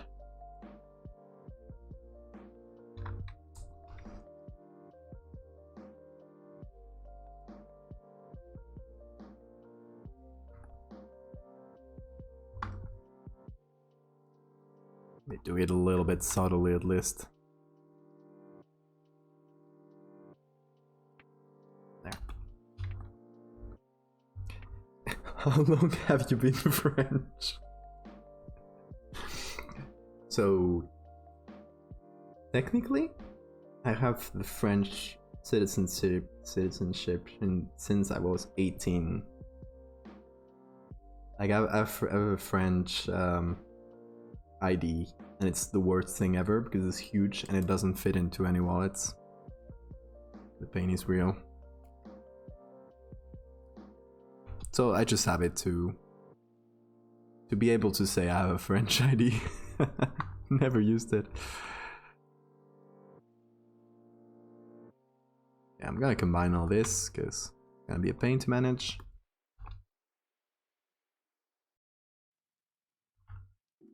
Do a little bit of clone stamping. Someone says something about broken bones. Oh, then I'm sorry you're here. There was a lot of broken stuff talk right now.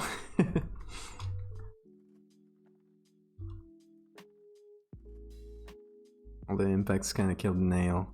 So it was like a stress thing, not a broken in a. Because I got my nail when I was a kid. It was like I think it was finger. I don't remember, but it got caught in a door while someone slammed it, and my nail fell off. And I remember that as super painful. I was a kid. I don't know. I was like 6 or 7.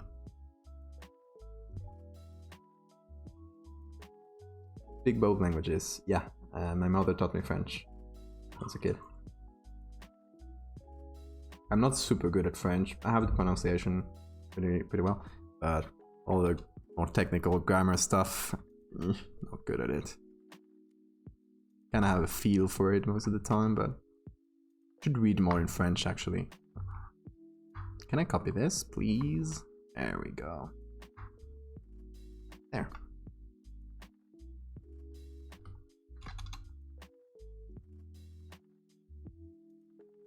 Voulez-vous coucher avec moi ce soir?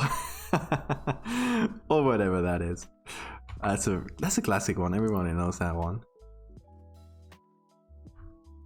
That's probably the most common thing you get asked to say when you say you speak French. And usually in Spanish they'll say it in the worst accent, and it's very funny. Voulez-vous coucher avec moi?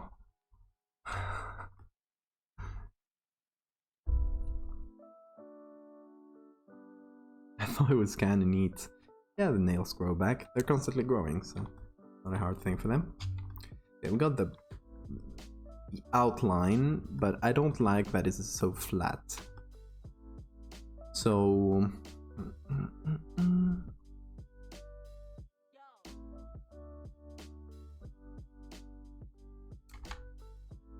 I know I said I wasn't gonna do any like fake shadows or like overlay stuff.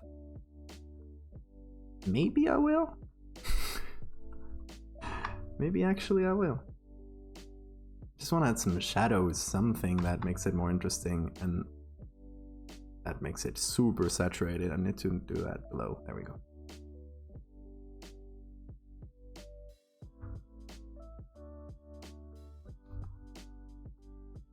Swiss French friend when I was younger. They say oh putain, yeah, classic. And you know the oh la la, the classic like oh classic French stereotype. No, it's super common. Everybody says oh la la, ooh la la la la. It's super common. People always find that funny when you tell them about it. Yeah, everybody says ooh la la. Learn Arabic instead. And how is it going with the French, Blip? Trying to remember the genders of objects. Yeah, and you know what's more frustrating if you know Spanish? Because many times the genders are the same, but many other times they're not. So you pretty much have to relearn them. Esperanto. Yeah, that language nobody speaks. Would have been cool, but there's nobody didn't catch on. Yeah, Lisa is very French hater.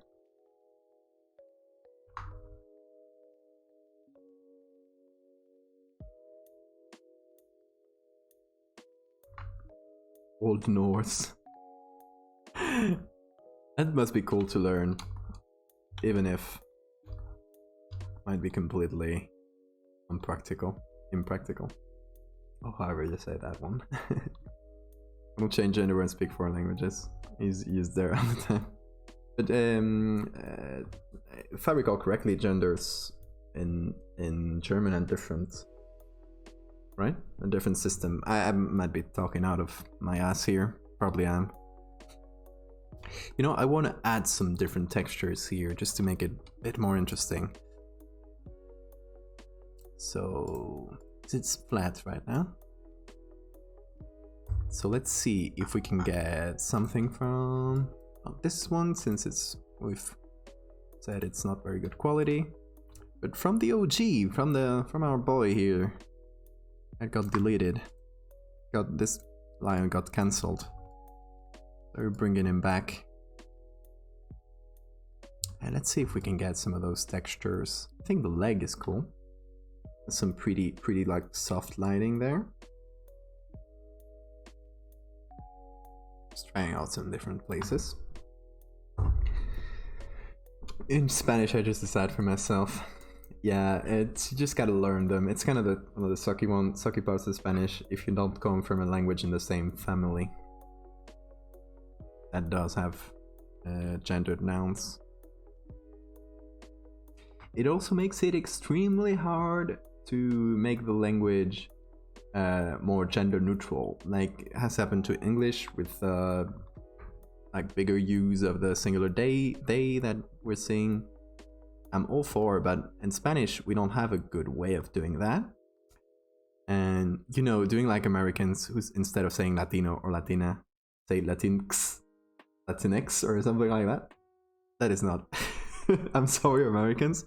That is not an acceptable one. It sounds horrible. But yeah, there's been like a few different attempts. None of them really stuck.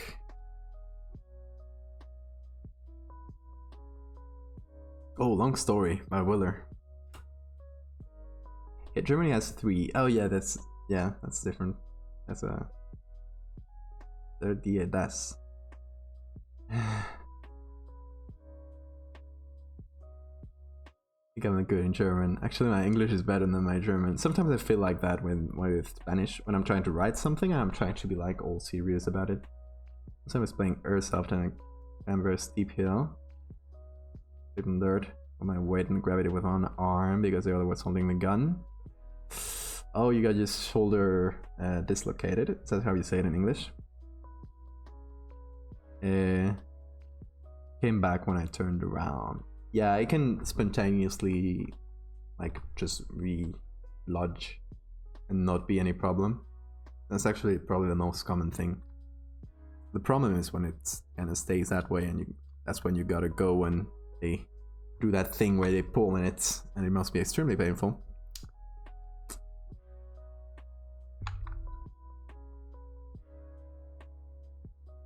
So I don't know if you all know about this, but is German gender and language similar to Swedish? Because I know like very basic Swedish, but just to say if it's similar.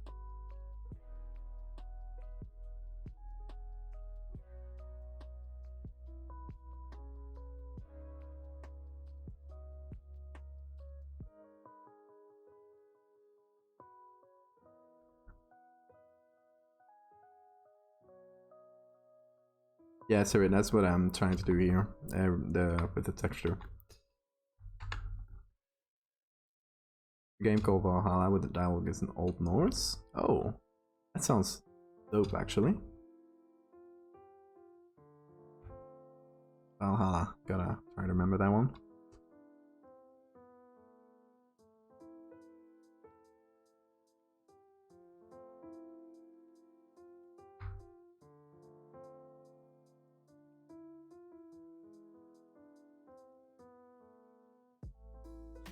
Germans who speak Deutsch?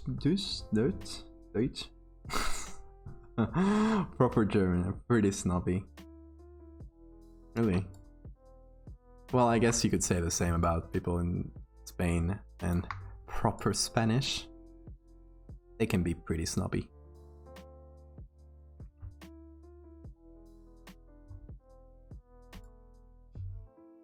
Ask the Austrians, maybe they can do that. Do they speak like more proper old German in Austria? You know about that?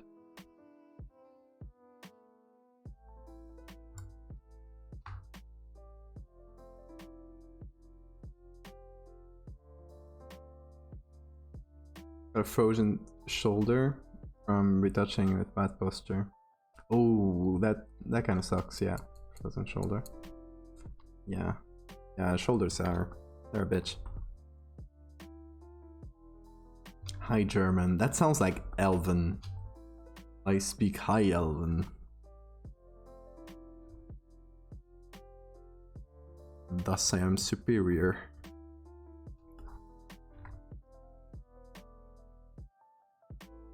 That's pretty good.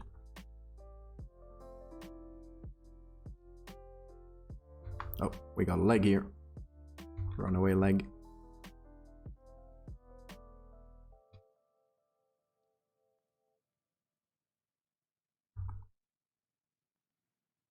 And you might be thinking, why don't I flatten this to make it into a much smaller layer? Well, because I wanna mess with it still, make it larger, try to make it fit this wings. That's the reason.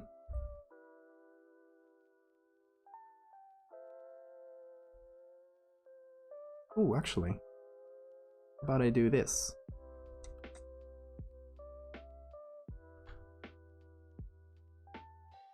I use the already existing lines to make a little texture on the wing. That could be cool. I'll leave that.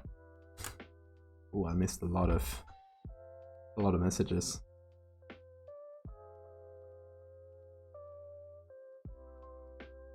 Austrians speak more of a groovy German. I wanna know the difference. My only real contact with German is Dark, the show on Netflix. It's a very good show, by the way. Go watch it if you haven't. But I really like how it sounds. I like the sound of German, at least from that show. I don't know if it's some sort of, it's just like most common one or more like hip German, but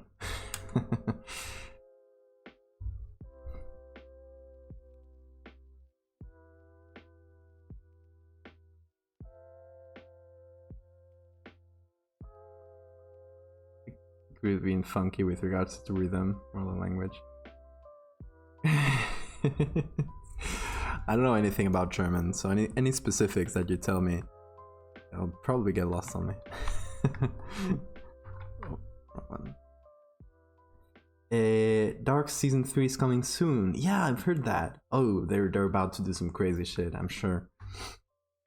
I really like that show, like, honestly. One of the best things to come out of Netflix.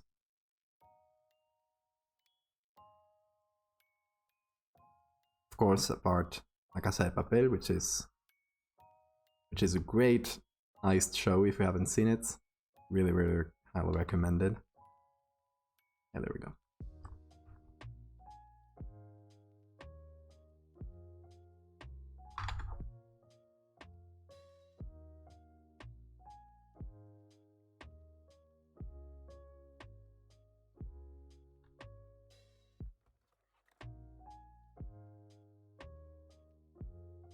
Mat was too higher in the keyboard.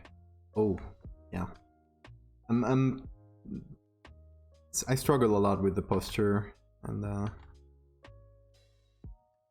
should have a posture check so people can berate me on Twitch about my really bad posture.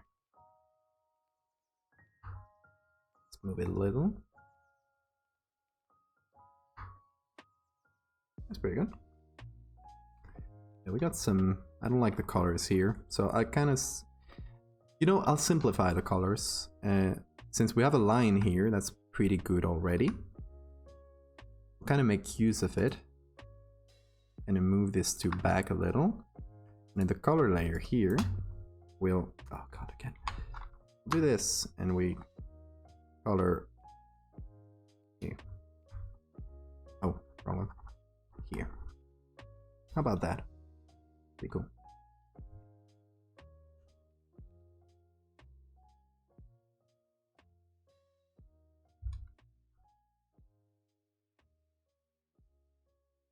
Very huge 2 weeks retouching for a fashion photographer.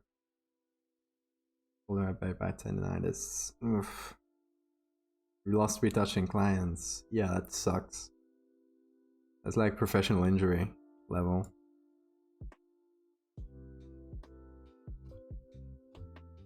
Baby Astor in Germany, and he'll be able to talk to everybody. I mean, a baby won't be able to talk to anybody. So that's what babies do. Maybe they'll say mom and dad to everybody, but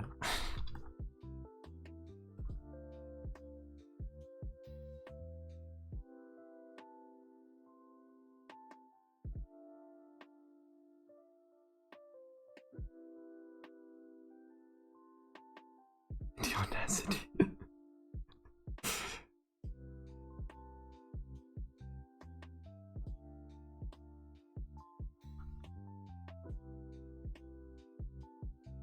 I'm in 5.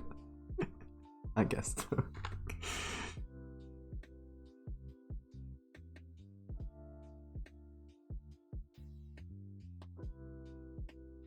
Also, don't hate me, you guys, but I have no idea about German regions. No Bavaria. Yeah, Swabia, I've heard of it, but I wouldn't be able to place them. I'm extremely bad at that. But I'll let you guys do the same for Spain. You'll see, it's not easy. Spain has a fucked up region system, so that also makes it a bit harder.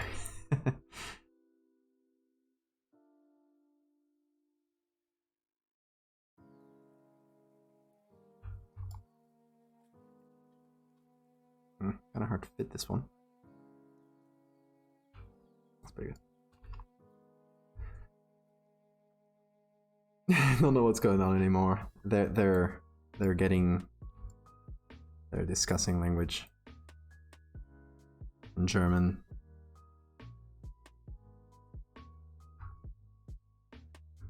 Getting very angry in German. I'm kidding.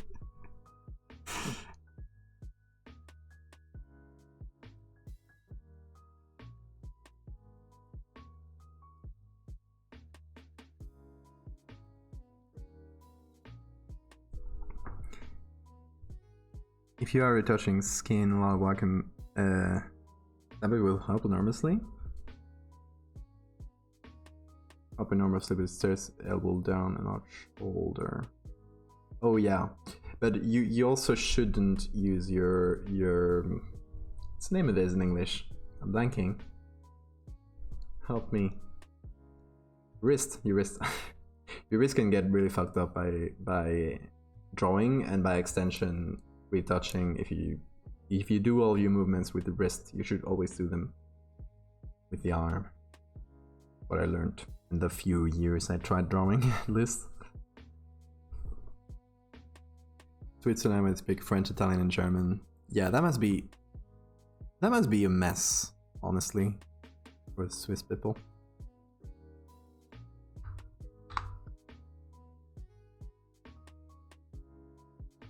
I want to end this in a sharp corner, if possible.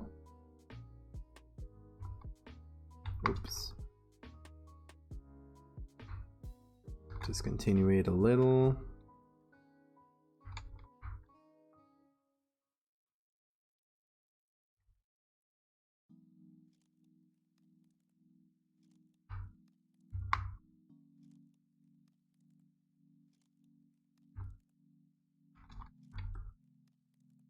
That's pretty alright.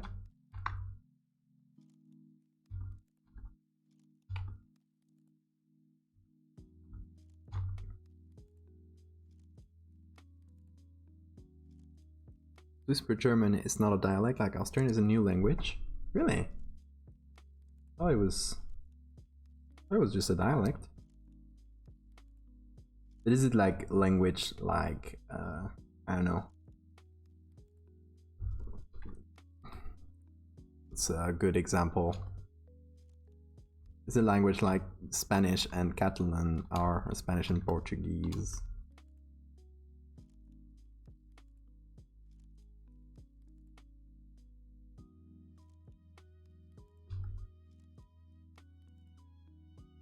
Luxembourg speaks a ton of things. I actually got family in Luxembourg, and they all speak 4 languages because they're just around everything. So they all speak French, German, Luxembourgese. I think that's like a Germanish thingy, and English.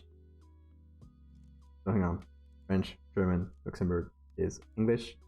And some of them speak Spanish, so some of them speak 5 languages. Just by getting exposed to them, it's crazy. It is insane.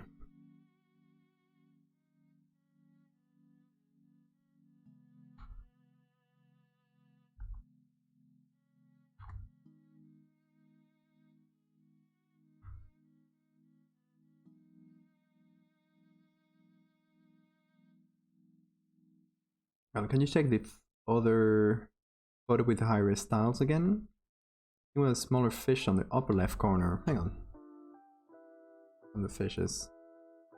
Small fish on the upper corner has a decent texture to replicate a wing. Which one of them do you mean? Upper left? This one is pretty broken though.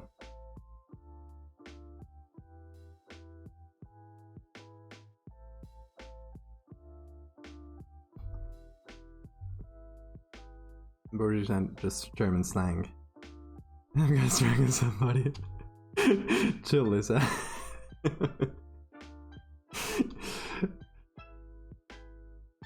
Go for some food. Go for some snacks. This one. With the dotty texture. I feel like with these ones though, at least in the bright parts, it's kind of hard to distinguish the tiles. And it looks more blurry than anything, and the dark parts are better. But even if it's pretty high res, this picture. Just a lot of pixels, but very noisy too. So I don't know if I'll really be able to use this. We got some pretty good like variety with this, and it also comes from the same Mosaic with it, which is always a good point.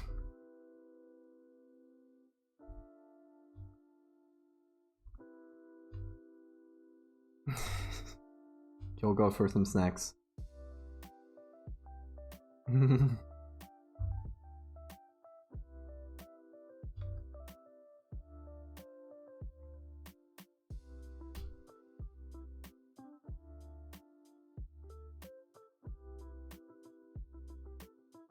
I was right this whole time.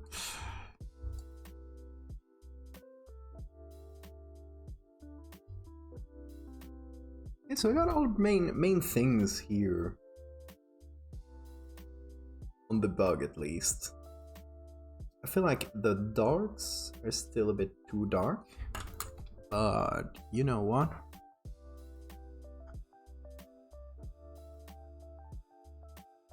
We're gonna take everything. And I mean everything. All this bunch of ridiculous layers. Should I remove these? No, it adds a little bit of texture. Okay. Group them up. Call it bug. Oh. Ah, now it's all a single layer. Beautiful. We can still edit stuff. No worries, but I like to have this, have a base, have something more concrete to work on, especially since we've been working on so many tiny textures and combining them and all that.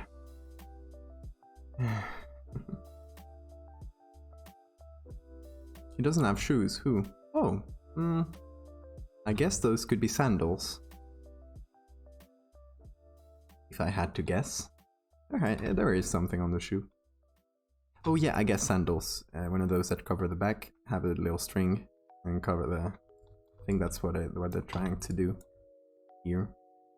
Same for this guy, I think. I guess. Chanclas, yeah. They're chanclas.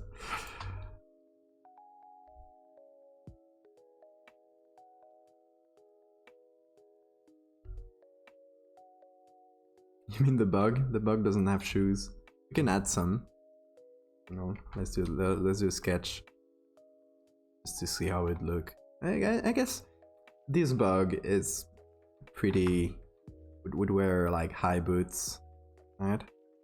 Like Doc Martens. These look more like clown shoes, to be honest. But there we go. Oh, this look like socks. Could be wearing just socks.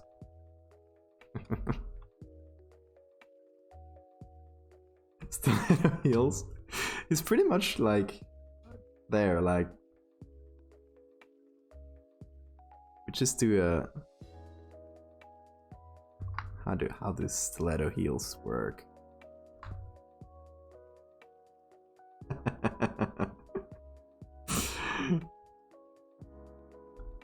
pretty close. The video is the best accent video.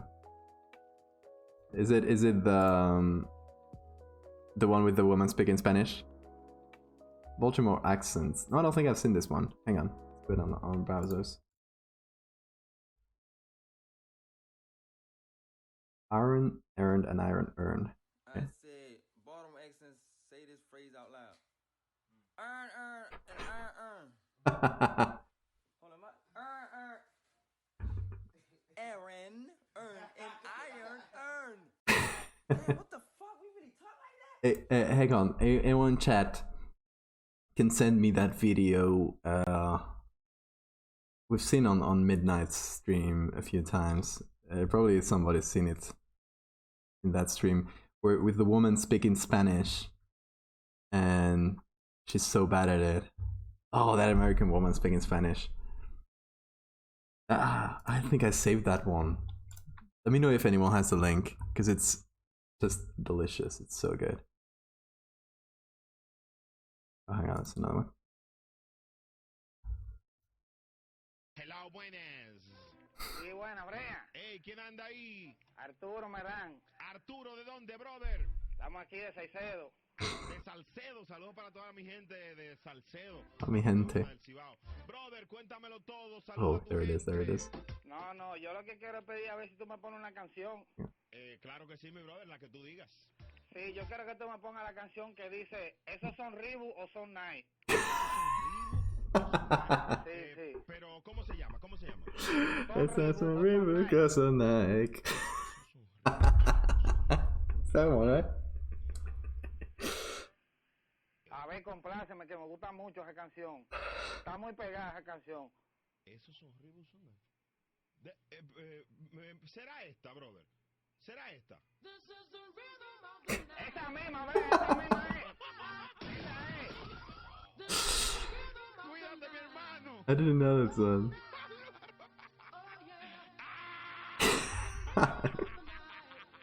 That's very good.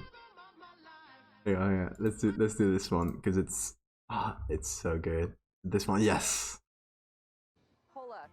Recuerden que si van a tener un paseo campestre o un brincolín para celebrar alguna ocasión especial, como el 5 de mayo a quinceañeras, usted necesita un permiso Lelo. Los brincolines y los permisos van juntos como el arroz y los frijoles. El Rose, the Los Frijoles. I love it.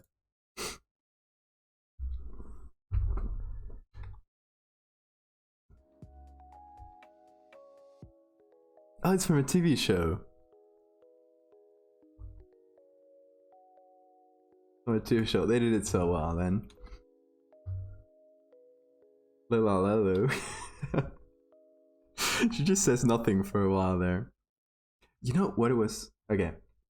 My reflex right now, what I was about to do without even thinking about it, was this. I was about to do some shadows. You know, this is what a tired mind does to you. It's just there, you know? Just hanging out. We made him 3D with this one simple step. She said frijoles. I guess, yeah, in the Mexican accent, yeah, frijoles. In Spanish, in Spain Spanish, we would say frijoles with a ch, which is a very ugly sound, but very Spanish too. Okay, so we got this. God, this took long, but oh, we are having some little oopsies. Nobody's seen anything. No, nobody's seen anything. Oh, no, that's not an oopsie. So we can still move this around a little bit, make it fit. I kind of didn't want to cover either the plant or the tree, but I think it's gonna have to happen anyway, because And then 911 is about dump cups. Ender, you're back from your Minecraft Odyssey. You're alive. I can ask a question about a problem in my work by throwing a screenshot link. Yeah, sure thing. Let me know.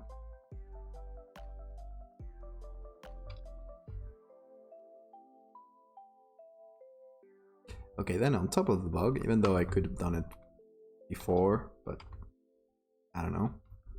I wanted to do the shine. The shiny eye.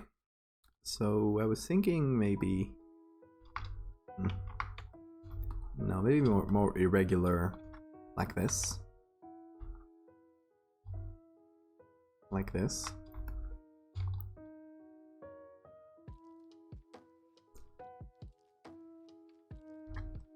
And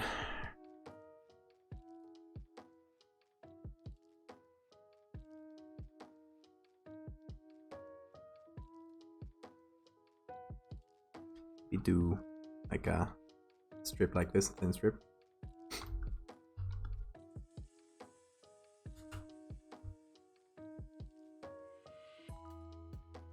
Holy shit, it's 3 AM. Oh shit, yeah. Yo, I've been distracting me and I didn't even notice. Oh, hang on. I didn't see that link.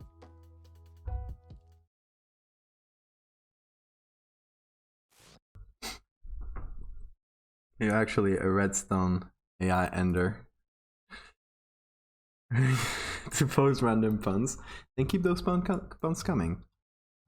What are you waiting for? Discussing the German language and its beautiful intricacies.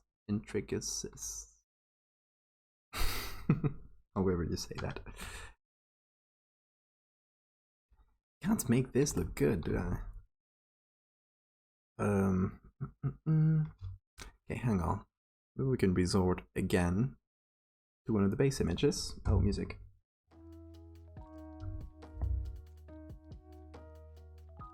Let me see that. Get a picture on top of the letter.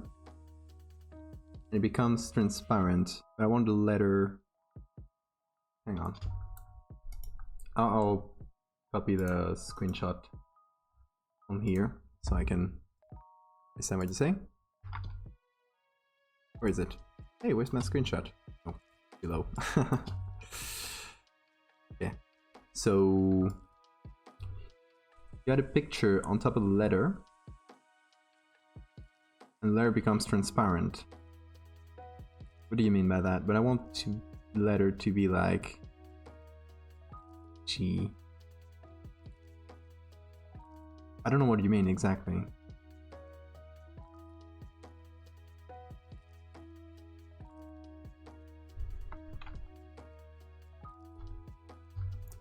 I mean, you want the letter to be more readable as a G while still having the picture on top.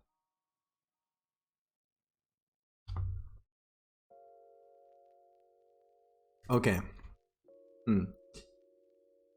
Yeah, you want to make the letters more visible, right?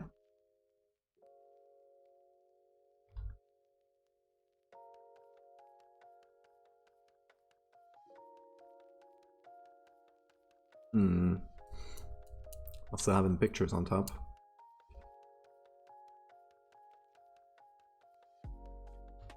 I guess it really depends on the picture. Well, first, against the white background, it's going to be hard to see the, like for example here, it's going to be hard to see because there's it's a white background. So changing the background color first thing will probably make it more noticeable. But then if you wanna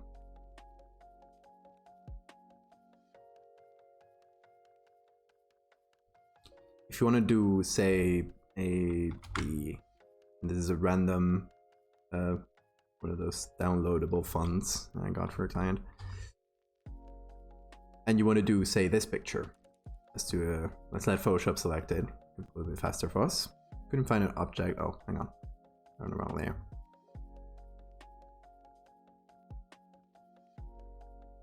Okay.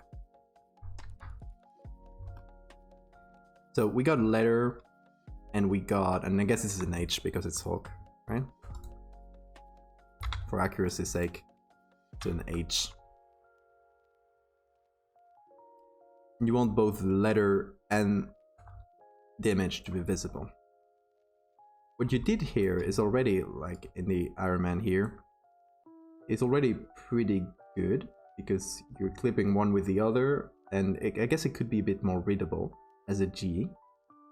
Because you have this that makes it read as a G, but it's a little bit hard. So first thing, if you do Alt and you click in between layers, you clip one layer to the other. And now you can move the layer and it'll just be on top like this.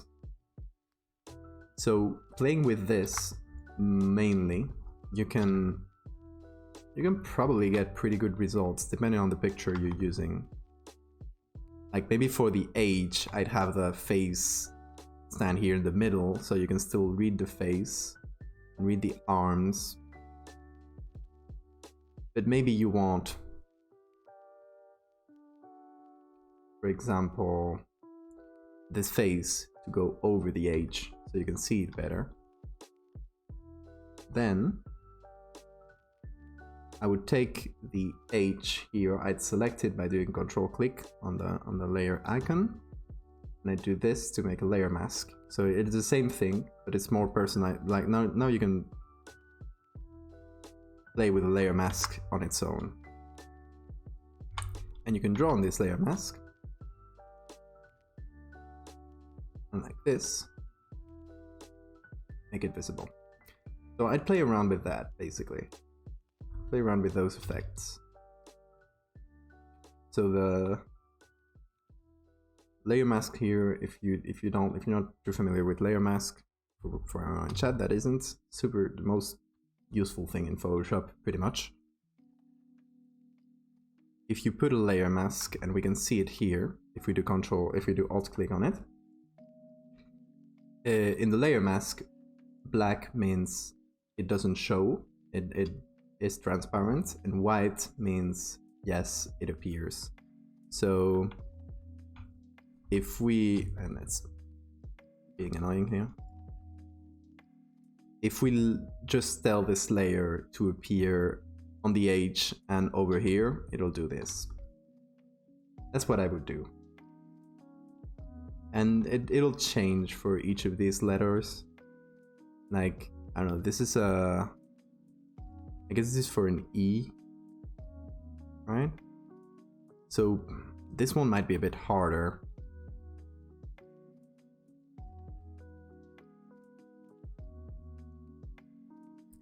So we can try.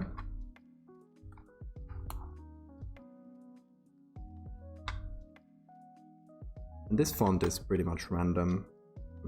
Just chose it because it's the one I had.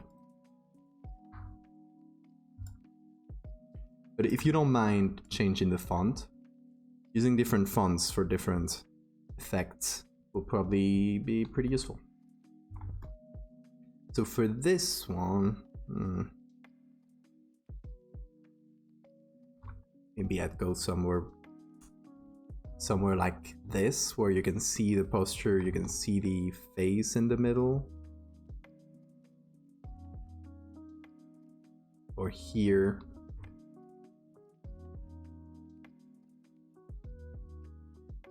I think it's mostly a case-by-case thing. Let's do the same thing as we did with Hulk and say let the face show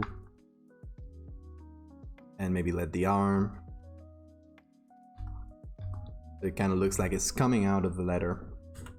I don't know, that's all I can give you for that. If you need anything more specific, or if I didn't really understand what you were asking, let me know.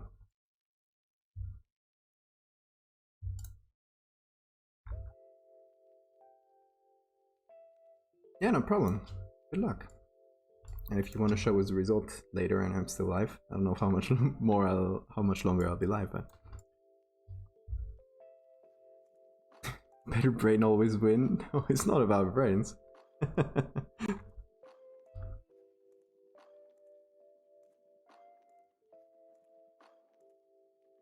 Okay, where were we at? We were... Oh, highlights on the eye. God damn, this is gonna kill me. This is a hard one to get looking right. Thank you for the follow, by the way. Let me know if I can help you with anything else. I'm always happy to.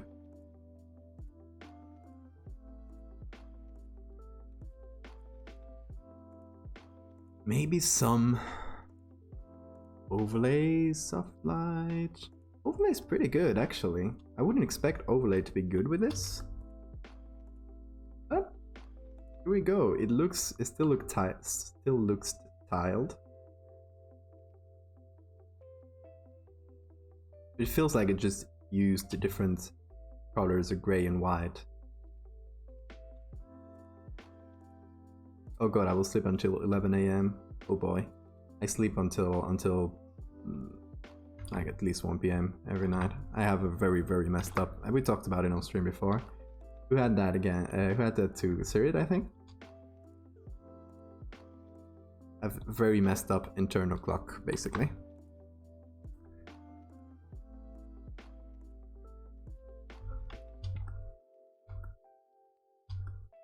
Yeah. Those that don't know, I have something called DSPD, or delayed sleep phase disorder, which means my internal circadian rhythm, my internal like body, your body has a 24-hour clock. Well, my body is like as if it had a 28 or 29-hour clock. So that means your rhythms get like super late, like a night owl, but extreme. That's the way to explain it. And in practical life, it's as if you were living in jet lag all the time. So when I'm on quarantine, like right now, or I don't have anything to do in the morning, I'll sleep until 1 PM easily. Retouch till 5:30 AM each day. Like me. We one and the same, mate. Super night owl gang.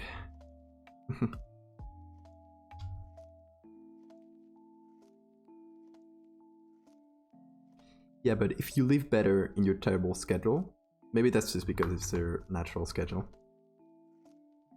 Just how it is. That's how I see it.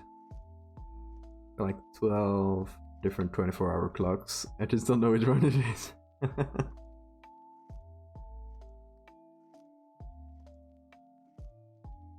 And over here, since it's more textured area and not the tiles are not as visible, and I'm gonna do a more traditional shadow. And maybe I'll paint it on like more splotchy.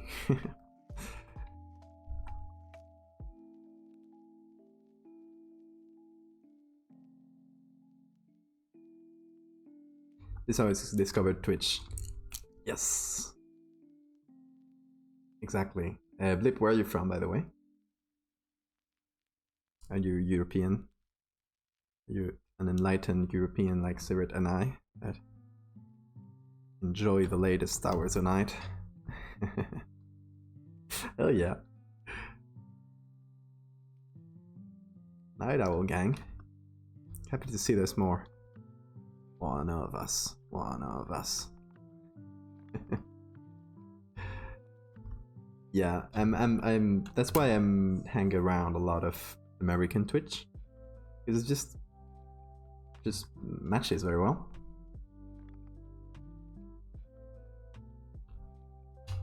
You also mess with your rhythm. Yeah, I mean, it's 3 AM and you didn't even notice, so I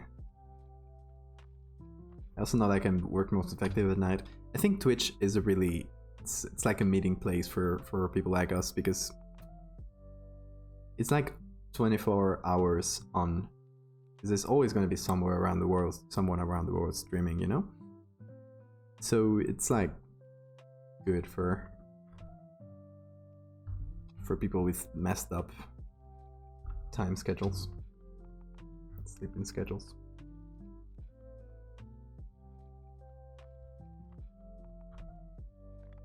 You're fixing some edges, doing some pretty. Oh, that's the wrong one. Basic things. Let's go with a little bit less hardness. Less. There's some pretty bad edges.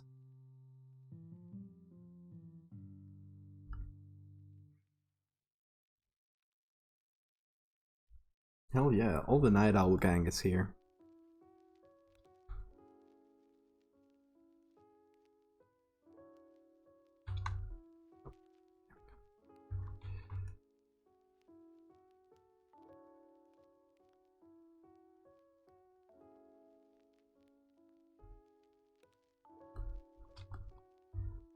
I think I wrote my practice biology stuff for final exam in 6 nights.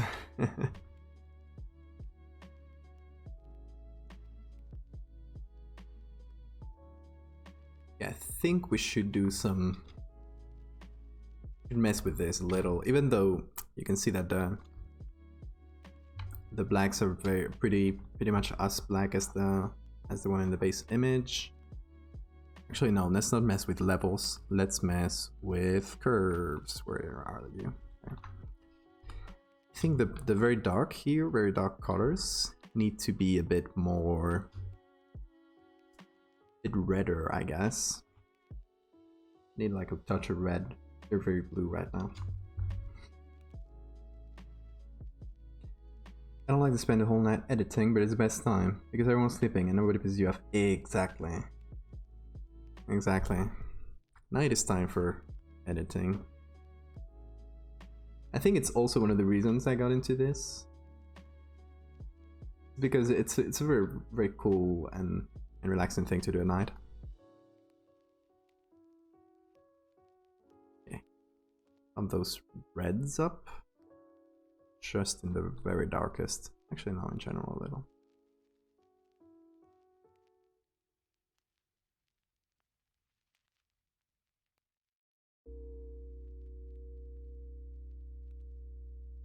That is already better. That's already better, I think. Right one, it's not. Let's also go for a little bit of yellow there.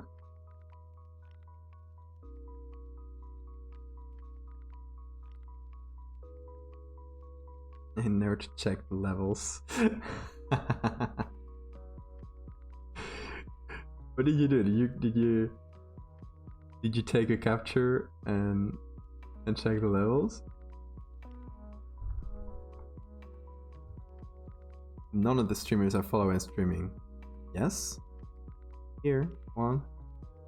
Oh, you mean at night, not right now, right? Nothing makes me stop editing. Yes. I love that you did that. That's great, actually. Oh, I'm liking this way more. You got a little bit of those brownish darks. Brown, yeah, brownish, yellowish.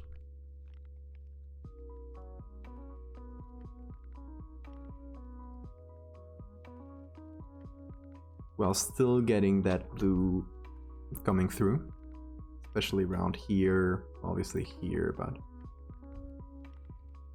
maybe I should desaturate the wings a little, even though there is an orange that is as saturated. Maybe in some areas, maybe I should kind of patch it. Do it in patches, I mean. Imagine following Valdevia. What's this guy even? The hell is he doing? Been doing a mosaic for 5 hours. I mean, okay, just so far, not finished, but I think it's looking pretty cool. This is not something I'm used to doing at all. But I think it goes pretty well into the whole narrative I'm doing in the whole like world. Just like make it clear that it's something that's been happening since ancient time. I think so far I'm pretty happy with this weird experimental thingy. Gonna do a color layer. Hey, you got yourself a penguin. Enjoy it. One day we'll have more emotes.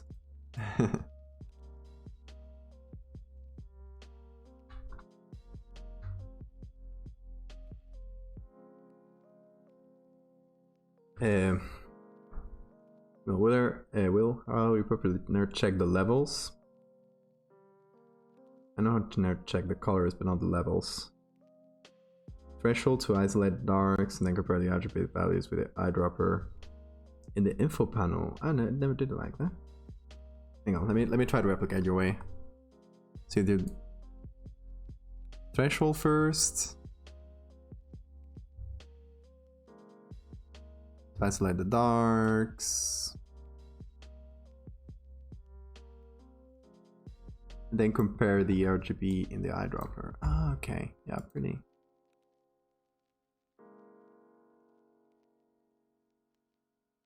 I guess you got it. Yeah.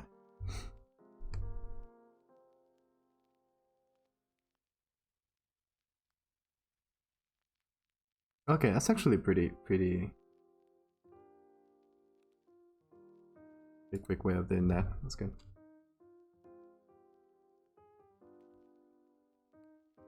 You should consider that one emote is a bug. That's actually good. Once we get an emote slot, I mean, so far we basically have the eye emote. Then we got these other two, which are the ones I just put into the higher slots. The golden one is just a version of the normal one, and the love one is an edit I did a while ago, which, if you haven't seen, this one. I basically just took that without any other adjustments and the water and anything, and put it as an emote. My eyes! Yeah, when it gets the threshold, it is very painful. Suddenly everything. Ah! You can see my face like getting burnt. Sorry, guys. I'll do the threshold thing though. It's a good one because you can do it visually pretty quickly too, just by doing this with the threshold. Doing this with the eyedropper and comparing it to the, and you can kind of visually approximate it.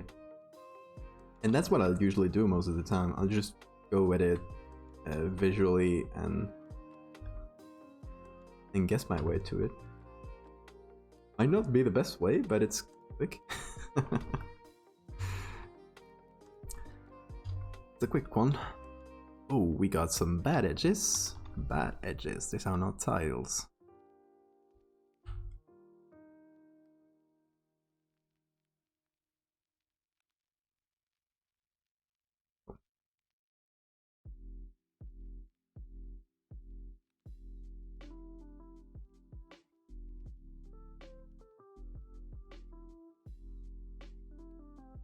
I mean, the edges don't have to be perfect. It's not like the edge of every tile here is perfect. It's pretty blurry overall, but still.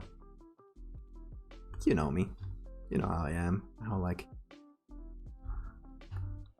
everything to be pretty perfect.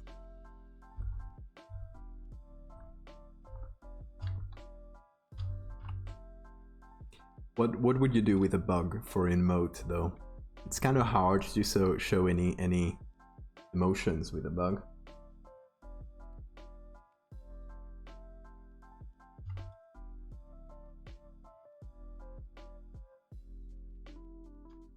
Like with the original. Yeah, how you do? This one is much cuter.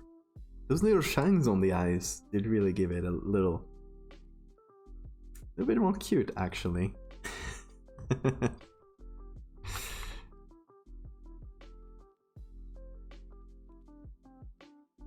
Know what we should do? Come on. That's what I was gonna do. No, little blush like this. maybe even a little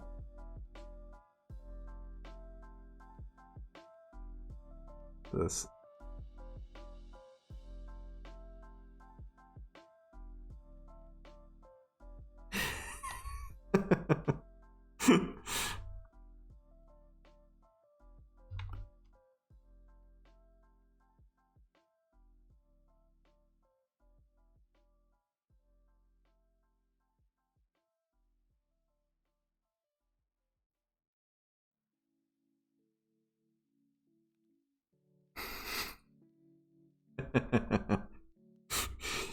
My masterpiece.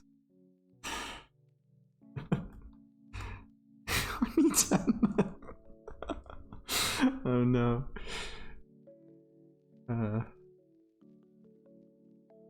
Yeah, it's kind of hard for emotes. I like the one I have with the high. I drew it myself, and it was. And I don't have a lot of experience drawing, admittedly, but because to do the gazelle's dead though, it needs like a very exaggerated dead face, like tongue coming out.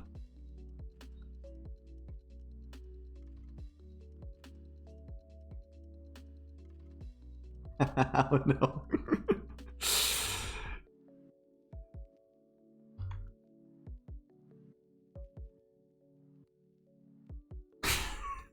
I guess that doesn't fit on a real face. It has to be on the oh what?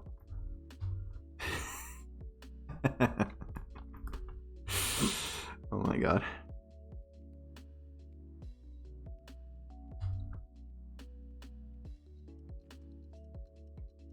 Where were we? I forgot. Oh, we were making blue, little blue color on some areas. Let's do that. And I'm doing it very exaggerated, like obviously I'm not gonna leave it like that, but just to add some different colors, little touches, and I'm doing desaturate and reducing opacity. So it's just like a little touch, not much. And this here, since we're doing color, I'm gonna desaturate that blue, and maybe even, yeah, maybe I'll re-add some of these blue, just to keep the color scheme consistent, even though it's naturally not the occurring color for this. It's more of a purplish, but going for artistic value here more than the realism.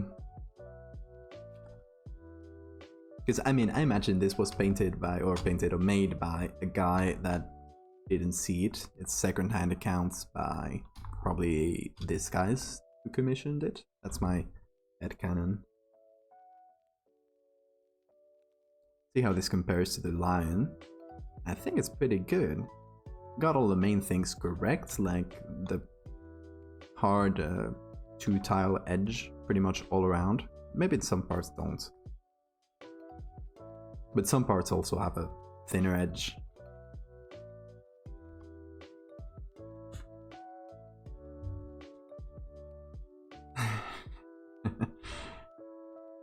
I'd like to submit my entry. Yeah. What are you gonna submit? Send emote. That's actually a very good enter.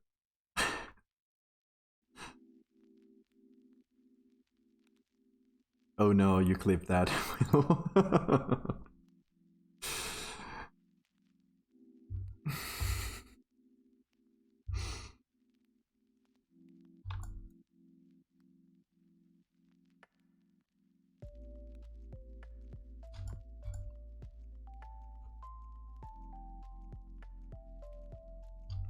Oh, hang on, we should do a stinger, right? These guys have huge stingers. But we'll do that like on the side. Like side mission here. Just create a stinger. We'll take this. Good enough, yeah. Control J. Put it on here. Okay, good. Make it a bit smaller, and the tile size will suffer for it, but it's okay. We will move this side, make it thinner, make it like two tiles wide. We need to get those curves the same. Watch that. And do some puppet work.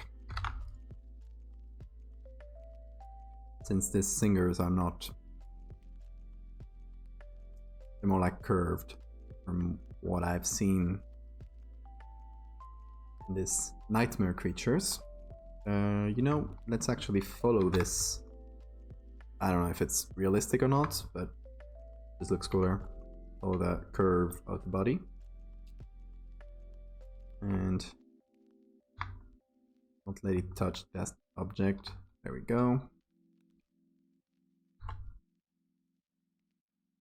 Maybe like the lion had, when it touched this part of the whatever that is, there was some white around it. We can do that.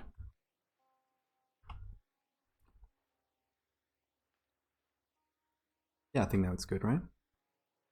I don't know how biologically correct it can be, but I just think it's neat. Oop, there we go. So we are going to get a nice, like, there.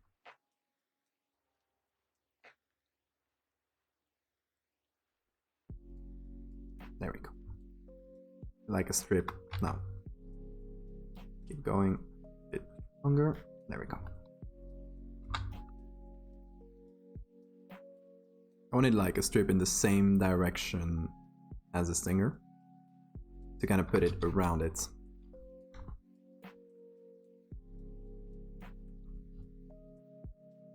Temp affects your animal anatomy knowledge. Please no.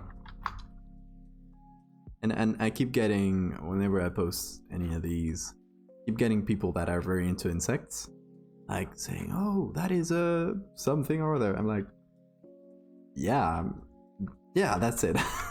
You got it. Yes, fellow entomologists. How are you doing?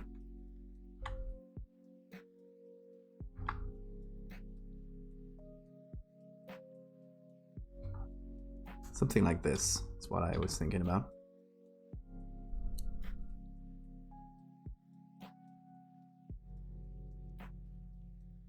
Although if I move it, well, if I move it, I'll just move it with the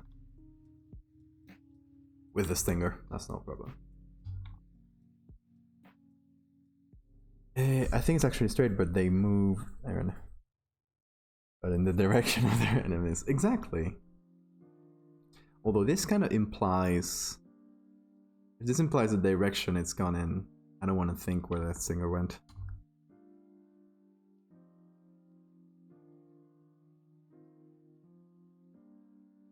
Also, I hope this doesn't end up in the thumbnail, but I'll just show you what I had to hide before the stream. Oop.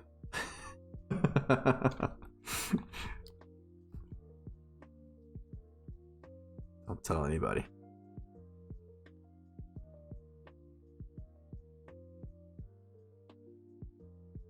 I just called this layer uh-oh.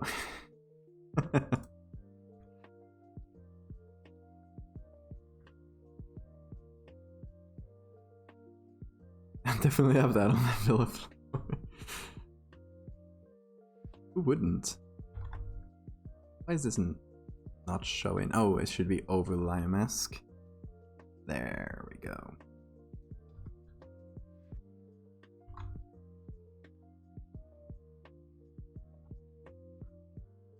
I'm gonna do that tiny little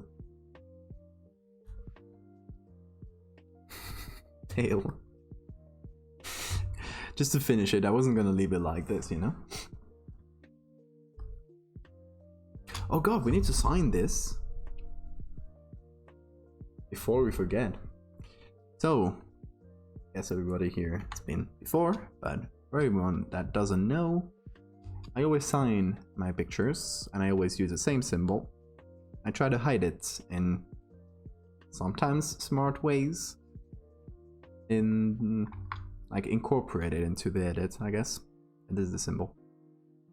It's a VA for my username. I could do some pretty cool bathroom tiling for you. Only digital. I would do bathroom tiles. I would then print them out in large size and I would paste them on. That's the only way I know how to do it. It's like, yes, like a more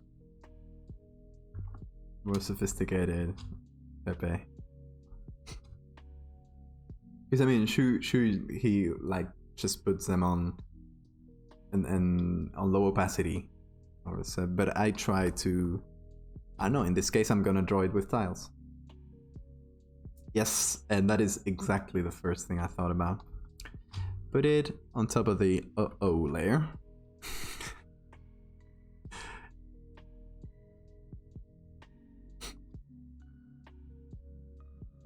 You know what I'm gonna do? God, if this becomes a thumbnail, I'm gonna cry, but you know, I just gotta use what I can, and when there's this pretty clear thing like this, oop.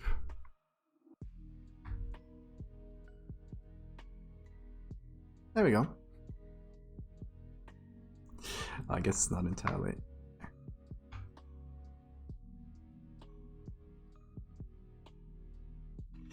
Now I see, yes, it's Roman though, it was used for other purposes, but I didn't want that like just out on the open during the whole Twitch stream, because whoever came in there would be like, yikes, probably. Or if it became a thumbnail, which was one of my biggest worries, is that, I don't know, I'm casually just panning over that area, and Twitch captures that frame, becomes a thumbnail, and I'm out of Twitch. And that's the end. Yes, of course, it's used over many cultures, over long times, like, and it's this Roman culture. So obviously it has a different meaning here, but I didn't wanna people to assume, you know? People to mistake it.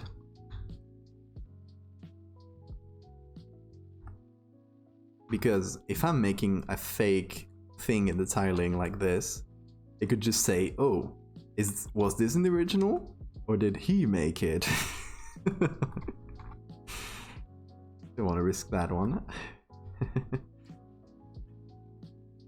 Yeah, it's the other way around.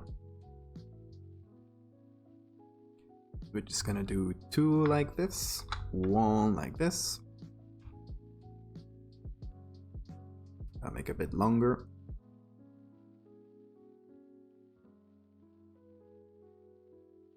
Not as long. That should be good.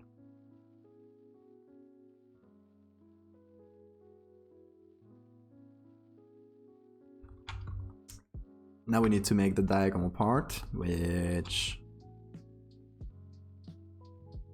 I'm stupid. I was gonna do it pixel art style, but now I realize that's stupid. Because of course you can make it like little squares, like this, you know?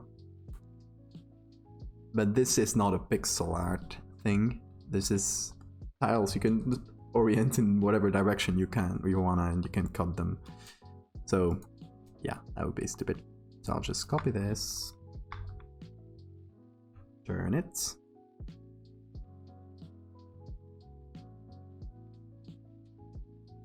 make it fit, put it below, I think. Yeah.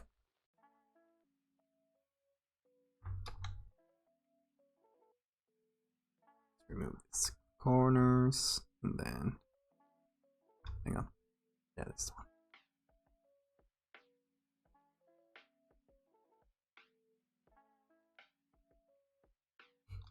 There it is. Pretty seamless.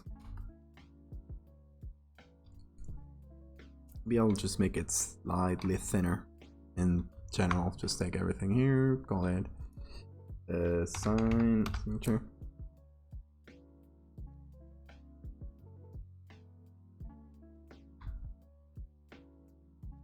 Even though the tile size would be slightly compromised, that's fine. I'm gonna make it fit the angle rail. No, I think it's better off maybe slightly angled to match the lower.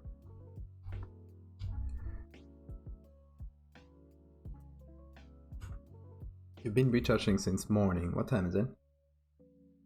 Late, right? Since it's 3:30 there, here. The night owls. Night owl gang.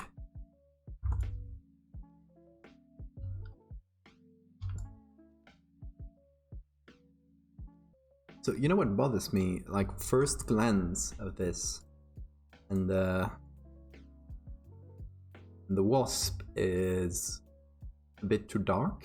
Like the darks are a bit too dark, even though I know and Sirit, you checked and I checked that the darkests are the same as the darkest here. I feel like it still needs, or maybe they're too blue still. Because if we check the darkest in general, like maybe not the color itself, but what's around it is slightly brown. You can see here and anywhere else. Just has like a brownish tint, but more like around it. I think it's that. So we can do this one of several ways. We could go in curves and mess with them until we die. That is one. Hang on, this is... oh, it's the stinger. We could go and do a little color layer. And maybe adjust that color layer. Let's just do a test. Like here. Do our color layer and adjust it so it only shows on the very darkest colors. Maybe that would work. Then doing blend if here, you can double click on the layer and that shows up. And we do if the underlying layer is dark, and we just move this until we are happy. See this? It does add a tint.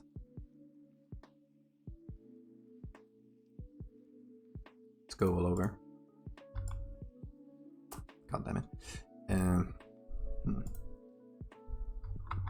on, there's a spot where it didn't. Oh, that edge. Anyway. Just a very slight thing. Doesn't change much here.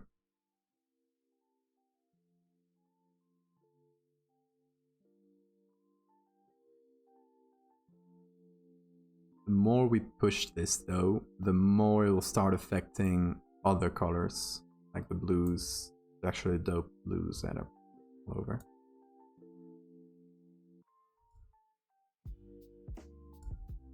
So I'm guessing, like, this is a pretty good point for that. But then I think there's this bluish. Is in the curves we did before, we messed mostly with the darks, but maybe we should add it or remove some blue from the brights too. Although if I do that, it'll just remove all the blues, so kind of a hard one to choose. In the brute force option is getting a brush, getting a brownish color, putting that on color, and say the other way around, like we did before, but the other way. So it only applies to the brights. Maybe too much to the brights.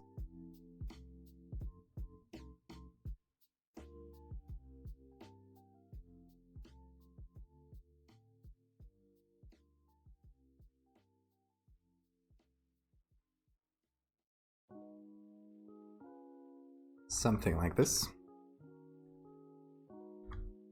So you can just go and paint it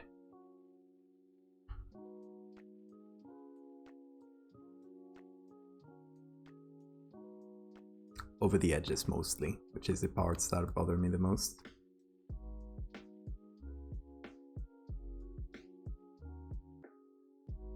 Yeah, it's one of the ones I started using the last, like, I wouldn't say I started using it recently, but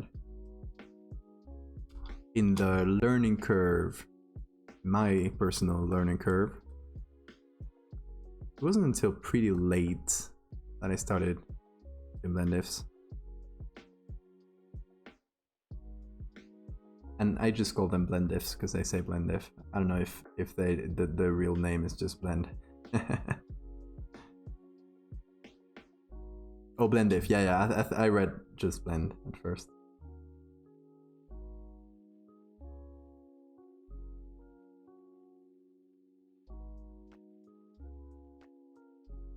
It's just very useful. Although, if you get too crazy with the blend diffs plus smart objects, you can slow down Photoshop by quite a bit. Turns out it must be pretty intensive for the machine for some reason. Almost all your adjustment layers have blended ranges. Yeah, I use them quite a bit too for adjustment layers, and for this kind of thing, for painting with a color layer or something more manual. It's very good because it limits the human error. If you're just trying to paint the highlights out or something like that, it kind of bounds your possibility of error, so you can do it a bit better. I don't know if that's well explained, but that's the gist of it. Okay, so we did this. We did add a little bit. It's still a bit too blue. I don't know if I'd mess a bit more with blend diff. Or maybe I should go, yeah, I should go more to the darks.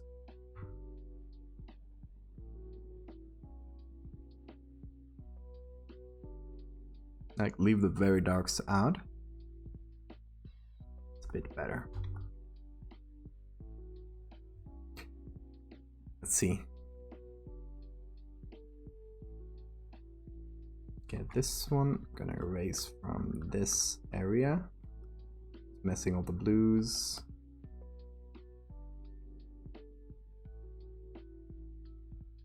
Maybe not so much though. I'm using a pretty hard, there. Using a pretty hard brush, not pressure controlled.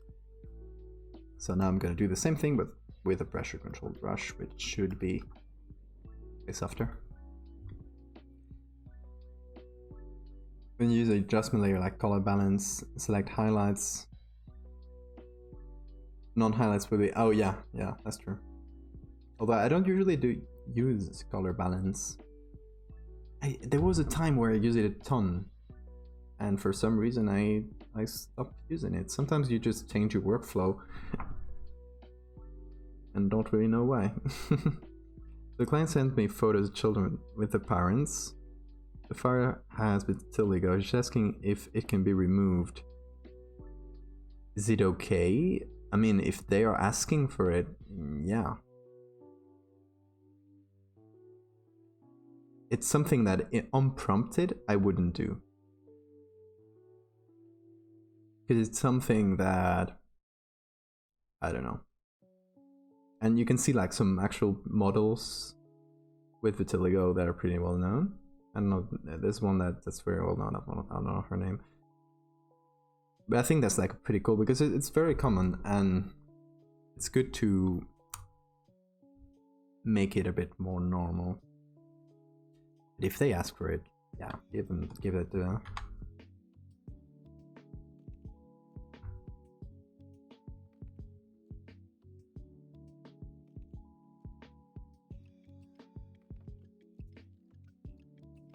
Yeah, I'll do it with blend diffs.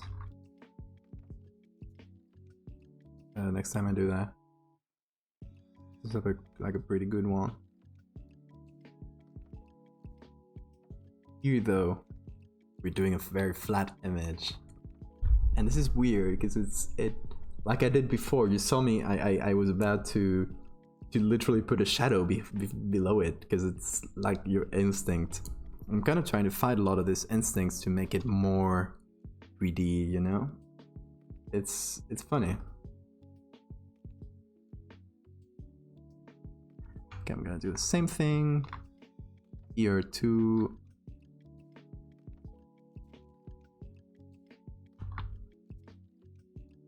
There we go. Door stinger. It's in a different layer.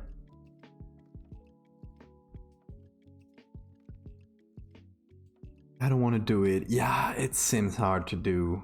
Looking for good excuses. Yeah, I understand. It must be pretty hard to get rid of vitiligo. Depends on how strong it is. I have a cousin with it, and I have two cousins with it. But one is like super mild, you don't even notice. The other one is a bit stronger. Still, it wouldn't be too hard like how she specifically usually has it. It's not like the very... I don't know. I don't think it would be too hard to get it out of the picture. It really depends. We're doing overlay here, and I want to do... I'll take some of this color, overlay it on here, make it a bit darker.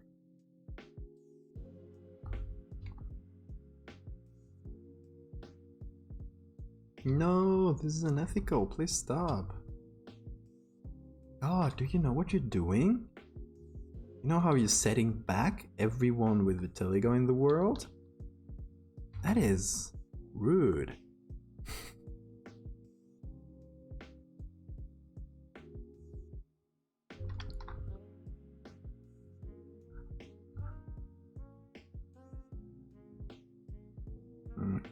This part here, basically just giving a general pass, going over the edges, doing small things, killing time here. Who knows how long it'll be before the next stream. I'll be studying a lot. By the way, I usually stream on Wednesdays, but this Wednesday I'm not home. That's why I say how long it'll be.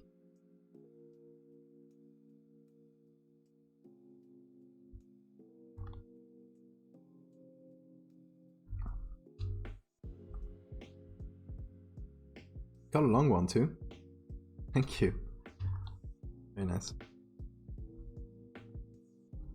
Got a long one, and it's a long one on purpose. Because exactly, I don't know if I'll be able to stream at all next week. Maybe on Sunday. I don't know. It's iffy. Since I'll have a whole new schedule and it'll be super intensive. I don't know if I'll have any free time next week until I get like settled into the schedule over time. We'll see. If there's time, I'll gladly get a stream going and start our next idea. Because this is kind of a one-off idea, and I think that's gonna be it. Like it's gonna be a one-picture thing. Although, we were mentioning before, and we might still have some time to start it at least. We could do like this as picture number 1, and I think I'm done with this. I'm gonna save it because I haven't saved this in hours. Can you imagine if it crashed? This as picture number 1, and then the picture number 2,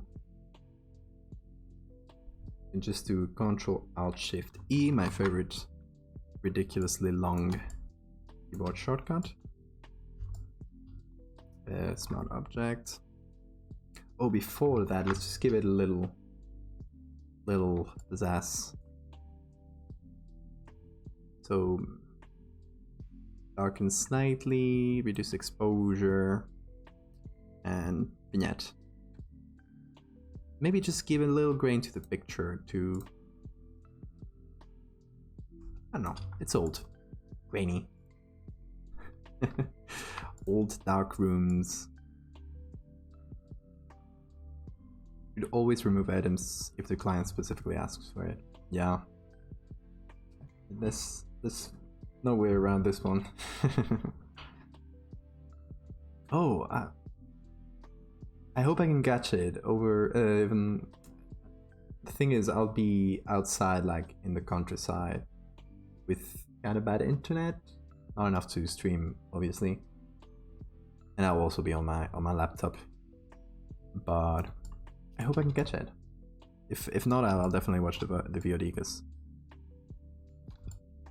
because I'm always interested, and I'm really interested in your new project. I'm thinking it has super good, cool potential. Let's go ham on this vignette, you know? Is the upper and lower part of this image, maybe not that ham. The upper and lower part of this image are just decrease the midpoint. There we go.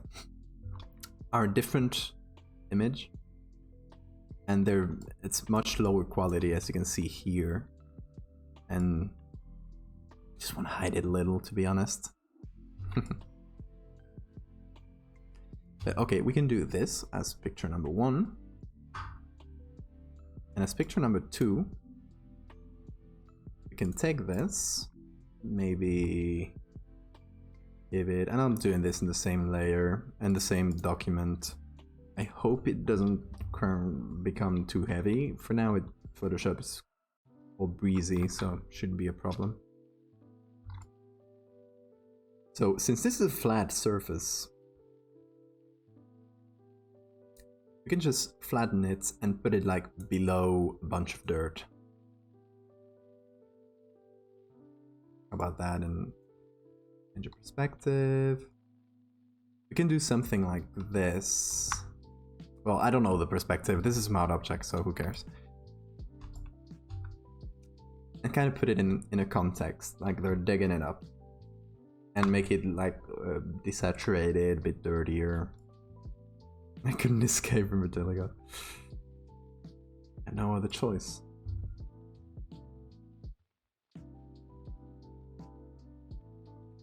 I don't think it'll take that much. It's all about finding the right picture mostly. Which that one might take quite long. We can look in. I think this is one of the things you look on Wikimedia. They look for excavation. Try to find modern pictures, because there's going to be a lot of old excavations, but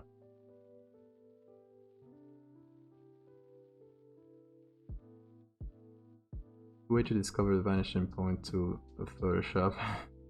Actually a sick tool.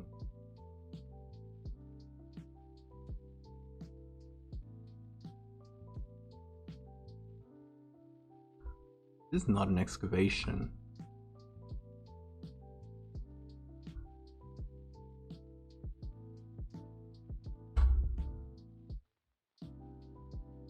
Why are these just pictures of trees?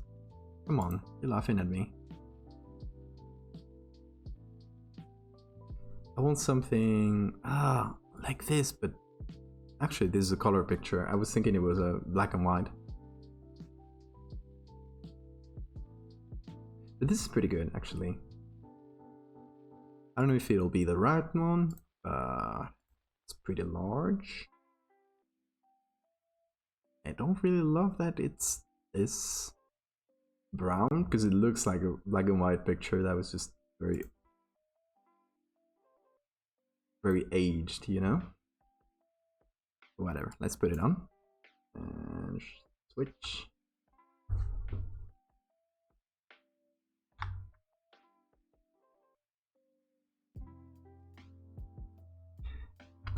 then it's just about, and then we're just gonna do that first part of it. If I do this, I'll probably finish it over the next few days or when I get back. The idea would be do something like this and leave it like partially uncovered, obviously. Leave the stones on top, kind of like they are here, you know? Kind of like we're looking at the same. So this we can move freely since it's below.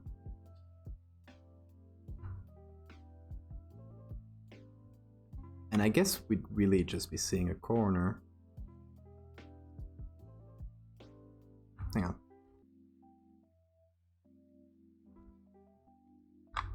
This flip.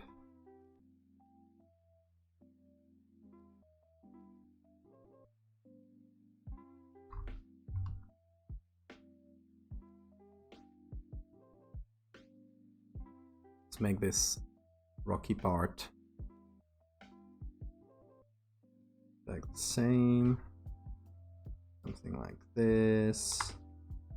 Make it larger. It less large.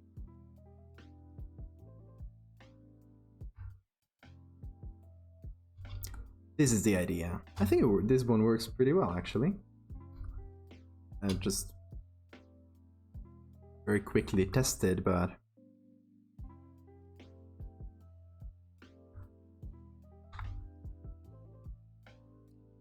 this would be the idea of having this one as a first, where you're kind of starting to see things. Pretty much like the other ones we did. The first picture is always further away, semi-obscured. It's always, our subject is always a little bit hidden. It's hard to get the side. Yeah, that's true. If we widen things a bit, because this still has to be touching the ceiling of the wall here, since it's the perspective we have. But if we make this larger, and we do have a human to compare the size. If we make it larger like this, we can get a bit more context. It'll still be partially obscured, but we could even take some of the rocks, here, put them on top, do a little bit of mix in there. Yeah, but it's better if we see some of the guys out there, right?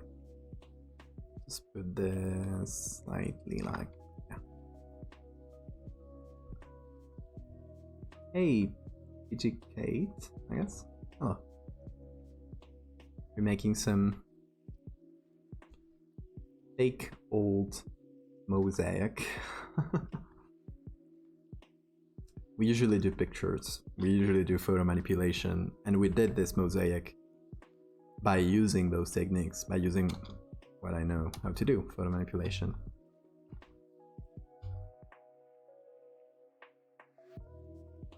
So now we are including this, since this is going to be like, I guess, a series, like one is going to go after the other. This is going to be the second one, and the first one is going to be what we're doing now, which is a more obscured, harder to see version of it.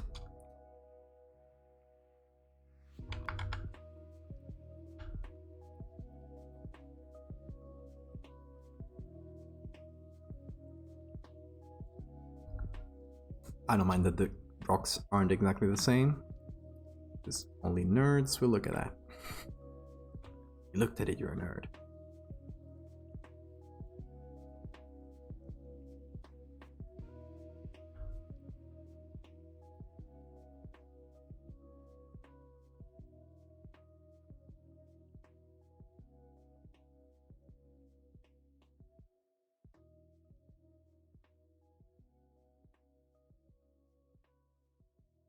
There's some leftover bits like this.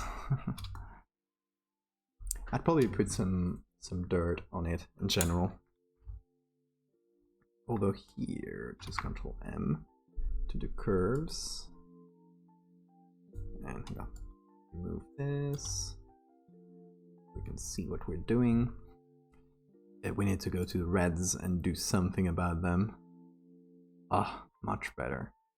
What's up with those reds? Well, I am making photo manipulation to make horror stories, let's call it. If you want to see an example of what I'm making, if you go below the stream here and check Twitter and check the pinned tweet, you can see the last example of a story I did like this. So this is kind of the next one. And now we're just trying to incorporate it in the story. You can see up here, it's gonna be doing a house, or they're gonna build a house in Italy, in Sicily, and they find this, like very often happens in Italy, when they try to dig up to build something, they find an old Roman house, villa or something, and this is gonna be like that. They find a very strange mosaic mural that depicts a huge hornet, or huge, how do you call this? Wasp. That the archaeologists wonder about its origin, wonder what that all means. And obviously, if you've seen the rest of my stories, you'll guess, oh shit, that's an actual thing in this fiction, in this universe. But obviously the researchers will be none the wiser. There's like kind of a mini story like that. That only kind of makes sense if you've seen the others, in a way. I want it to be still interesting by itself. But this is sort of the piece of a puzzle, and you need to get the rest of them to get the full story, you know? And kind of how I'm approaching these.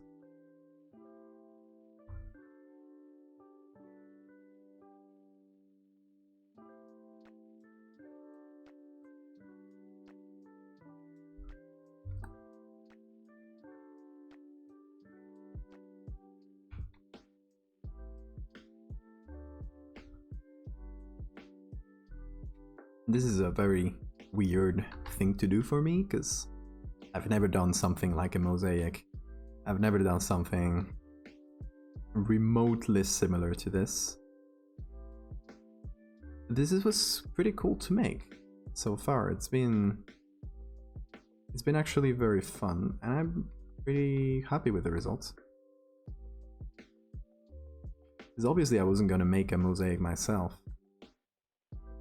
Pretty crazy thing to do, just for, you know, internet points. So the next best thing was to fake one using existing tiles. And I don't think I'll do all this vegetation. Seems a bit excessive. Do like 1 or 2. Oh, got it in one.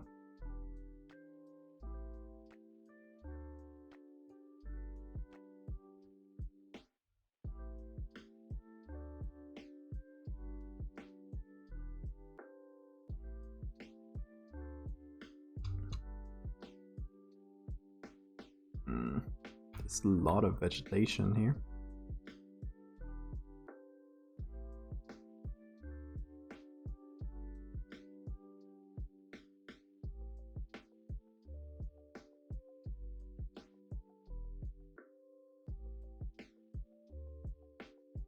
And after this, I still got a ton of different stories I want to tell with this. With the same formats. It has been so fun so far. I wouldn't say I found my style. Like, I just found a thing, I'm gonna settle on it, I'm not gonna make anything else ever. No. But for the moment, I'm pretty happy making this, and feels like I'm doing something different. Feels like I'm doing something kind of unexplored territory. Like horror is explored, obviously. Photo manipulation is explored. It's not like entirely new to combine both, you know? But I haven't seen too much of it. I haven't seen too much, like, I don't know, impactful works of this. So I'm just trying to put my little grain of sand in this.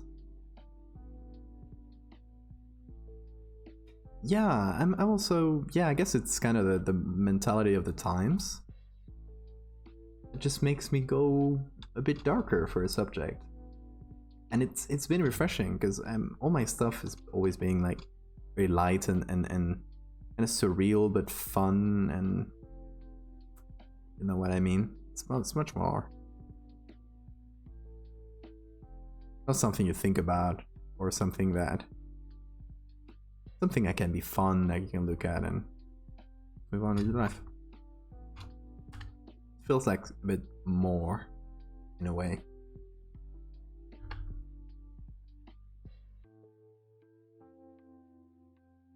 Feels like it's more of a story you can engage with, and I've seen it in people's reactions, people reacting really positively.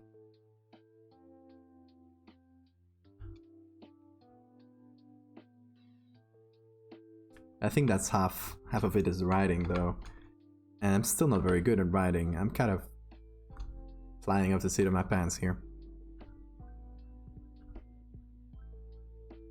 I've mentioned it today, I think, but for the last story I've done, which I'm not going to post it yet due to current events, I felt it wasn't very appropriate to post it right now. The one with the tribe, which, hang on, for those who haven't seen it, it's a collection of pictures, and it's a very large one.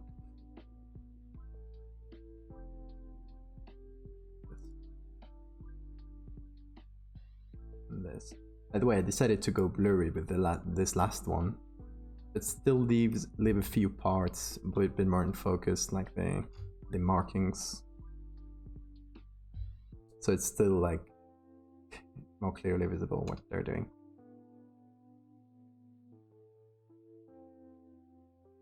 So that's the last one I did, and it goes with all this blur the whole thing. I did. I feel like it's the same thing as when a horror movie doesn't show you the monster in full light. I don't want to show them a live giant bug in full light. And just taking the picture like moved, blurred, and twisted, like skewed, was a way to do that. Was a way to hide it while still being in plain sight. I don't know. I felt like, even though I'm losing a lot of my work, and that makes me sad, because I put a lot of effort into this one, I think it still serves the story and the feel of it better. I don't know. This is the unblurred version, by the way. Hang on. The unblurred version is this. I felt like it was a bit too static, maybe. But it's sad to lose your work, obviously. It's hard to make a lot of work and then... But on the other hand, it does hide my... Oh, where is it? It does hide my errors, too. Yeah, that's it. That's what I... So I blurred the whole thing, but you see the markings on the bug. I left those a bit more in focus. Now that I think about it, all the dust and scratches, I should add those on top. I gotta remember to do that. Because I blurred it, but I blurred it with the dust and scratches, so those disappeared. So I gotta re-add them on top. Yeah, more atmosphere. I agree with you. Since it's also pretty... It's...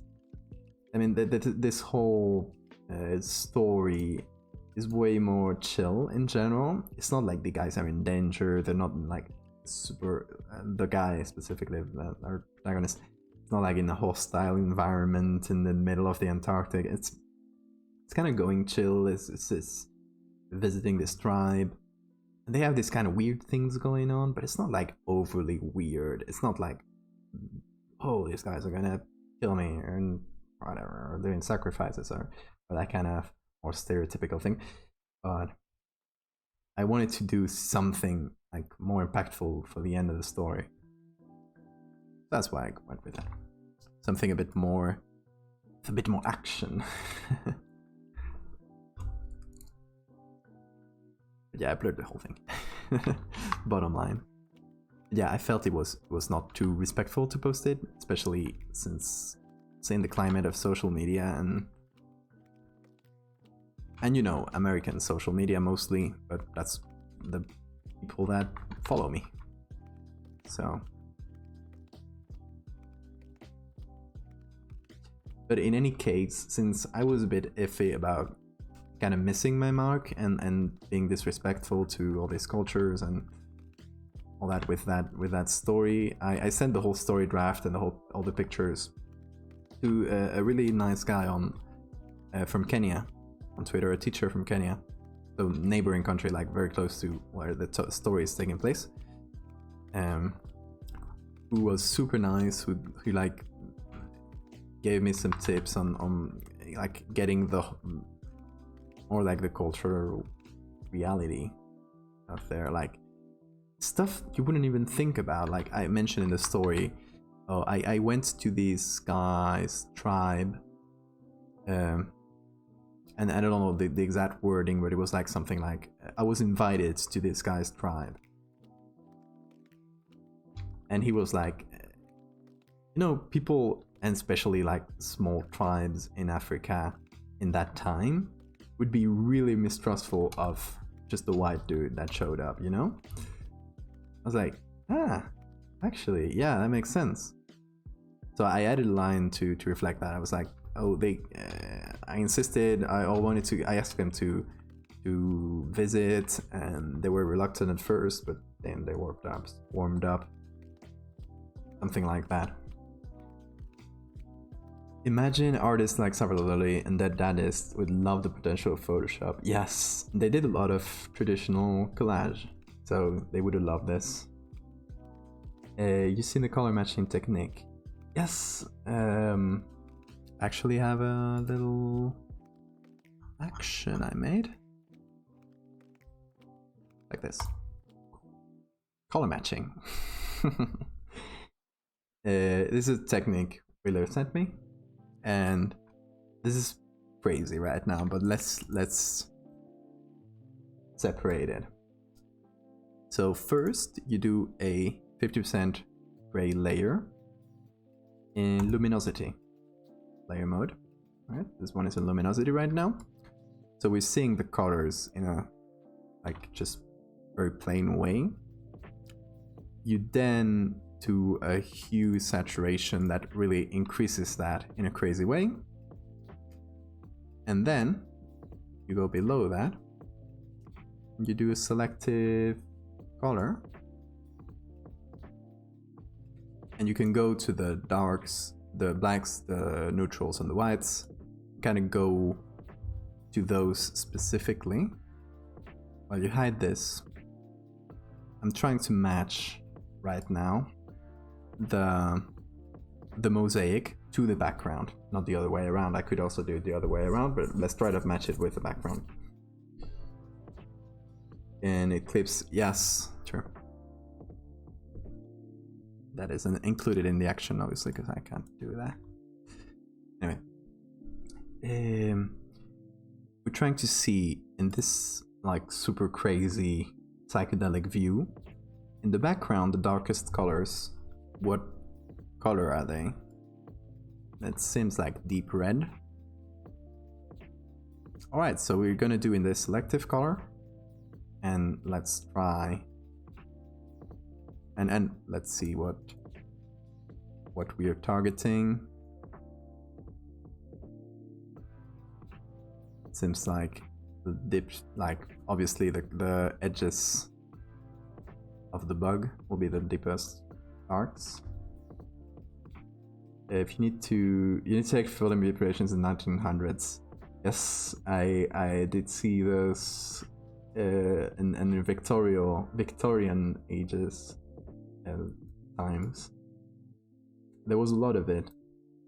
There's some pretty fun stuff from that time. Actually did a whole thing on Frank Hurley is his name. Is the photographer that took the pictures I used for the Antarctic expedition series. And he was a really good photographer, and he took from Australia, and he took pictures of World War I and did composites with them, and he was like super criticized because they felt like, oh boy, this is going wrong. Yeah, I went too hard, obviously. It's like very, very sensitive.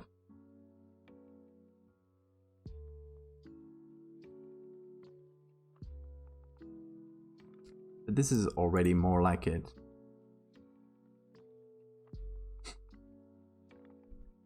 The one with the airplanes, yes. That was from World War I, so 1418. Yeah, it's cool. Haven't had the chance to use it too much, but I've used it for a couple client pictures that I did last week. So I'm not like super comfortable with it yet, but it seems a pretty good way to at least get like an approximation. And I think I'm getting, so these are the brights.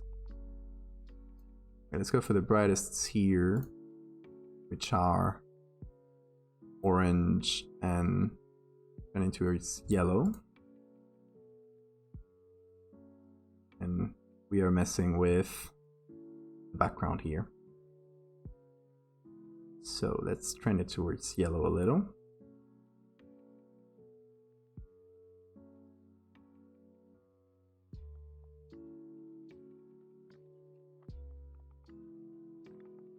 I think that should be right. The middle tones are also orange. This picture is very orange, so it's a bit hard to get this technique right.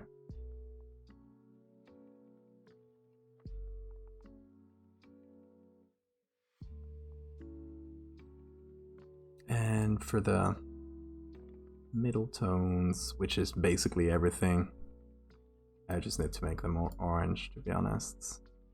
Not much more to do. Remove the magentas, I guess.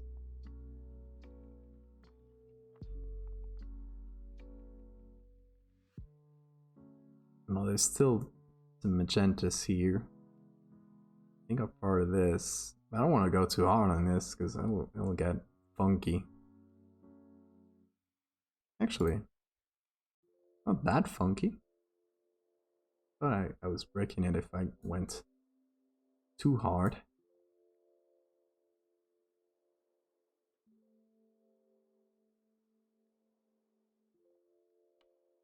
It's satisfying when you see the result. Because I know, since I'm still not super familiar with this, I never know if I'm breaking it. I never know if I'm going too hard. It's still this ugly dot. And I would have to go super strong to get rid of it, and that's obviously too much. So we'll just leave that one. We can live with it. But yeah, this is a pretty useful technique. Like, just look at that selective color. Just brought everything much closer to our, like, hue maps. Is that what we've done? Is that called hue maps? I don't remember the name of the technique. It was Will that sent it to me. don't remember the name of it. Hue maps. Okay, good to know. What do you don't you like them? Like, the result is good. Obviously, it's very funky to mess with it, and your eyes. Right now, my eyes from looking at such strong and bright colors are slightly messed up, but we can soothe our eyes with some black and white. After all this time, we come back to you, black and white.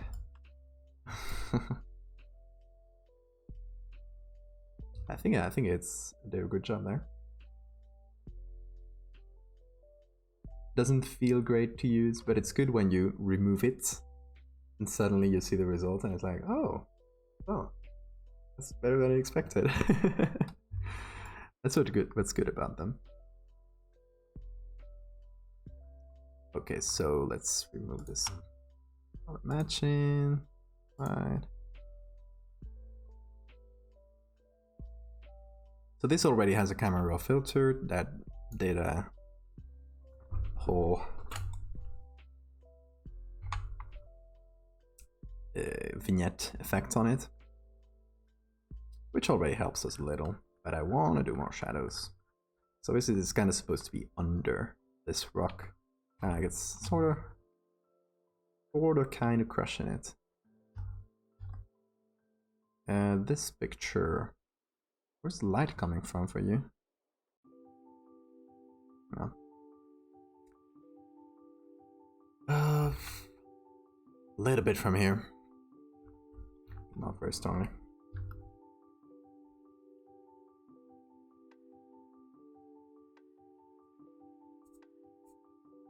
Solar curves. Is that the this one I don't really know how to have an action for that too. What?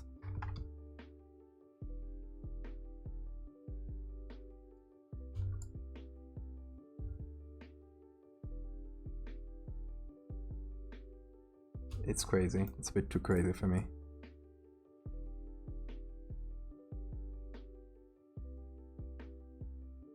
Happy with dodging. What exactly do you do with them? Because it's pretty unclear to me. What they use is, yes, in the middle of the day and in sort of sunny but slightly overcast days is what it seems like. They love that shit. Dodging with solar curves is dangerous.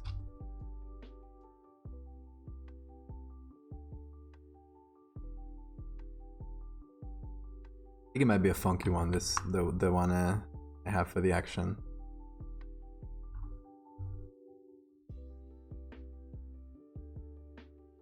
Because it's, whoa, well, yeah, might be like too overly aggressive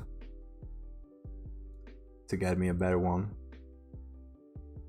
Is a dark spot more visible so you can burn them and dodge them properly? I think I did that action in like a minute after Larry showed me, and I didn't want to forget. I think it was Larry who showed me.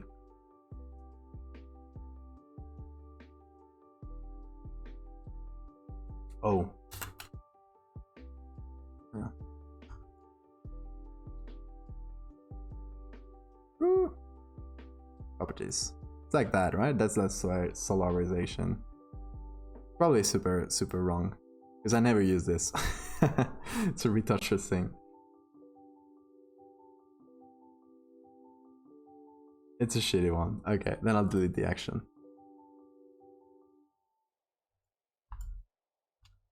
Way too complex. Oh, so you need like less curves.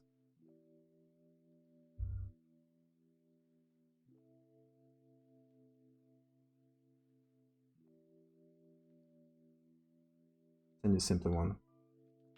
Okay, sure, you can send me a link. I don't know if I'll use it too much.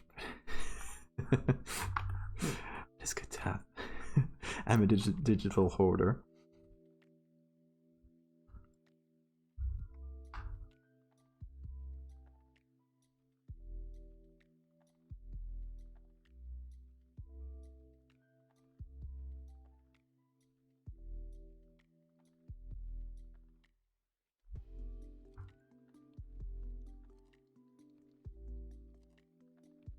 Although now we don't see the gazelle as well.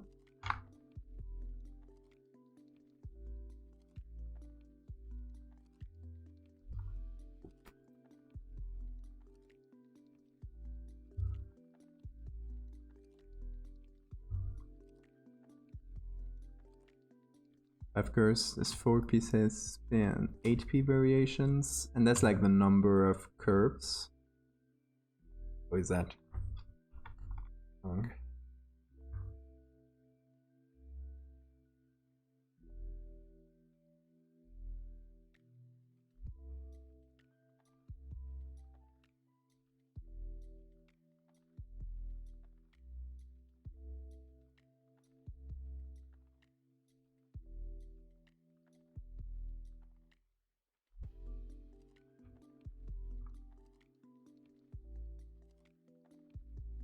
There we go. That's what I wanted. I'd like gazelle to be slightly more visible.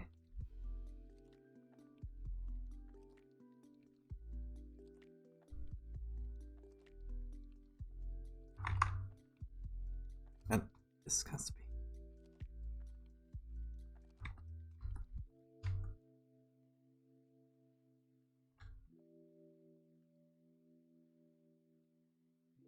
Number of waves, okay. Let me get those real quick. Thank you, by the way. You've provided me with so many cool actions lately.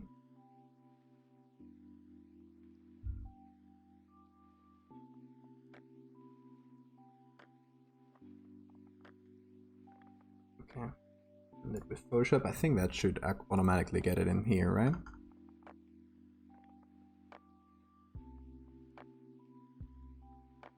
Oh, there's a lot of them here. Hang on.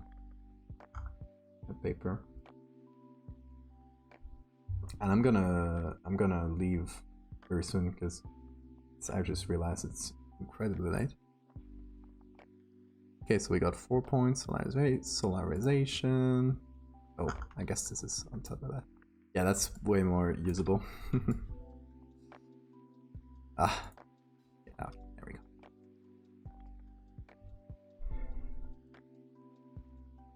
.4 is the one you recommend? That's the one I use now. Let's check 6 points. Yeah, so okay, so the one I did was like equivalent of this because it was for super strong, right? Never use 6 or 8. Yeah, it seems like a huge mess, basically. And multi? What is that?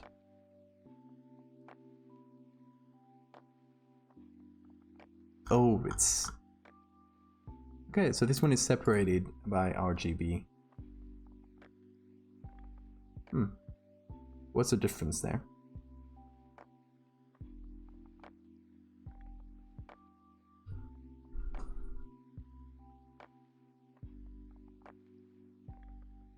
Quite a lot here.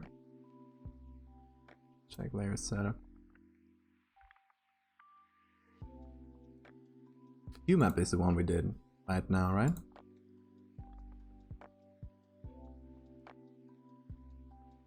Oh, I guess in a different way. Mouse remover. I'll have to play around with these. That's always how I learn my stuff. What did I just do?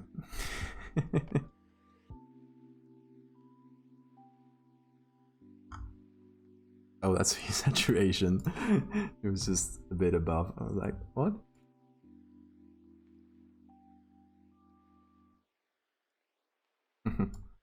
Yeah, that one looks a bit fancier. Oh, hang on.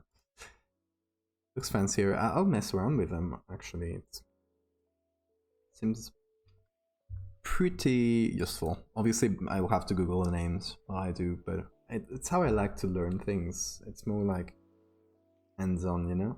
I like to just try something and immediately see the feedback and then mess around with it and maybe break it 2 or 3 times. And that's how it gets into my head. I watched the annoying YouTuber number 8 just explain it to me with that overly annoying voice. I don't know. Nothing against those YouTubers, to be honest, but it's just not the way I learn. I guess I have a low tolerance for this kind of things.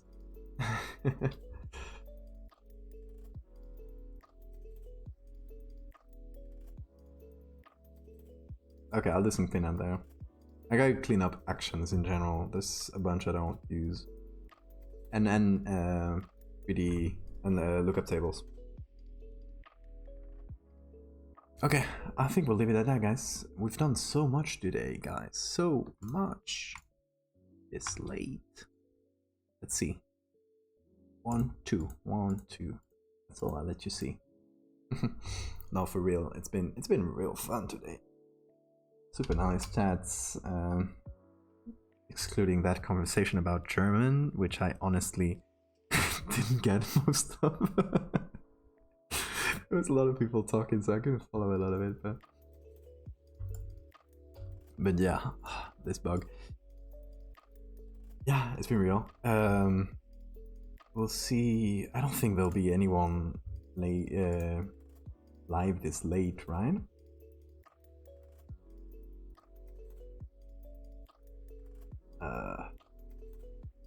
No, doesn't seem like it. Well, no raid today. Thank you, everybody. Thank you, Will and Sirid, who's late night gang, holding up with me. I'll play games while I also want to sleep. Same. I'm kind of on vacation this week, so I'll be chill. Sort of for a little while before going to bed. Anyway, enough talking. I'll see you guys maybe this weekend, but don't hope for it. I'll let you know on Twitter, Discord, all the usual places.